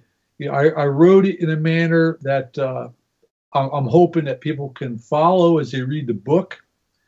And even if they don't understand all the numbers, they don't have to. All they need to know is the general concept, and they can get really a major understanding of this. And again, the implications of from religions to I mean, boy, we don't even want to, that goes down a whole nother avenue that we could address. But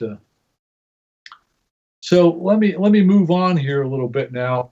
And so what we're going to do now here on this slide is we're looking at this is Google Earth, and at the bottom left side of the image here, looking at Giza, the 3 pyramids here at Giza. And again, I want to remind everybody that north is to our right of the screen, and west is to the top of the screen, and of course east being at the bottom and south being to the left. But some of the very important numbers that we really didn't delve into too many of the numbers yet here tonight, and I don't like to do that on the podcast too much with the numbers and that just confuse people with numbers. But this number here, we'll start out here from the Great Pyramid, and we talked about the Great Year being 25,920 years. We talked about that number that was given, and through very precise instructions with the Giza Template, you are able to take that number of 25,920, and you're able to, using a fraction, and if the fraction actually is the fraction of 49/48. So it's a whole number plus 1/48. And if we add that, if we were to take our 25,920 years and we were to divide that by 48, and we arrive at the number, and that number is 540. So if we add 540 onto our Great Year number of 25,920, we arrive at the number 26,460. And that is the length of years that you have to go back from our galactic alignment. If we sat there at our galactic alignment in 2012 and we saw that alignment, and we wanted to see that galactic alignment when it happened in the past, we would have to rewind the clock 26,460 years, and we would see another galactic alignment from that point. But what we would see, as we discussed earlier, we would not see the same constellation there. In 2012, we would be looking at the constellation of Ophiuchus, Ophiuchus, or however you pronounce it. That being Ophiuchus, yeah, okay. I really don't know how to pronounce it properly, but that constellation is called the 13th constellation, and it's represented by the serpent healer.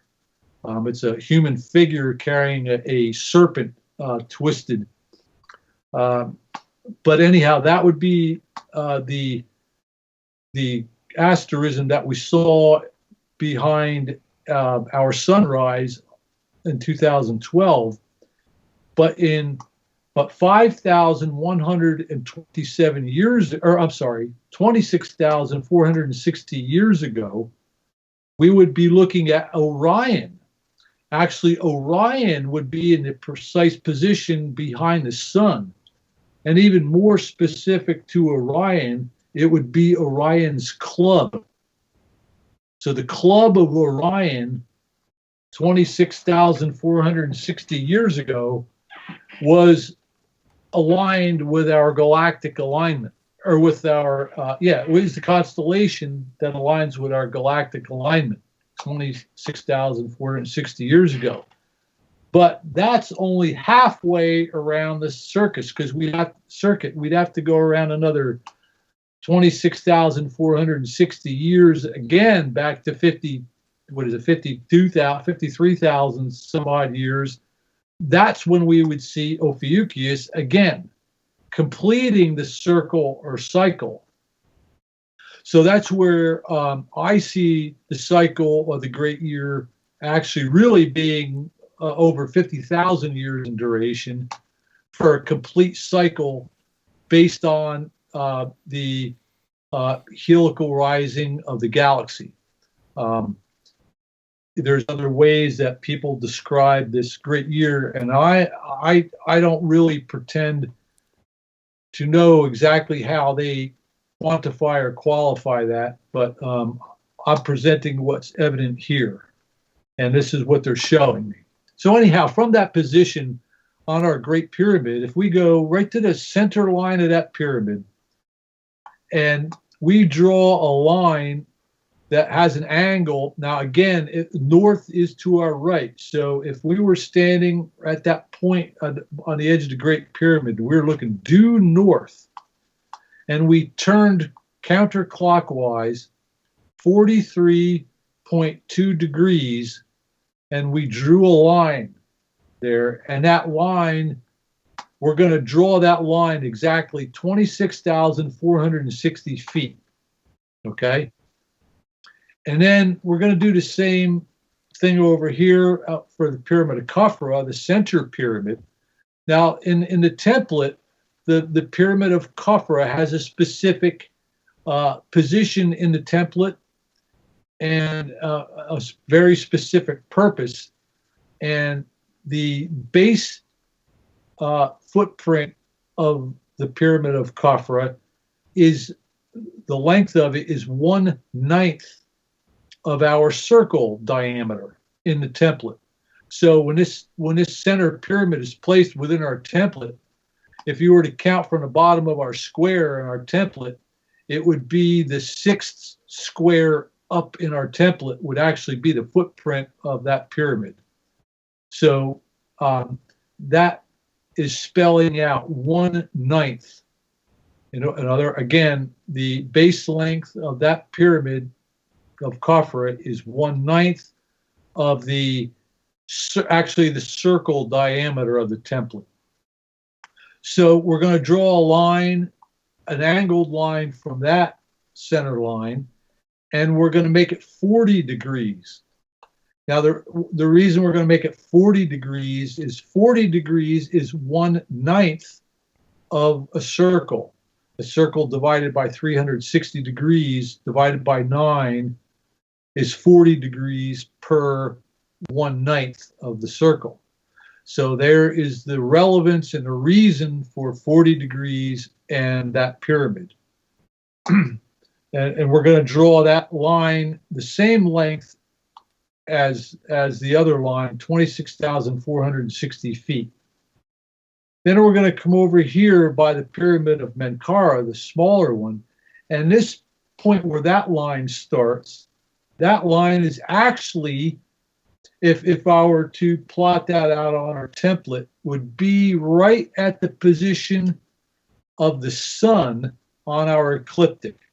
So essentially this line here is drawn from the sun on an angle. Again, if we face north and we turn counterclockwise 51.27 degrees and draw that line.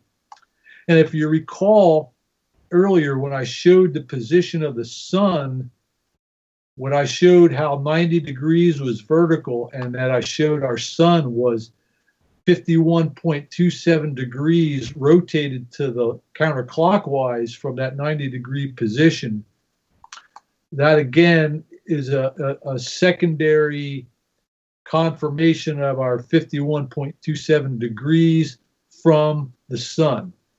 So now what we're going to do is we're going to zoom out and we're going to see where those lines point. So now we've zoomed out and zoomed over. Okay. That's the lines are just continuations from Giza down in the bottom left corner. And they point directly at the not so lost pyramid of Deshedefra. Deshedefra, I don't know if that's the correct pronunciation either, but Deshedefra was a son of Khufu that, according to, I guess they did a special on the History Channel where they talked about Abu Rawash is the area in the question here that's similar to Giza. It's actually a military controlled there. There hasn't been a lot of investigation, although the History Channel did get in there and do some work on it. But according to their story, the Deshedefra, the one he was the black sheep of the family of Khufu, whose son Khafra built the center pyramid, and whose grandson built Menkaura, the third smaller pyramid, the dynastic family. He was ousted, and evidently, he did bad things, or they had some kind of reason why he wasn't allowed to build his pyramid at the family plot in Giza, and that it's kind for of whatever. Like it's kind of like you're out of the will. Wait, that's no punishment. You're in the will. You'll owe millions. Right. Yeah, exactly.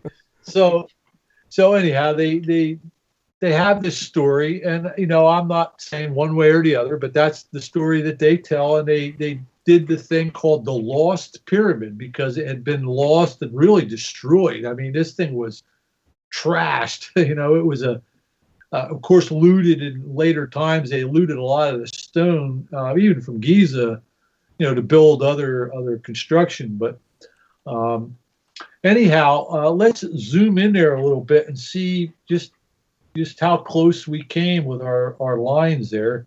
Oops, I want to go to the next slide. Whoop. Well, I don't have a zoom in. Actually, if anybody wants to zoom in this, I have a YouTube channel. The Giza Template. Go on YouTube and you'll find it. I have posted it up there or put it online. It's a short video, just a couple little minute video of this, and it zooms in there in much greater detail. And this first angled line that we drew from the Great Pyramid ends up directly in front of the center line of the eastern face of that pyramid in the boat pit. There's a boat pit that's there. It's very precise if you look at it. And the other line from our 40 degrees from our center pyramid goes and points directly to the center line on the eastern face. And then that's our 40 degrees. The first one was our 43.2 degrees. Our second one was our 40 degrees. Our third one, being our 51.27 degrees, actually locates the western face. And if you draw a line between those two, you get the center line of the pyramid. So what I'm showing here, another new piece of information, is that Giza is absolutely connected with these other pyramids. And I can assure you that I've done some looking at Saqqara and the Bent Pyramid and all the other pyramids, and there is most definitely a plan. I'll leave that for some. We got to save some other special stuff for some other time, but I just wanted to show the importance on the ground of that spiral and how it was cut into the template. It was part of the template, and to back that up with more information on the ground, we just plotted out the pyramid of Deshedefra. And if we had a lot of time, I could do Saqqara and several of the other pyramid complexes, but I haven't spent enough time on that to have a real nice presentation put together. But Now, I know that Cameron from Sacred Geometry International, I was going to invite him on the show. He's been working with Randall for quite a number of years now.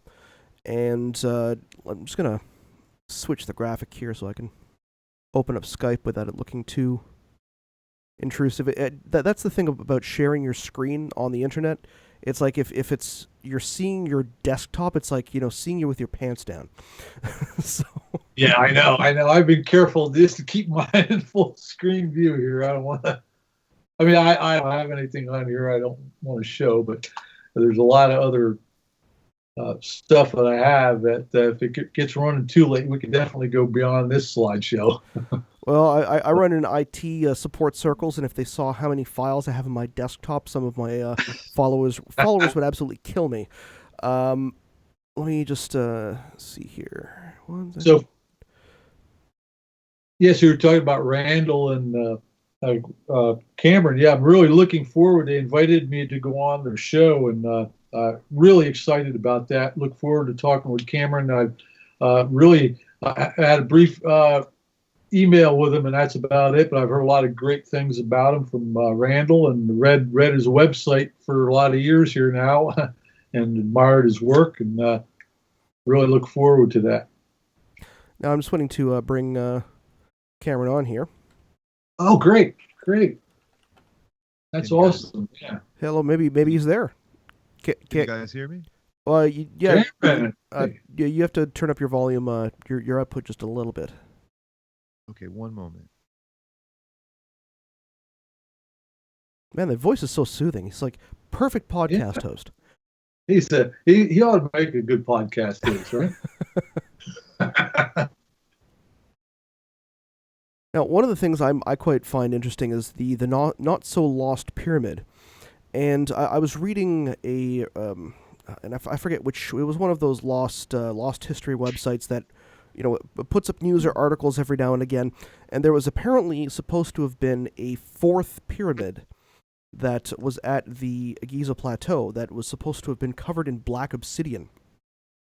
That was noticed way back, I think it was like 1700s. If anybody can provide that link. Oh, I'd love to see that. Obsidian pyramid Black in Egypt. Egypt. Let's see. Yeah, get the locations and the coordinates on that, and we could plot that out. Let's get lost. Great. Hey, based on what I've looked at already, if there's a pyramid and it's in Egypt, you can pretty much rest assured that there's some relation. And mind you now, think of this, you're a great one to be able to understand this concept, but imagine this template now, and you are in possession of this template, and part of what your job would be to do is to create lasting monuments that continue this knowledge, to pass it on, and your artistic part of this is all your own. All you need to do is use this specific geometry to create a drawing or a structure using points on this template and the numbers. And that's what they were doing all over the world. We wonder why these numbers are incorporated in. And let's just go over to Angkor Wat in Cambodia. Mm-hmm. I had the honor back in the 90s to. I was working for a lot of galleries in New York City and mounted a lot of artifacts from Angkor Wat, and was able to kind of look into Angkor Wat a little bit from a unique perspective. But the idea, there's 432 sphinxes that line the avenue. That's absolutely no accident, and it's very. It's got the same information encoded, but they just did it in their own artistic manner. And I think once everybody starts understanding this concept, they're going to say, oh, wow, that's easy. It's like you take a template. If I gave you a website template and say, well, here's a template, here's certain parameters, but you can design that template or your website web page any way you want, as long as you stay within some of these parameters that we're giving you here, or certain coordinates within that template. Use those because those are the coordinates or numbers that you want to transmit to future generations. So you, as the designer or builder of your complex, whether it be Giza or any of the other pyramid complexes there around the world, for that matter, you had the option of putting your artistic spin on it, but using that same information that you're transmitting that same information. The Mayan pyramid in Tikal, there's 432 right angles on that pyramid. There again, that's no accident either, and that's what I know I keep going over this, but my point is that any other researcher, I don't care what they're researching, if they're looking at anything that's got to do with the past and history, and especially civilizations that have long lost, this is what you need to understand it, because they left us the information. We just need to read it. The average public, I should point out, because there are people who do know this. And that's something else everybody needs to really just, get a grip and understand that that's a fact. And, you want to call it conspiracy or whatever. Well, we could dump so much information right now if I wanted to, that would, I could dump it on the table, walk away, and not have to make one argument on anything. There is a huge conspiracy. And the conspiracy is, let's define conspiracy, that's just several people getting together and conspiring to do something, or a plan, or make something. So conspiracy in its terminology is nothing surprising. Yes, of course, people got together and made a plan here. And absolutely, this knowledge has been transmitted down through the ages through various organizations, societies, whatever word you want to call it. And we all pretty much know what we're talking about here. We can trace this knowledge. We know it's here in Giza. We know it's even in other places, but we can trace it if we look into the Exodus and we see where Moses left Egypt. And of course, Moses, being a pharaoh, would have been privy to all of this and understood it quite well. And, the next place we see anything that would this knowledge or signs of a blueprint or template or temple to come into play would be King Solomon's temple or template. And, without going into too much detail there, that's the whole base of the Masonic and Templar orders. The King Solomon's temple, and the Bible, the whole thing rests on that. And I can assure you that dimensionally, the dimensions of King Solomon's temple and cathedrals in general were all derived from this exact knowledge that was hidden in King Solomon's temple. Not only possibly, when they talk about the treasures being, of material wealth or whatever, gold and the chalice, or the Last Supper cup, and all the the Ark of the Covenant. That's what I'm trying to talk about there. The Ark of the Covenant. They're again displaying all this evidence of high scientific knowledge. And what I'm suggesting here is that this knowledge made its way from Egypt to one place among many, was King Solomon's temple. And when moving forward a little bit in time now, we see that the story of the Knights Templar comes into play. And of course, the Knights Templar simply translates into the Knights of the Temple. Or if we want to translate that a little differently, we could translate that into the Knights of the Template. So according to the history, there were 9 knights that created this order of knights in France. They created these this order. They were allegedly protecting the Christians that were on a pilgrimage to Jerusalem after Jerusalem was recaptured in the Crusades.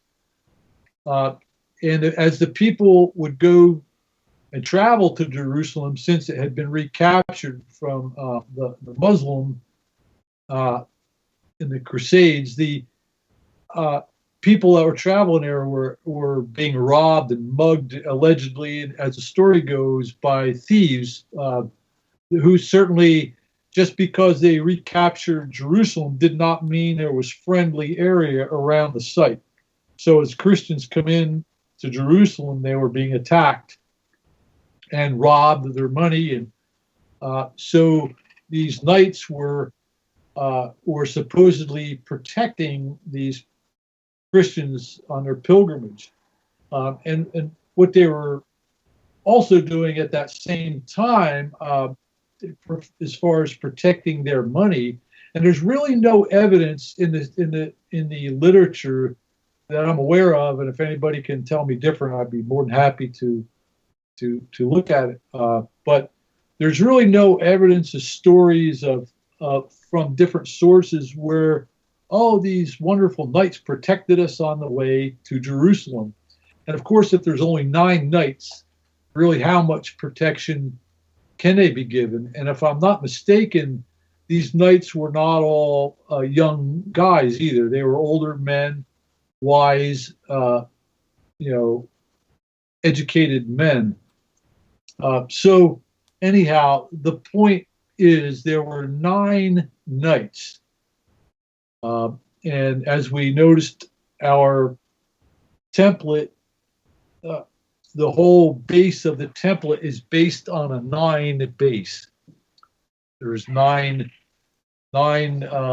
units in the diameter of our circle. There were 9 divisions of our circle of 40 degrees, which led us to the Not-So-Lost pyramid.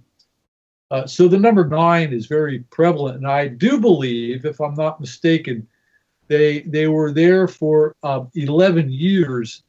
Now there might be some variation on some of these times and dates and numbers, but and if somebody could correct me there, please do so. But I do believe I've read that.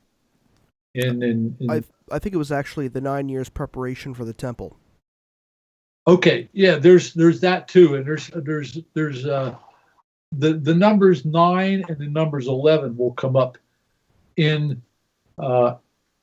this, and there's as the template in my book, which we didn't really cover. One of the first things that we realized as we're laying out the template is we realized that they were pointing at a circle, and that circle was to be divided into 8 divisions, into 9 divisions, and into 11 divisions. That was a key point that like I said, we really didn't cover here. It is in the book covered, but those numbers are key. And I want to mention one thing, that we know that our sun goes through solar cycles, and they're approximately 11 years in length. Okay, so there is a relationship in here between the sun and the solar cycles being 11 years apart, and the number 11. So it's all part of, you'll see these numbers as they develop and come into this whole thing, and actually show quite clearly the deliberate and way that these stories are actually giving us the information contained within the mythology, and then within you're talking about it took, what was it, 9? What'd you say about the 9 again? I'm sorry. It was 9 years for preparation for the temple. Okay, for the temple. Okay, and I also perfectly in the Masonic. You're coming from a 32nd degree Mason who was up a little bit on that stuff, and yeah, there's things you probably know that I do not. That the Masons would understand about these numbers, but it's all available on the internet anyway. So right, exactly. There's nothing here. And I am in full support of. I am a Mason. I'm an entered apprentice at this point. I've never really got any further. There were some reasons that came up as I was joining that precluded me from being able to continue. At some point, I would like to continue. So I am in full support, and I'm not one of those that are going to come out here and say, the Masons bad guys. I don't buy that at all. I understand they do great work. I'm probably at least a 3rd generation Mason, and I know the work that they do, and I've directly witnessed in my life of good men doing good things and being better men by being in the lodge. But I also want to note that at the same time, when we talk about this knowledge and understanding, there's 2 ways that, or maybe 2 camps, let's say, or personality types that would deal with this knowledge. There would be the selfish type of ego-driven, materialistic, I'll just use kind words, but the very selfish, greedy type of personality that would want this information all to themselves. Well, we don't censor on the show, so if understanding. Well, I'm just trying to. Yeah, I know you don't, and I'm aware of that. I am speaking carefully. I'm trying to, and I want to do that to lend credibility. Understandable. To what we're saying here, and I think everybody can infer and see what's going on here. But there's 2 types of personalities that wanted control of this knowledge. There were the selfish ones, like I said. Let's just call them the black hats. And then there are the other team that are the more compassionate people, the more truth seekers, the ones that want to share the knowledge, share the wealth, share the understanding of what advanced understanding of science and the wonders of the world could mean to our struggling materialistic culture we're living in. that is at war over resources, ridiculous resources that are really not even needed when the science is understood.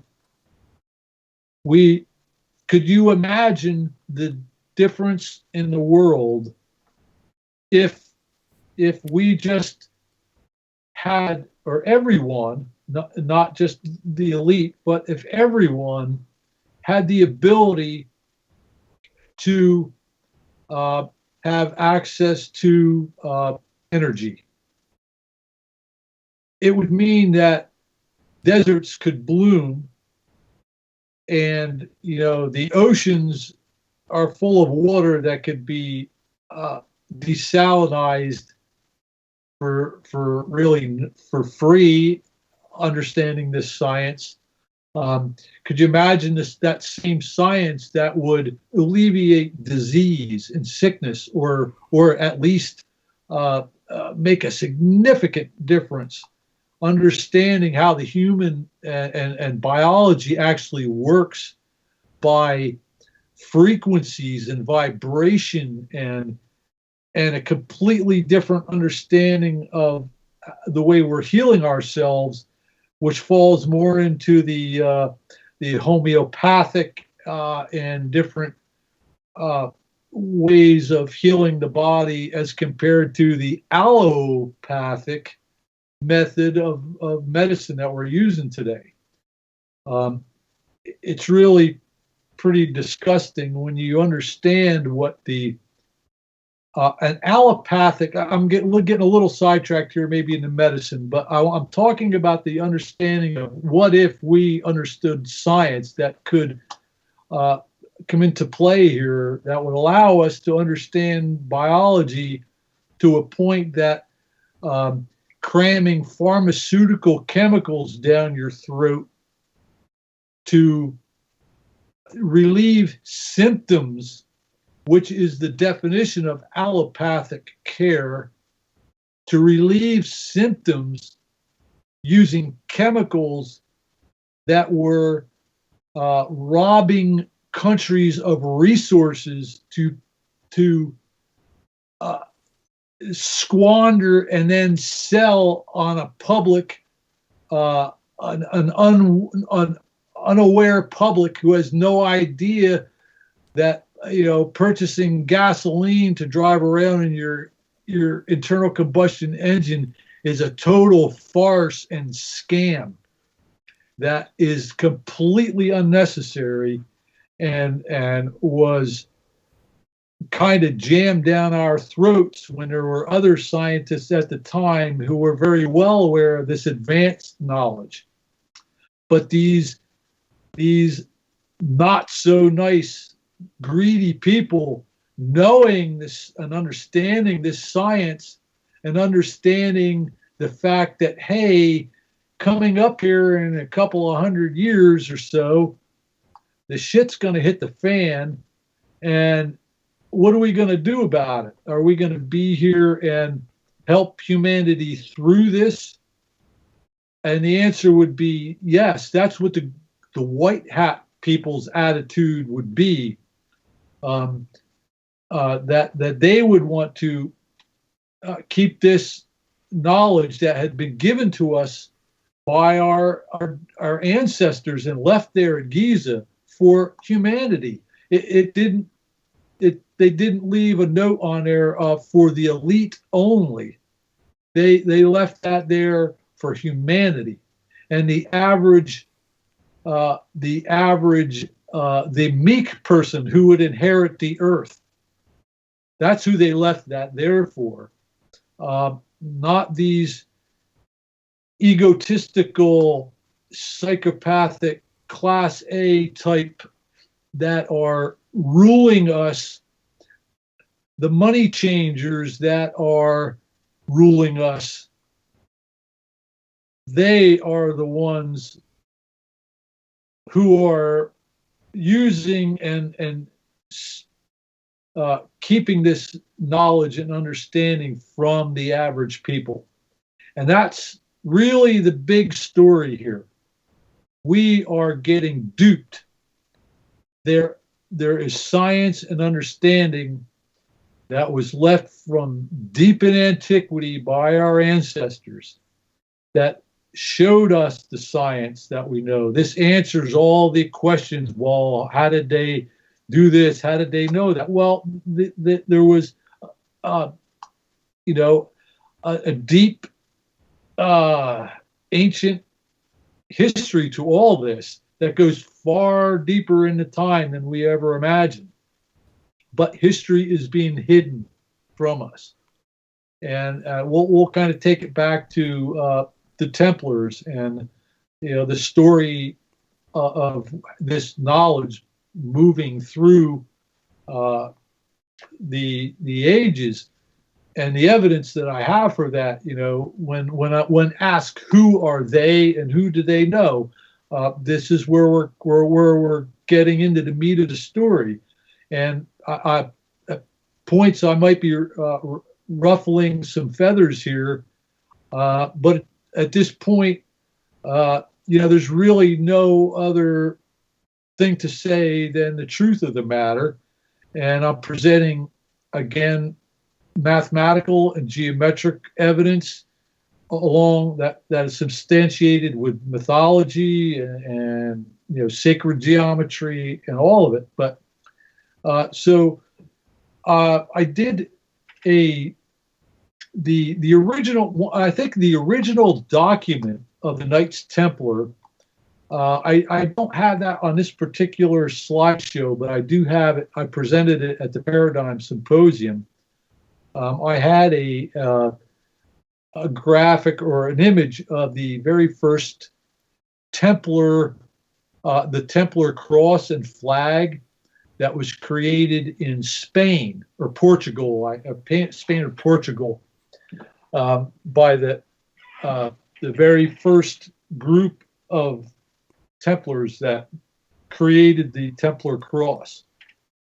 So I have that image, and I probably should just dig for it and show you. Well, I'm going to bring Cameron on here in a second, and while we're chatting away, we'll let you look for it, and then we'll bring a few callers in, then we can continue on with that presentation if you could find it, because I'm interested. Great, yeah, I can do that. So I'll just be looking around on my screen now. So in case you're wondering here, yeah, Jenny's like rustle some jimmies. I'm like, it's funny because it's like I built this show off of rustling jimmies. I think like on at least out of the 25 episodes, 12 or 13 of them I've probably called out Zacharias. Like I've of course I had a couple of glasses of scotch in me, but the whole the whole Nibiru thing, it's like, okay, well, I understand there's a very large following, and I understand that there's a lot of people who believe that there's reptilian aliens out there that are in control of the government, and that they're making the frogs gay, and they're that Obama that is a closet, whatever. I'm sorry, take rat like there are certain things that are covered up that there is rational explanations for, and there's obviously evidence that people are going to piece together. If you're going to claim reptilian fucking aliens, show me some fucking reptilian aliens. Don't go on to a show and talk about how the reptilian aliens are in league with fucking the aliens from Zeta Reticuli and the goddamn Nordics, when there hasn't been a shred of fucking evidence. Like at least with UFOs, there are numerous pictures, radar, cross sections. Any actual image of an alien that I've actually seen has either been way too blurry to see.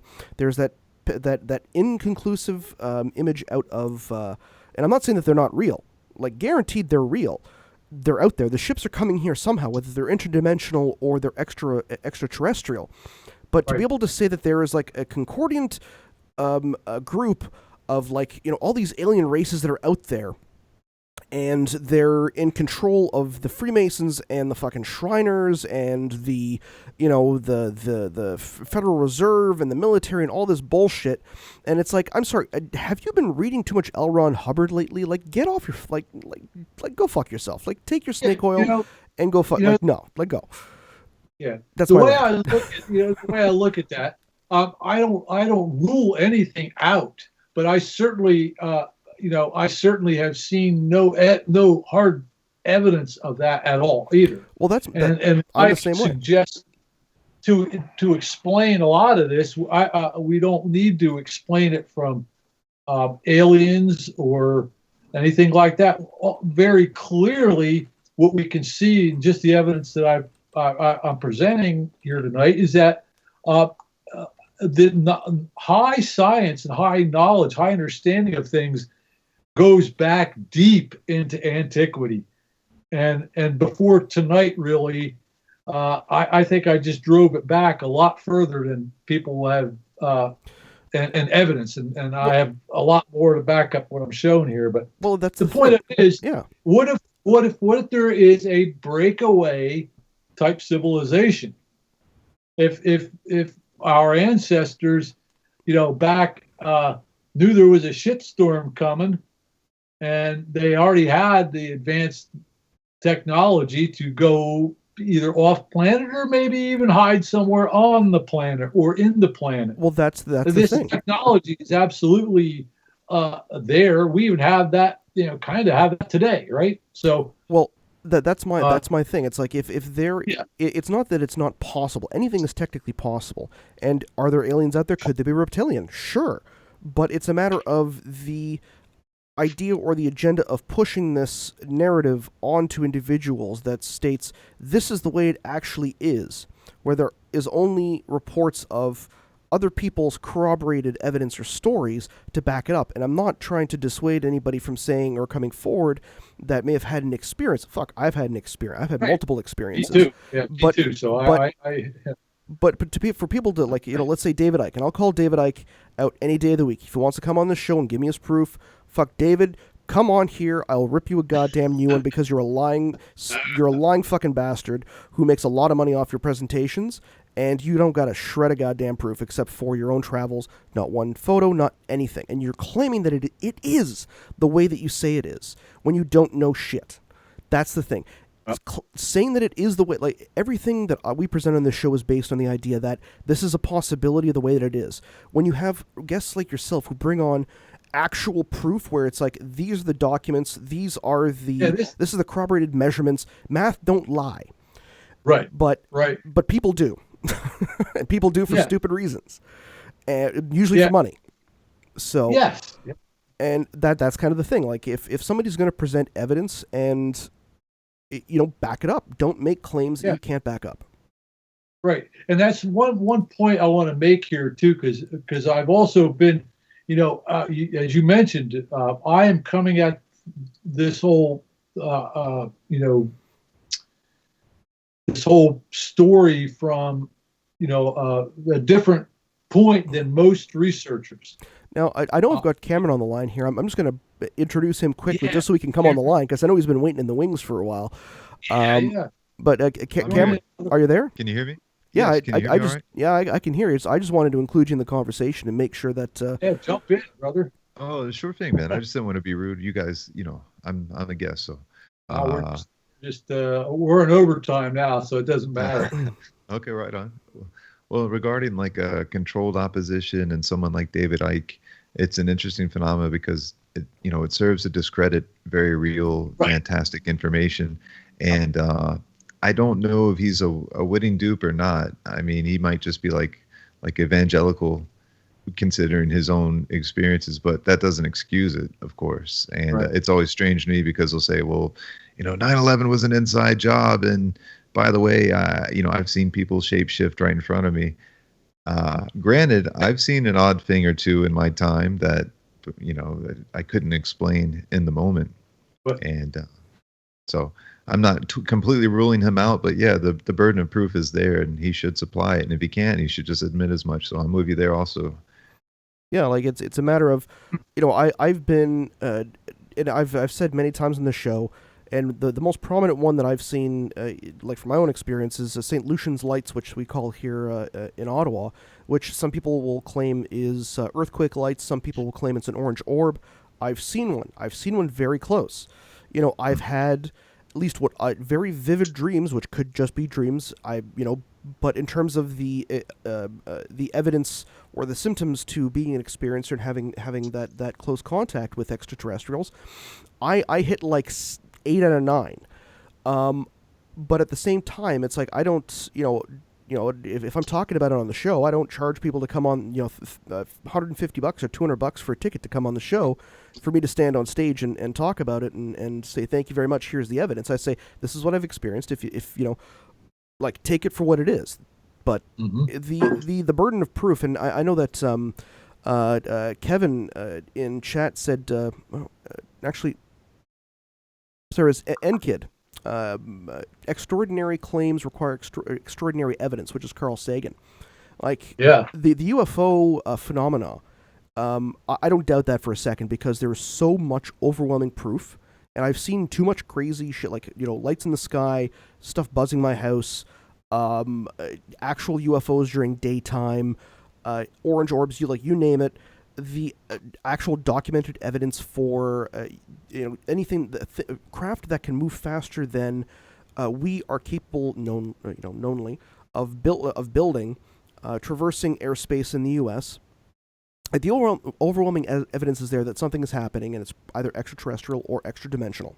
But unless there is actual proof, or let's say, as I say, a high-ranking government official, like a former president, comes on board and says, yes, this is what happened, I was briefed into this, this is the reason why I couldn't talk about it, nobody's going to believe it. And even if he does that, you're still going to have people who are going to be like, no, I don't believe he actually said that.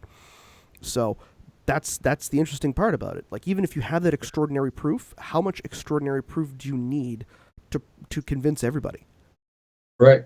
Well, again, what I'm bringing to the table here is unique amongst the researchers in that I'm bringing a definite blueprint and map to the table that is all scientifically provable.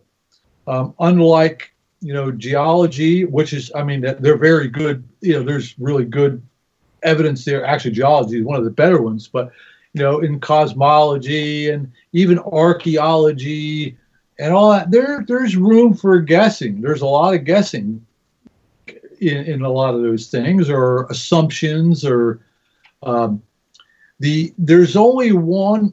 Well, I might be narrowing down a little too much, but there's only one real science that is provable, and that's in mathematics and geometry. Those two combined are hardcore scientific, facts, proportions and numbers. There they are. I'm presenting these not as a theory, but as a complete, picture. So yeah, the whole idea of the mathematics and the geometry is really important in this, and I say very seriously, for any researcher who's looking at Giza in particular, but probably all the sacred sites, if they are not looking at this method right here, using, instead of looking at these sites as just some willy-nilly rantings or a pharaoh or some king wanted to throw a city together, if they look at it and say, well, wait a minute, let's break it down into geometry. Were they using this specific geometry? I think just this last week there was somebody noted that one of the Pueblo structures out there were created in a Fibonacci division, which is no surprise to me.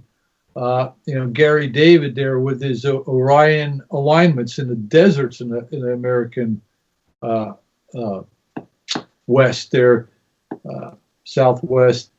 That's all, this is hard evidence we can look at and, again, tie this into deep antiquity, and it could very well just be our ancient ancestors that we're seeing flying around, along with, maybe other things as well. But we can't discount, we can't jump right to reptilians all of a sudden without, examining the information, because I think, again, as I said, I think the answers are all here in this template, or, the vast majority of this knowledge. Cameron, Yes. Say what now? so do you have anything to add to that? So it sounds like, and I'm catching up here, but just what the origin of UFOs throughout time and how it could be linked to either, say the deep state, modern occultists, and or be some type of psyop, like making it look like there's UFOs, but it's just drones or something of that nature. Yeah. I think that could all be true, and maybe that's something that we'll discover in our era. Maybe it'll take a bit longer, but it's fascinating to consider. Yeah, I think you're right on that point there too. I think a lot of the controversy gets going is like, oh, you're right or I'm right and you're wrong and this is right and that's wrong. Well, wait a minute. Maybe we're looking at both things. Like the other night when Dr. Robert Schoch was talking about the causes of the younger Dryas being the coronal mass discharges or coronal mass ejections from the sun, and Randall was talking about the impacts. Well, I suggest that they're probably both right, because the way I understand it and the way it's presented here, and I don't know if you guys are familiar with Professor James McCanney, who is really one of the originators of the so-called electric universe. He's an independent guy who did a lot of work at Cornell. His work there is, I kind of got sidetracked there a little bit. But anyhow, we need to consider, I lost my train of thought there a little bit, but we just need to consider that this is knowledge that's been suppressed, and some of these the things that we see could be very well new technology or whatever. Deep state, you called it there, I guess. Yeah, that's a good term for it. One thing I do appreciate, Alex Jones gets shit on a lot, and nobody has all the answers. The best we can do is learn to work together and vet things and hold each other accountable. But the whole idea of continuity of government being perhaps a means to preserve not only our species but a certain dynasty. And when you look at, say, the amount of caves they've discovered in Turkey that were clearly designed to preserve people's lives in the event of catastrophe, and then you look through the paleoclimatological record and you see that we've had these incidences that Randall's laid out where it would have been hell on earth for most of the people alive in these periods, in these regions where catastrophe ensued. So coming up with contingency plans throughout time and how those might look and how they may need to invoke magic or religion as a way to get the tax livestock, so to speak, to invest in something like a deep underground military base. Yes. So, I mean, it's all there. It's just how we choose to look at it. Yeah, it's and what I'm bringing to the table here, I kind of let a few little clues out of the bag here, but how this knowledge has been kept by these groups, and what I propose to you again, it's just like it's the nature of humans. There are psychopathic, egotistical, really bad people, and there are loving, kind, generous, wonderful people, which I propose are the majority. And they got two different agendas going on here as far as continuity of government, so to speak. There are two parties that, and that's simplifying things a little bit, but they're two different types of people that want two different things. One group of the people are aware of these cycles and when they happen and occur, and know that they need to prepare, and know that they probably won't be able to save everybody, but what do we do to make sure, the continuity of the human species, and bringing it through. So, you got these two teams throughout history that are basically in a tug of war on control of this knowledge.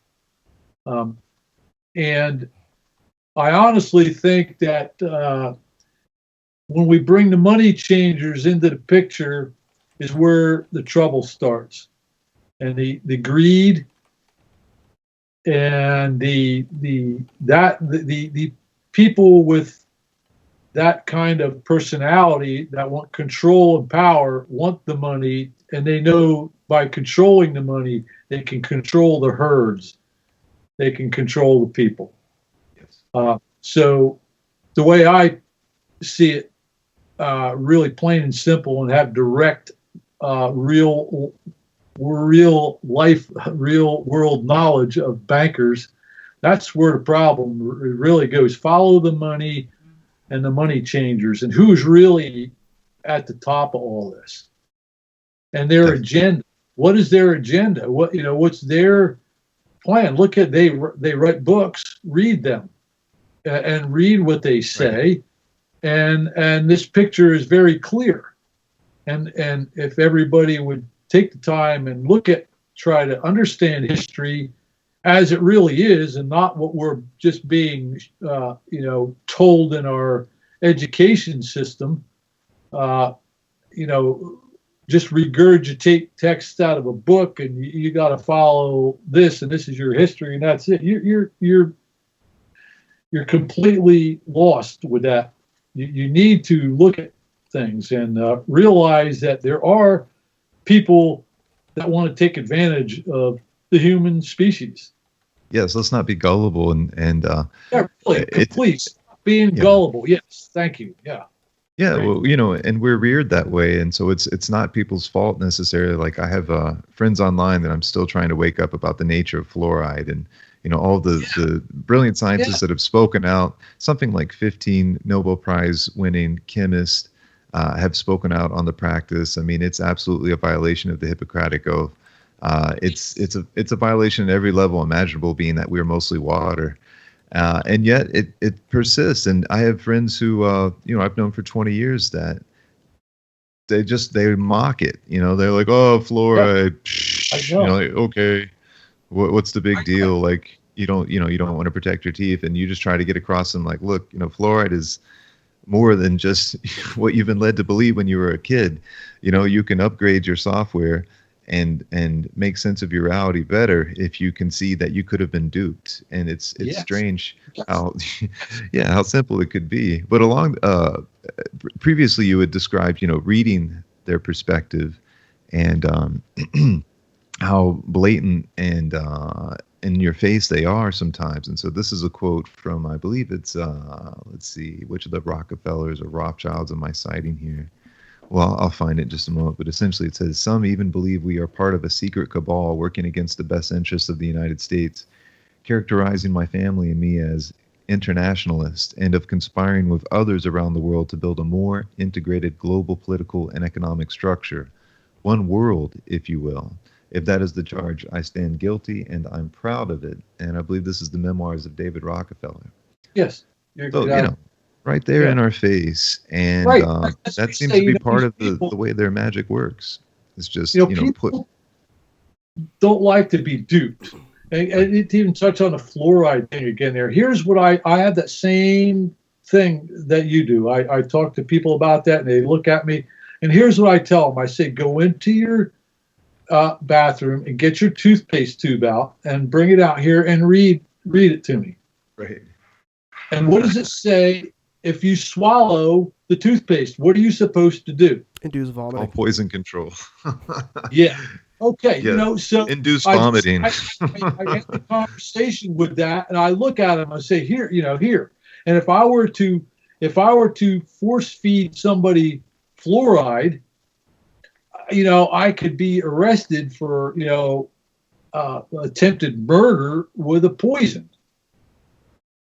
Deliberately blunting their third eye. Into your drink at a few higher doses than that are given in our local tap water.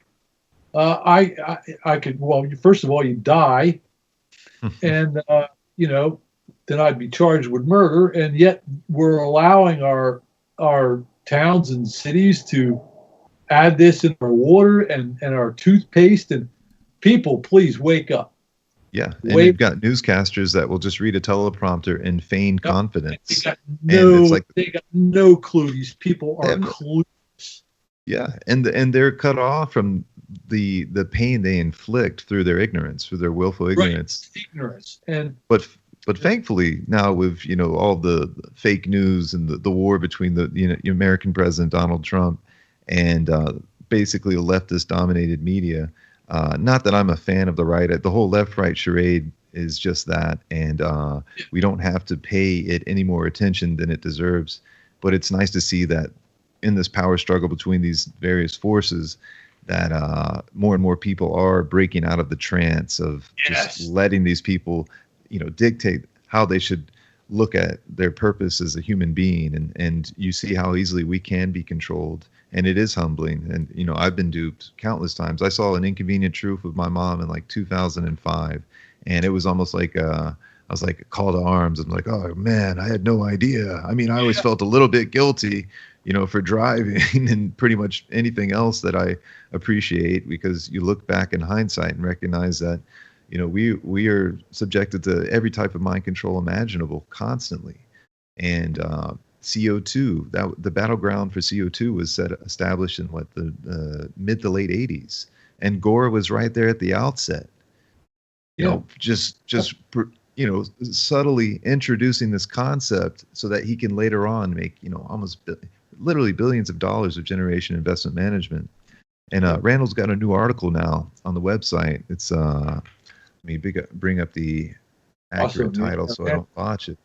But essentially, it's about the demonization of CO2 and how we can actually heal this planet, and how we're actually in a CO2 deficit. So the total opposite of what we need is what we're being fed. We're being fed that we should be guilty for burning fossil fuels, and that there's no way we could have clean coal. And again, I see my friends who are apparently entranced by this need to attack Donald Trump because the media is telling them, like, hey, don't bother seeing what he actually said. Let them tell you how to approach him. Listen to us. Don't look at the facts, people. People should be ashamed of themselves. Just look at that. Don't let anybody tell you. You should have enough self-pride and just say, wait a minute, I'm not going to have anybody tell me what I should think. I need to look at this. And I'm hearing conflicting stories, and I ought to sit down here and logically look at it. But, that's, I think it's happening a lot more. I think there's a major turn of events here with people starting to wake up to that fact. Yes, and, it's like an autodidactical revolution. People are teaching themselves and each other, and they're forming groups and reappraising the whole situation. And I'm seeing it. I know we're all seeing it. I'm seeing so many of my generation, they're not putting their kids in school. They get what that's about. Right. They're not going to subject them to that.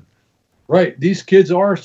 I've been so encouraged. I've had the opportunity. I mean, I was really blessed here. I got asked to speak at a couple of the local schools to 5th and 6th graders about Egypt. That's when they study it, and the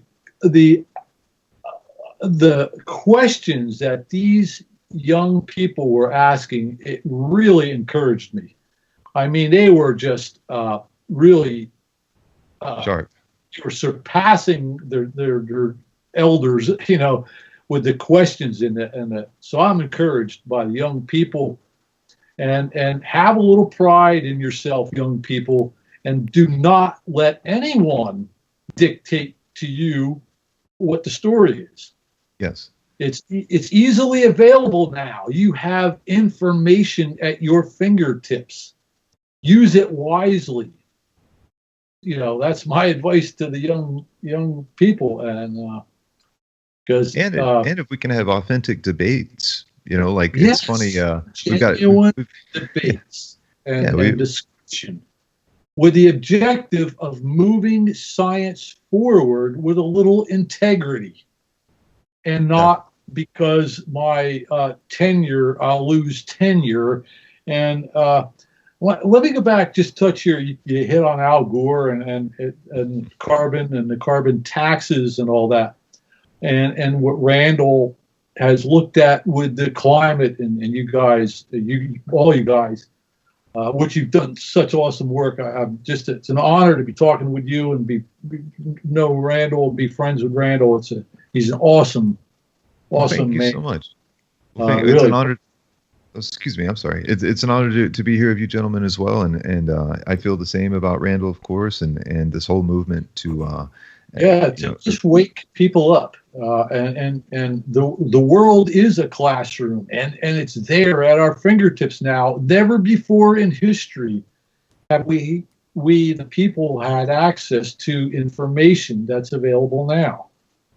Use it to find out what the fake news is and the fake news isn't. And it's easily discernible if you just sit back and do not let people try to tell you your gut feelings. Go with your instincts and just don't, you gotta not be afraid to admit you've been duped. We've all been duped. That's right. Every one of us. All That's of right. us. And That's right. And there's no shame. I've been struggling, dealing with the reality of it, to tell you the truth. And I appreciate that honesty, because, it's like we're kind of groomed to worship these celebrities and people that have basically had access to they've become part of our experience because their image is reproduced so often.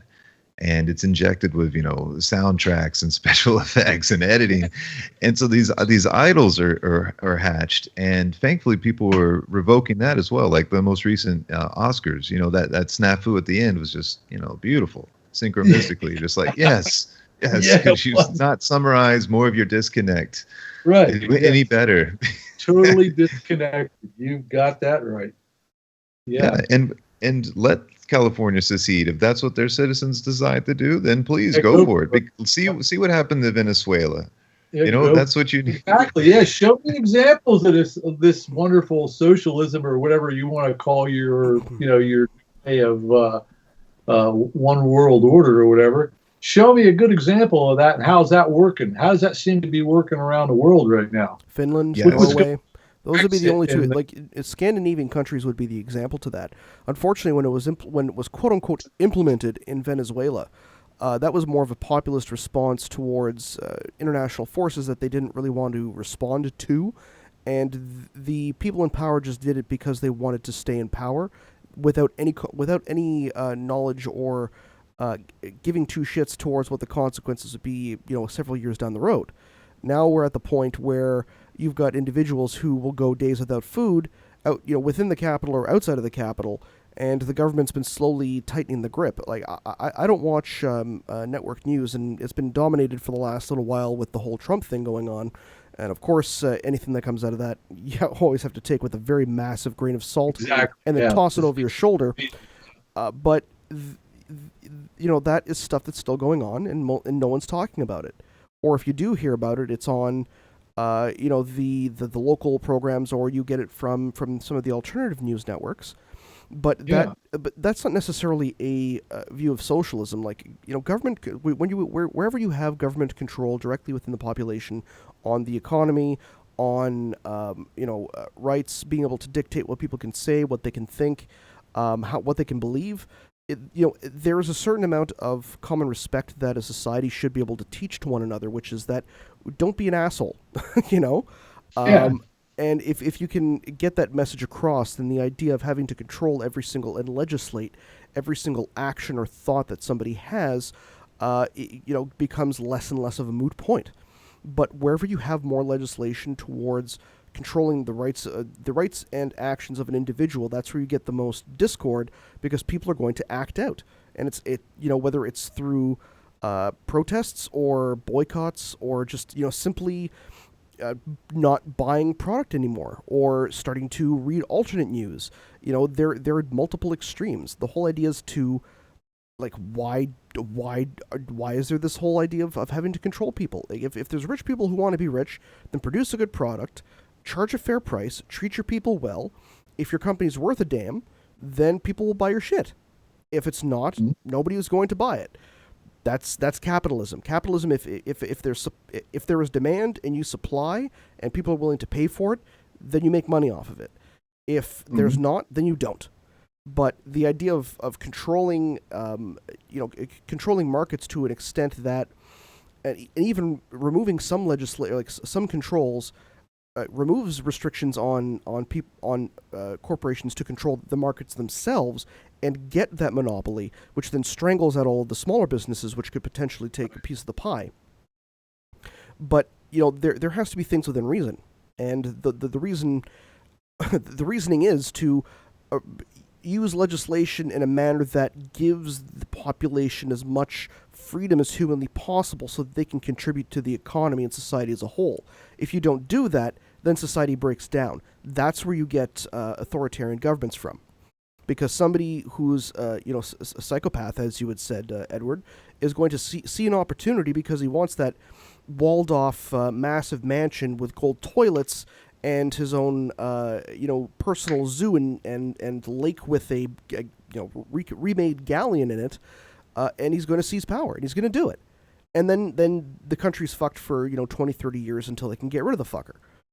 So the idea is, why do we have this self-destructive nature where we're either just going to go along with shit and just let it happen, instead of becoming involved and becoming informed and making some, not going out there and marching, but just making good, intelligent decisions when you go to the voting box, and somehow at least choosing people who aren't actively there to fuck you over, or if they are, the person who's going to fuck you over the least amount humanly possible.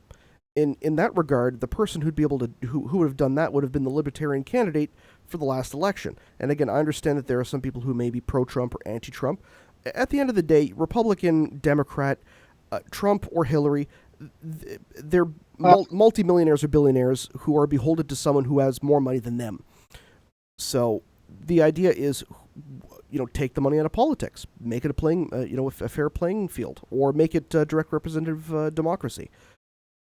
Well, I think, I don't usually like to even discuss and get into the politics and all that, but of course it's almost unavoidable. No, it's more the philosophy of it. What's going on. But let me just kind of take this back into the context of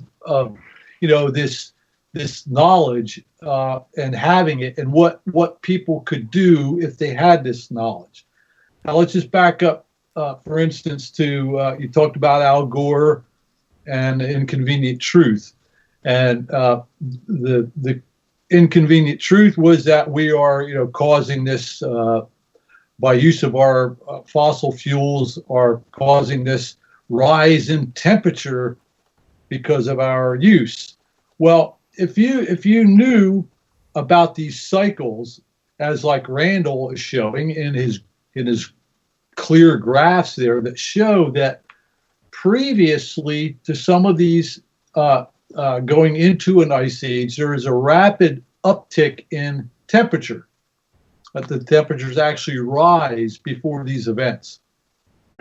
So if you understood that, if you clearly understood that, and you were aware that one of these cycles happened to be coming up somewhere around the alignment of the galactic center, and this was knowledge that was thousands of years old, that was brought forth, and there was two teams kind of vowing for the control of this knowledge and understanding of the timing of this event. And that's critical to know and understand in this discussion here. But so I'm saying that the these two groups, and what you're calling here, I kind of, if we're still talking about Republicans and Democrats, you're missing the whole point. There's really, that's the two teams trying to complete the same goal. But what it really gets back to, and kind of comes down to what we're kind of competing against, two competing ideas, one being like nationalism or patriotism, where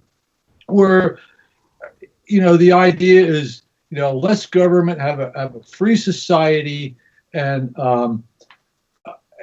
be more nationalistic and support cultures, and the idea of a one world government or the one government.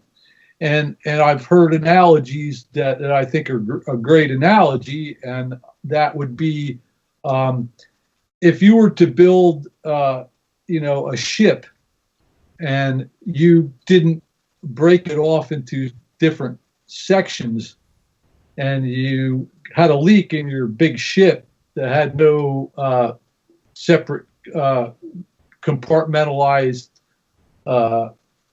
sections in that ship, it would take one leak and it would take down the whole ship. In a political analogy, that's what we're looking at, is the globalism would be controlled by a one world government. And therefore, if one wacko got in control of that, the whole ship would go down. The whole ship.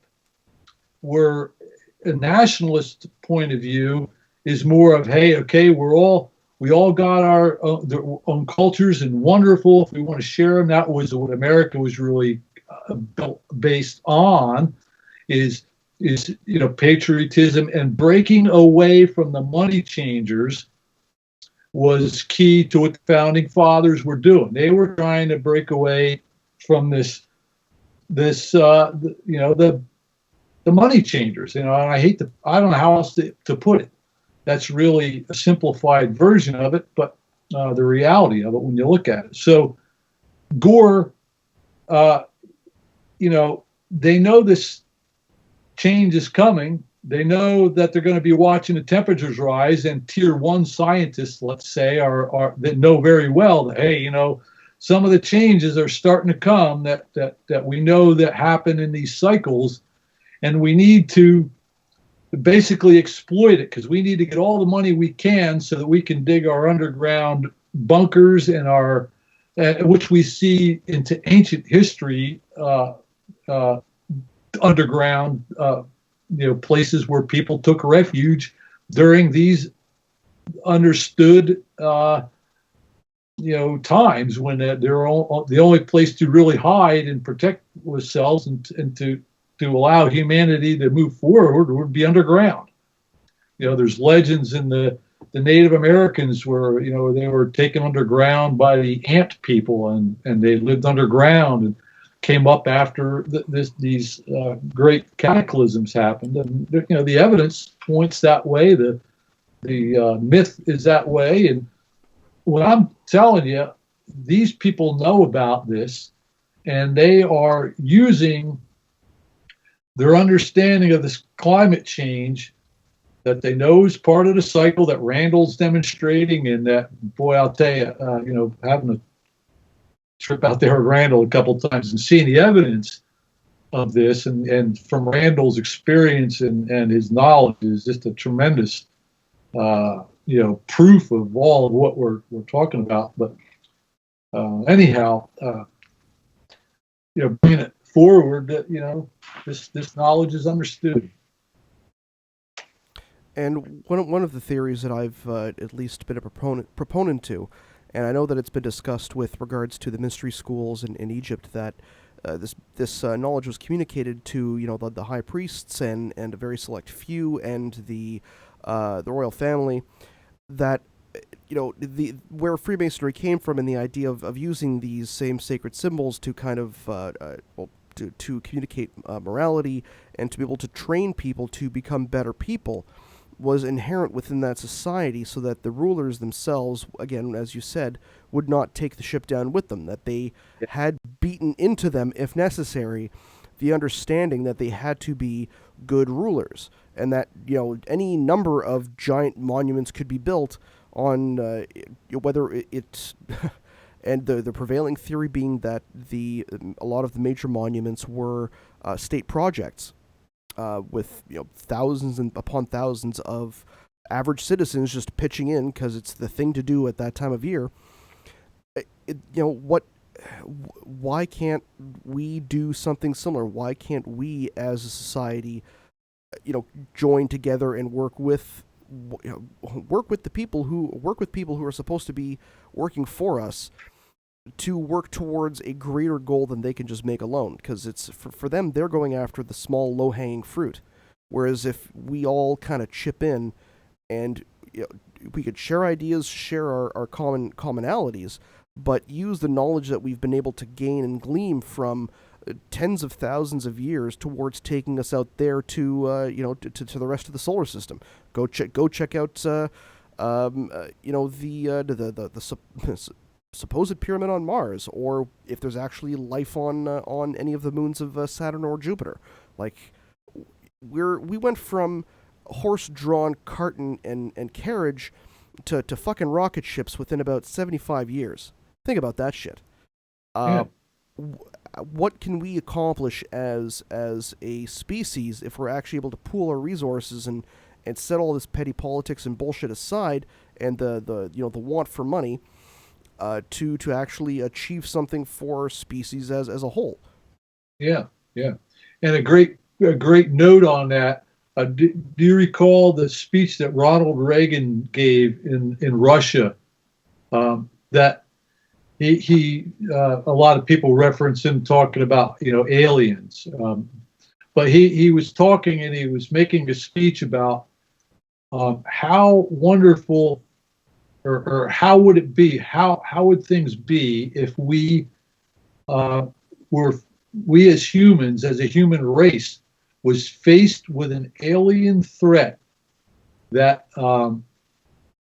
faced us all, and how humanity would come together and not, I forget the exact quote, but that famous speech he made. Well, what I think what Ronald Reagan was saying right there is, imagine how we would come together if we understood about this cycle and when it was coming.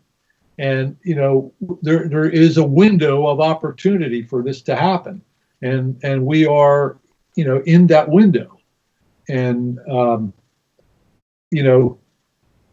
these things need to be taken into consideration when understanding what's going on here. There's a lot of, the magician uses sleight of hand and distraction to take your eye off the ball. And really, if what you're looking at is white, they're going to tell you it's black, or if it's whatever it is, it's the opposite. And we need to understand that. And once you do, a lot of this, you can see what's going on here, and it's exactly what you'd want them to do. But I think what's going on is there's a struggle to the good people who want this knowledge to come out. And there's the struggle with the people who do not want it to come out. Definitely. And things like people purifying their water and getting fluoride out of their system. I know there's a lot of people, their knee-jerk reaction is going to be to, attack the messenger here. Sure. But that's what we're seeing is an awakening, and the Renaissance means rebirth. So we're supposed to ascend and meet the challenge of these cycles, and they are mapped out. But getting that knowledge out there is maybe this year will be the year that more of, say, Randall's work identifying the tempo of global catastrophe can kind of start to get the appreciation it deserves as a scientific discovery of such import. I mean, we're talking about the timing for the end of world ages and civilization as we know it, and it throws everything in a new light to think about political control throughout time. Yeah, exactly. The political control that you would have by the understanding of these cycles. That's exactly what I'm talking about. And the struggle between the good and the evil, if you will, of who's going to have that control. Because there could be two different outcomes to one of these events, okay? If 99.9% of the people knew nothing about it, and were kept this knowledge, if it was hidden from them, you can assure that 99.9% of the people would perish. Right. But if more people knew of this hundreds of years ago, and it was brought up within our culture and our understanding, it would not be this big fear to, oh, there's a train coming. That's not, it's a train coming down the tunnel, But now here we are, and I think the money changers have been in control for a little too long. Absolutely, and even they can be manipulated, and sure. So, for instance, have you guys read The Master Game by Graham Hancock and Robert Bauval? Yeah. Oh yeah. Yep. Yeah. I mean, right there. I mean, I wish I could have. I would have been so much more interested in history when I was forced into, a public school in a concrete box prison-like atmosphere, and then force-fed all this garbage. This is a book I've read twice now, and I'll probably be reading till I reincarnate and read it again. But it's fascinating to think about that type of revolution and that type of renaissance. What provoked people to suddenly organize. And the duel that took place between, old masters and new masters, and they're perhaps, the evil, so to speak, becoming so corrupt that people had to innovate to throw off that type of domineering force, such as, say, the money changers. And so with cryptocurrencies, I'm no expert in finance whatsoever, but I know that there's a lot of people out there now cultivating intellectual networks to establish this paradigm. And it's starting to bleed into all aspects of our life, where you'll have, like, say, Bitcoin ATMs. And I've even heard murmurings of Trump trying to get us back on the gold standard, which, is phenomenal to even consider, because that could immediately deflate their advantage. Right. Because you see, the problem is where when you start making money itself isn't the root of the evil. It's the want of money, and then the actual making money with money is in interest, in forms of interest, and that's really where it runs amok. And the money changers, money in itself, you need in some kind of civilization, you need some way of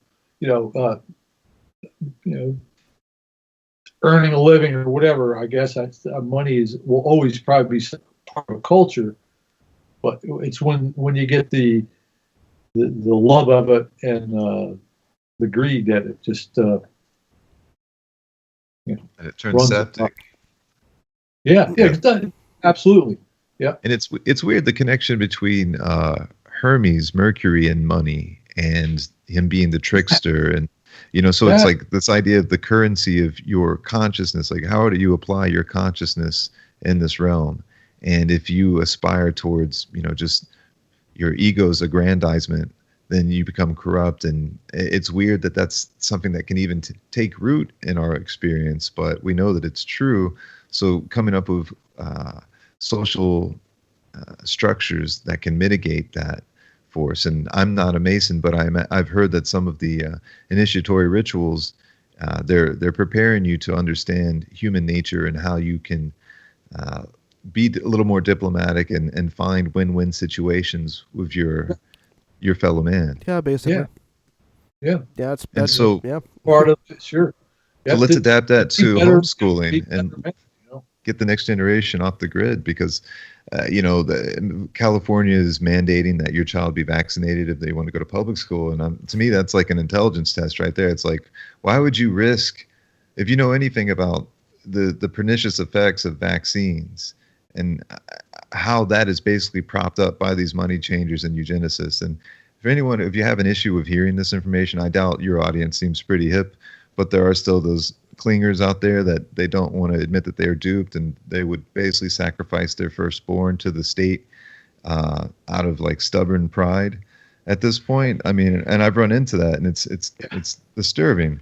But yeah, I mean, to me, it's like it's California saying we're an abusive tyrant, and we're giving you the opportunity to not only get your excuse me, Freudian slip, your child out of our clutches by not sending him to public school, but you're also refusing our advance to dominate their mind with your consent, because we've scared you into this paradigm where, how's your kid going to get educated? How could your child become educated without us? Never mind that, our students are failing and they're being turned into these, again, another sensitive term, but snowflake that can't handle reality. Yep. What are they going to do if there's a catastrophe? If they don't have basic skills.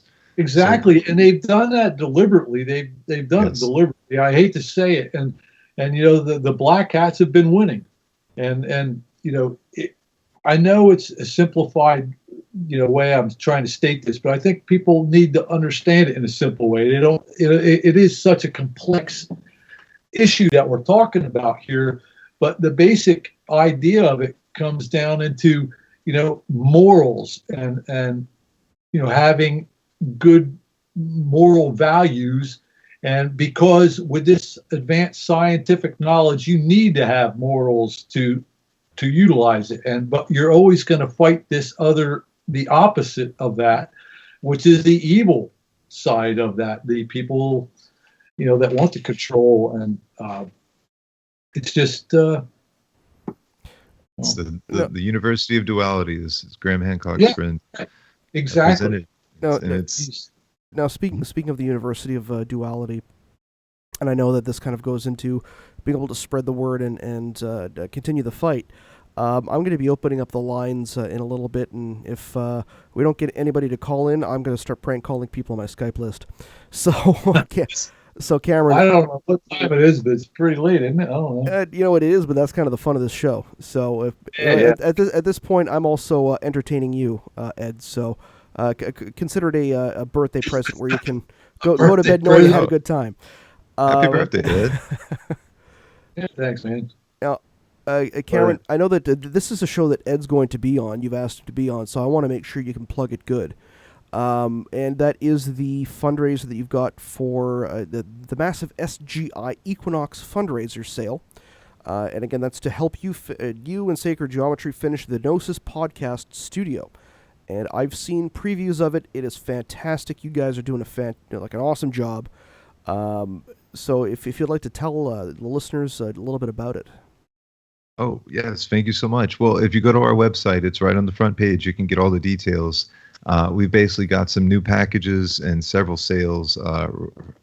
First of all, we've got our Cosmic Patterns and Cycles of Catastrophe presentation in Blu-ray format. We've got it half off for this weekend. So if you jump on that, the code word or coupon code is Gnostica. So Gnostic with an A at the end. And that gets you half off of the Blu-ray, DVD, or the download, whichever you like. Otherwise, we've got a couple of packages for people that want to get started learning sacred geometry, the 7 liberating arts, the philosophic and intellectual foundation for cognitive liberty. That's what we're about here. So, and of course, anything that we receive, we're going to turn it right back into funding the organization and getting Randall on the horn to be able to interact with everyone out there who's been following his work now for several years. Randall's just a phenomenal teacher, and I feel blessed that I was able to sit in classrooms and presentations with him and others, and the conversations that would be born of the interaction were just priceless and timeless. So that's our goal with the podcast, is to basically open up the floor, have people interact with Randall, let him let on a little bit more about other aspects of his personal pursuit of wisdom, and just see where it goes. And right from the outset, I know everyone wants to learn more about the moon. Well, I promise you, if you support us, I will make sure that he divulges some juicy bits of information that are completely mind-blowing regarding our celestial consort, the moon. And he's got an incredible presentation called Lunar Mysteries that I've been itching to have him kind of divulge somewhat. So anyone out there listening, if you're into this stuff, we've got great sales right now. Check out the website. Anything you purchase, it's just going to get, it's going to be put towards getting the podcast up. We're really close. We just need a couple more pieces of equipment, and keeps the lights on and takes the cortisol levels down a little bit to have that support. But very thankful for all the support we've received throughout the years. Truly, without individuals, most people I've never even met, our customers, they send us, really heartfelt commendation online and appreciation. And so we just want to send it right back to them and let them know, like, hey, your support, we're going to make the most of it. And hopefully within the decade, we could have, some state-of-the-art facility for Randall to broadcast his, decades of research and cultivation of proper scientific instruction to the world. And, the world is our classroom. We want to have this translated into as many languages as possible. And that's a project I'm proud to be a part of. So thank you guys for participating. I'd love to have you on the show and share your particular perspectives, and let's all keep forming up and networking so that we can make the antiquated mind control system completely obsolete and move forward with a grander perspective of our potential as a species, and how we can liberate ourselves really in just a few generations by taking care of children and making sure that they're not subjected to these really tyrannical systems of thought control. Rant over. Well, thank you. Well stated. And also, you do have the new massive SG. Oh, is it the same one? It's all good. Okay, well, I'm just gonna go right back because I know it's on the front page here. I'm just gonna come on, load. It's that darn Canadian internet. There we go. So you also have the new Redemption of the Beast, the carbon cycle and the diagnosis or demonization of CO2 Part 1, which is the beginning of the fantastic article that Randall has written. Oh yeah, it's incredible. I mean, I'm trying to get Randall to call out some of these. I don't want to say shills, but I'll say these people that perhaps they claim the mantle of science as their own, but they are rarely seen in a scientific debate. And so we'd like to change that and invite some of these ambassadors of the globalists to explain their position and actually have to present that they are knowledgeable enough to be considered an authority. And I think many of them will fall rather rapidly if they were pressured into such a debate. So in this particular article, it's fascinating. It's just part one of probably what'll be 4 more episodes. But if you want to understand how vital CO2 is to basically this experiment of life, Randall's has gone beyond himself to bring it all to you in a format that anyone who's a scientist, we've got all the peer-reviewed data throughout decades as part of the bibliography. So take us to task if you disagree with his presentation. The onus is on you to challenge it and to bring better evidence. And I think with that type of rigor and that type of expectation and pressure. So if you're out there and you see someone who is propagandizing and you're aware of it because you've studied with someone like Randall, by all means call them out, on Twitter, Facebook. Let's harass them. Let's let them know we're not all right with you basically being a lackey for these power mongers. And we're not going to take it. And I'd rather see someone like Randall be elevated in the place of some of these other so-called scientists or ambassadors or puppets or whatever you want to call them, because they're doing a great injustice. And perhaps in their heart of hearts, there's still enough of a conscience that they could recognize that they'd been manipulated or incorrect, but that remains to be seen. Yeah. So yeah, I love having you on the show just because you speak so eloquently and very well thought out sentences. Yeah. Every single time you're on, I kind of feel like I'm a sledgehammer, slamming against a block of ice in comparison to some of your arguments. But I'm flattered. I appreciate that, and Thanks for giving me another opportunity to practice because I'm usually just here by myself. Great job.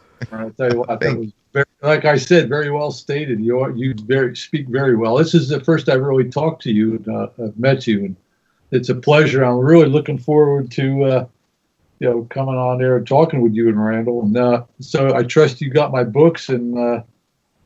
I sure did. Thank you so much. I wrote down actually in my notes. I was like, be sure to thank Ed for sending a copy of his work, and I'm going to be studying that intently. And I've got a copy for Randall too. I want you to be taskmasters. I am your apprentice coming, and showing you papers, and you're supposed to look at them and grade me. Be critical and. Oh yes, I'd be happy to, and that's so we're kind of creating our own royal society here, where we can observe each other's presentation and work and help each other become better, and so I'm honored that you would entrust us with that opportunity, and please, I feel the same way. Like I've only written one article to date, and it was very humbling, but it was very edifying, the whole process, and so. I encourage all of us to go forward, absolutely, and see what we can make together. And so, to that effect, I wanted to say, of course, happy birthday! Thank you for the books. And Randall spoke very highly of your skills as a carpenter as well. He said you were world class, and coming from a guy like Randall, that means you're definitely world class. Well, I gotta maybe put a little plug in here. Yeah, I have been so blessed with the talent that I've been able to work with through the course of my 35 years or so of woodworking, and right now we're doing a pipe organ in the St. Thomas Church in New York City. A beautiful, huge 7-story pipe organ with all the carvings, and we're working in large basswood pipe screens, and so if anybody's interested in my woodworking and wants to check it out, I work with a father and son team, just absolute world-class guys in all aspects, and I've worked with them for 20 years and love them both. But it's at woodsculpture.com. Woodsculpture, TURE.com, woodsculpture.com. You can go there and check out. He's got many years of carving and some of the stuff we're doing now. And I've been involved in worked at the Trinity Church, where the National Treasure and that show there that Nicolas Cage ended up in the Trinity Church, and Broadway. I've worked there. I've actually done work for I.M. Pei, the architect for that did the pyramid. Yeah. And that's intense. I got to tell you that story. This is a little. Back in the 90s, I was working, did a lot of work in Manhattan, and we got a call from I.M. Pei, and it was actually his a gallery, I think, got us connected to a gallery that we were working with. But I.M. Pei wanted us to come to his home, and he had an Egyptian stela. It was about 350 pounds. He wanted it hung from the wall to make it look like it was floating. So my job was I had to go to I.M. Pei's house by the East River in New York City. I went there, and he actually wasn't there. I met his wife, his beautiful wife. She was such a wonderful lady. And I had to go in and tear a big part of their wall apart and measure the structure that we had to build at the shop, metal structure that would make this Egyptian stela look like it was floating or levitating. So I took the measurements and drawing back to the shop where my cohorts and comrades made the piece and installed it, and so that's my I.M. Pei story. Incredible. He's cited multiple times in excuse me, the master game. You know, being the architect, and of course all the alignments associated with Sirius, and just the talismanic city building process. You know, seeing that, you know, the modern, it's incredible. I'm glad you caught that kind of stuff because, I mean, that the Louvre, the angle of the pyramid in there, you need to really look at that and then look at the number I already presented earlier. I'll review again. It's a whole, I mean, these people know, my friends. Yes. The architect of Washington, D.C. I can't wait to get to some of those things. There's a lot to show. I look forward to it, and you know, I'd love to hear Scott Onstad on this broadcast. He's a phenomenal researcher. He's awesome, and he's got a lot of the numbers. But what he's going to be really surprised to see that all these numbers, although they're numbers, and he's seeing them and where they are. Now he'll understand the context in which these numbers are used. Because the template explains that it's why that they're there, it's why that number is that number, it's why that distance is that distance, and all relates to the template. I can't wait. I'd love to talk to Scott Onstad myself. He's an awesome, put together some awesome work there. Absolutely. I'm looking at the pipe organ that you mentioned on the website, woodsculpture.com. It's incredible. And, you know, they say architecture is frozen music. And so it's interesting thinking of an organ on this scale as almost like its own temple. You know, what I've been working on right now as we speak, I'm working on one of St. John the Lion, of the four apostles. And, we've been able to carve all four of them now in this, and it's just been awesome. But I can't speak highly enough of my colleagues there. They are world class, to say the least. Actually, Dennis won an award given by the Architectural Society, and it was given in Manhattan at a I forget the actual. It was as a sculptor in architectural sculpting, and it's a very prestigious award. I think it's called the Arthur Ross Award, maybe, or something. In 2014, I believe he was a recipient of that, which is a huge honor. And I'm just blessed to be doing what I'm doing. And it's a part of really a magnificent story of how all this developed for me. He played a huge role in it as well. He's a very, very learned man, and has a huge library of several thousand books, and very well read, intelligent man, and it's just an honor and pleasure to be working there. That's fantastic. Now, I'm taking a look. This is the website where on the front page it's a wood-carved lion, and it's a black website. Is that correct?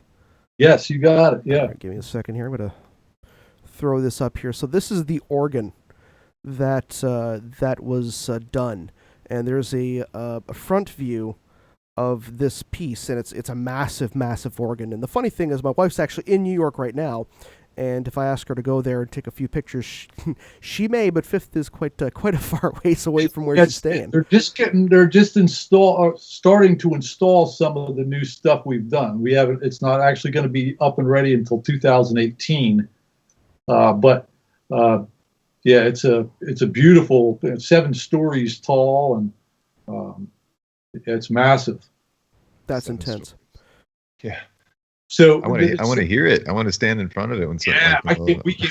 We're definitely going in. I think it's the spring of 2018. They're having a big concert of some kind, but it'll just be such an honor.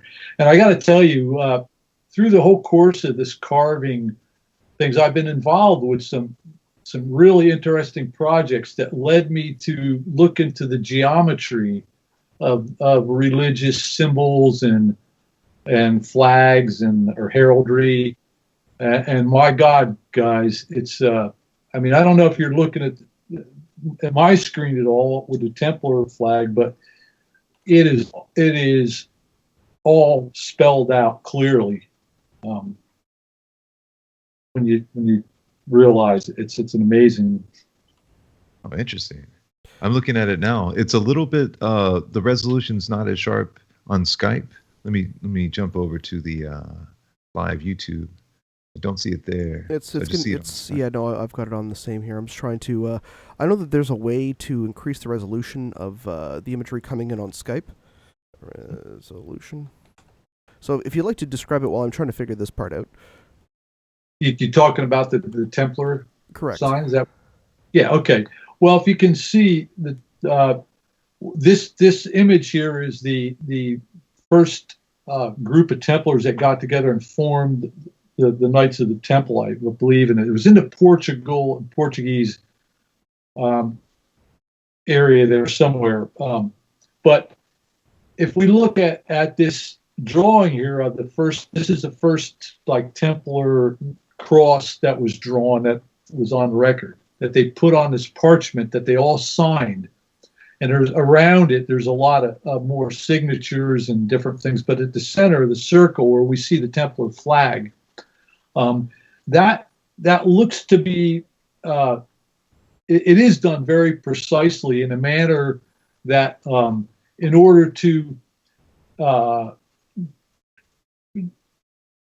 have those pieces or pieces of the circle, arcs of the circle, in the manner that they are, that grid, that if you were to make a square in that circle, it would be a 440 squares within that grid, a 21 by 21 grid. That's what they started out with when they positioned the compass to draw those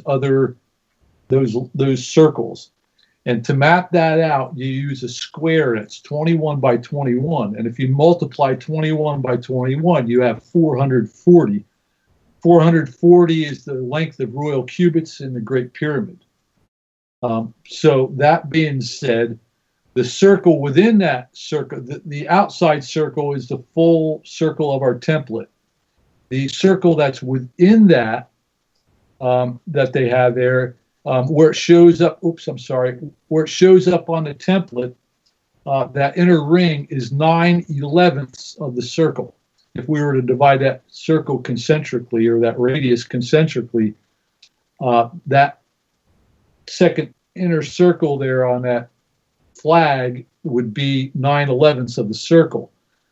And that same radius is used to make the rest of those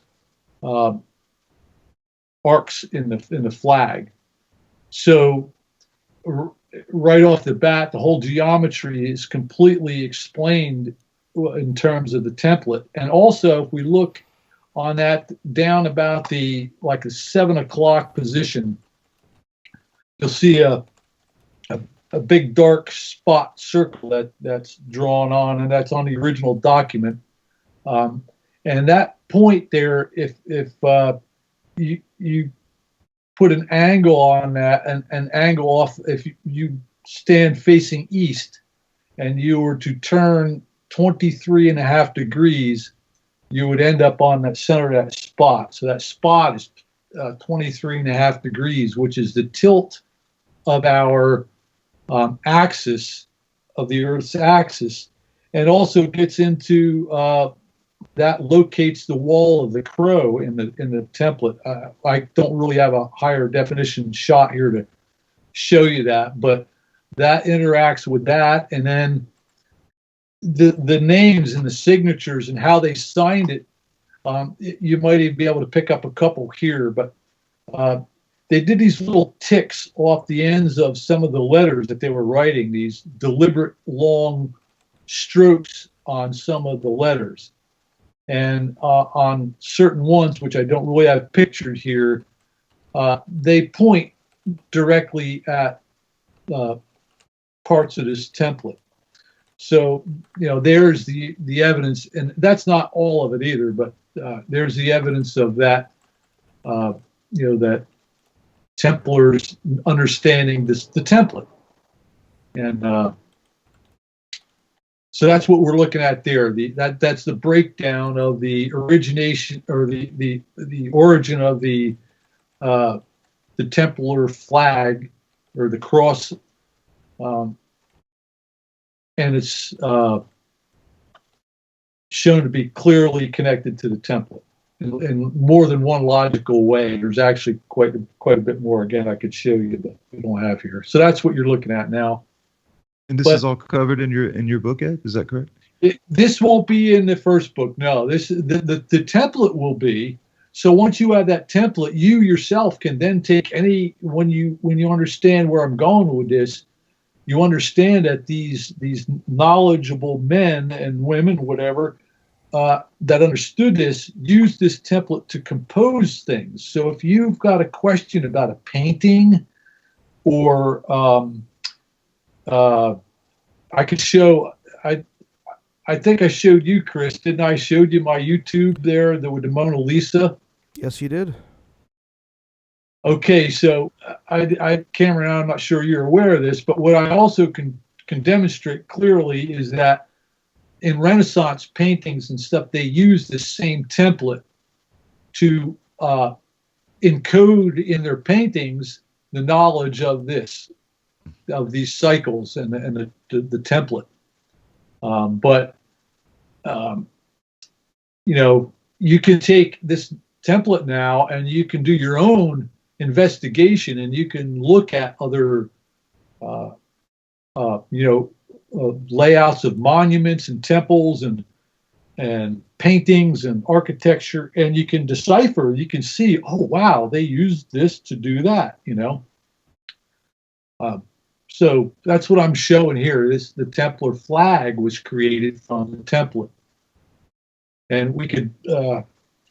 I don't know how much longer you guys want to go here, but I'm good for another. I probably have to head out fairly soon myself. Yeah, I'm not too much longer. Too, my voice is starting to get a little worse here, but there was some things I would have liked to have gotten into, but we'll definitely have to do it at a point in the future and show you how the calendar geometrically relates to the cycle of climatic change, disruption, whatever that Randall and you and Brad Young, by the way, Brad Young, he's a big part of the work with Randall and you guys are doing there, and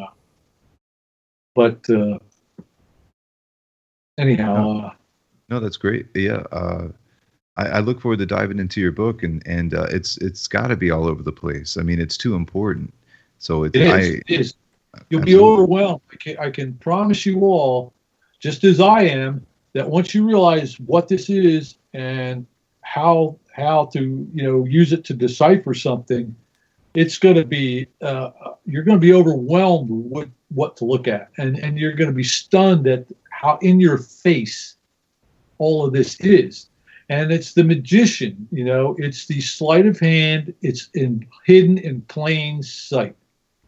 It's in your face. You're totally unaware of what you're looking at. But with this understanding, and Randall and all these great guys out there that are doing this research, that are pulling this together, once you start realizing this, boy, we are in for a huge awakening. It's going to add tremendously to the awake effect, because the evidence is so clear that this is not ambiguous or it's clear. It stands on its own. It doesn't need to have academia back it up, because there it is. You can check it for yourself. Fantastic. That's really the key. Whew. Well, I know that we're coming, we're just ticking over the the 5-hour mark. I know that there's we're into it pretty good here. But, it was great to talk, and thanks for spending my birthday, guys. Thank you, Ed. How old are you now? 58 years old. Happy birthday, man! Happy birthday. Thank you. I'll send you a little something through the mail. Let me make note of this real quick. So, good to know, man. Happy birthday, and thank you guys for having me on. I know I got involved a little bit late, but I think we had a real good time, and a lot of promising things are going to come from all of us interacting on a more regular basis and sharing notes. And who knows? I mean, what couldn't we accomplish? Yes. We can most definitely accomplish this mission, and with people like Randall and yourself and everybody else and Chris, and getting the word out and just presenting clear evidence, and just people don't be told, don't be, stand up and take control and have a little pride in yourself, and don't let yourself be told things. Learn for yourself. The world is a classroom, as you say, right? Absolutely. And yes, let's be courageous, and let's also task ourselves with fixing the world's problems through intellectual rigor and demonstration of our knowledge systems, and also fielding criticism and the whole process of scientific discovery. Let's reinvigorate it with new blood that's not been co-opted. Correct. Yeah. Now, before we end the show, ladies and gentlemen, I just wanted to give a quick shout out to Kevin Smith, and who's he's we've been talking back and forth for a while, and I told him I'd give him a shout out on today's show. And also for a supporter of ours, Lana Serre, who has donated to the show. Thank you very much. You and your support is the reason we can stay 100% ad-free, sponsor-free, and listener-supported, and to say whatever the hell we want on air without being beholden to anybody, which means we can talk to anybody and present any idea we want without having to worry about, someone else with some money pulling on the chains. So thank you very much for keeping us free. Next week on the show, we've got Spencer Cross, who it's, again, continuing on our March Madness for John Anthony West. Go check out the John Anthony West Project and donate some money to his cancer fight if you have not already. I know we've been running that hard for the last month, but, cancer fight is a serious deal. And we want to make sure that John Anthony West gets better and gets out there and gets up and around, because the man has given the world so much in terms of knowledge and in terms of himself, to make sure that we as individuals know where we came from and know what our species is about in terms of our culture, in terms of our history. So if you've got $20, that's like less than a coffee a day for a month. Toss him a couple, help him beat this thing, and give cancer a kick in the balls, and help him out there to maybe make Magical Egypt 3. Who knows? But yes, we go check out John Anthony West Project. Just Google that into your search, into your browser, or you can search for episode 22 on denoflore.com, and all of the donation information is there. Now, if you want to donate by PayPal, go to denoflore.com/W, that's Whiskey PP, so Whiskey Papa Papa. And if you want to donate by PayPal, we've got links there for you, and all of the money goes directly to the West family. We are just spreading the word on this. So, yeah, that is the reason why we're doing all Egypt for all of March. And next week, we've got Spencer Cross on the program, and we're going to be talking about the Great Pyramid as a production facility for monoatomic gold. I know Alex has been salivating at the possibility, because he goes on and on about monoatomic gold. I'm like, okay, cool. We're going to do this show with Spencer Cross, and it's going to be awesome. So that is next week. We've got guests all up until the end of the month. Check out the YouTube channel. Our upcoming live events have all that information on there. I've got to update it as soon as possible because I've been away from the computer for the last couple of days, but still. Okay, so, I think that is just about it. So, Cameron, are you there still? Definitely, still here, man. And Mr. Nightingale? Present and accounted for, sir. Edward, I want to thank you very much for coming back on the show and doing our longest non-telethon episode ever. And I know that we could go 10 hours if we wanted to, which just means you'll have to come back on and we'll continue the conversation at some other There point. you go. Absolutely. No, I'm more talking about. We just scratched the surface tonight. There really is a lot to present. And denizens, you know that I will announce that the moment that news drops. But yes. You invite me on anytime, brother. I'll come on anytime you want. Well, I appreciate that. And again, Cameron, I'm trying to work out the details, but now that Meg went to New York for her sister's birthday, and she didn't take me with her, and there's a lot of brothers out there I would have wished to have seen because I haven't been there in a while. She's like, well, you get to take a trip later on this year. I'm like, thank you goodness. So if Randall is doing an expedition, send me the details because I'm going to try and work out coming down because that sounds like fun. Oh yeah, let's do it. Let's do a big powwow, and I think he had mentioned on the previous podcast with Duncan Trussell, perhaps something in Arizona and around the Chaco Canyon region. So that was the first I'd heard of it. So I was like, son of a bitch, like you're supposed to tell me these things. And Meg's always wanted to see Arizona, so that actually works out pretty well. So I'm going to try and finagle that, maybe make it a birthday present. And we'll come down and we will learn geology and drink a couple of glasses of Glen by some sedimentary rock, if that is your thing. You'll never look at the Earth. You'll never look at the Earth the same way again after you go with Randall Carlson and see what he has to show you. I can promise you. I've been on 2 of them, and it's awesome with Randall. Well, I can't wait. So, oh man, yeah. Please go ahead. Sorry. I was just agreeing. I was like, Dad, well, I want to go. I was going to say, and again, Silva's who showed up. He's like, "Damn European time." And this is the message. Kevin's also saying, "Fuck cancer." Yes, fuck cancer. Be jaw strong. Damn European time. Just woke up. So excited to listen to the start. Kick cancer in the balls. John Anthony West.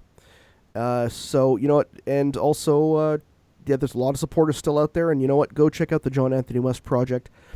And I'm going to play the outro music for both of you lovely gentlemen, and I'd like to thank you all for coming out, and all the denizens out there in YouTube, iTunes, and Google Play, and wherever else our podcast is being, either posted to, pirated, spread the word, or embedded. Get that news out there, and we can all enjoy a glass of Glen in the den. I'm going to play Scattered Knowledge for tonight's exit song, which is my usual track for The Hangover, which I'm going to do tomorrow morning. Ladies and gentlemen, that was episode 25, March 3rd, 2017. 5 hours, 9 minutes, 22 seconds. That is a new record in the Den of Lore for one single guest and special guests. As you know, anything can happen here in the Den of Lore. Love doing this show every single week. I can't normally go this long with Meg here, but I love her to death, and she keeps me on the straight and narrow. So, honey, if you're listening, I love you to death. Enjoy Times Square. Please do stop by McGee's and have one of their sliders for me. If you're a fan of How I Met Your Mother, that's kind of the McLaren's pub out there. Great staff, great food, love it to death. That's it. So, Ed, I hope you have a wonderful night, and Cameron, you as well. To you as well. Thank you, gentlemen. It's nice to talk to you. You as well. Yeah, we'll have you on soon. Great. Look forward to hearing from you. Thank you, sir. All right, gentlemen. Have yourself a good night. Thanks for having me. Always a pleasure. Take care, Chris. You too, Cameron. Bye.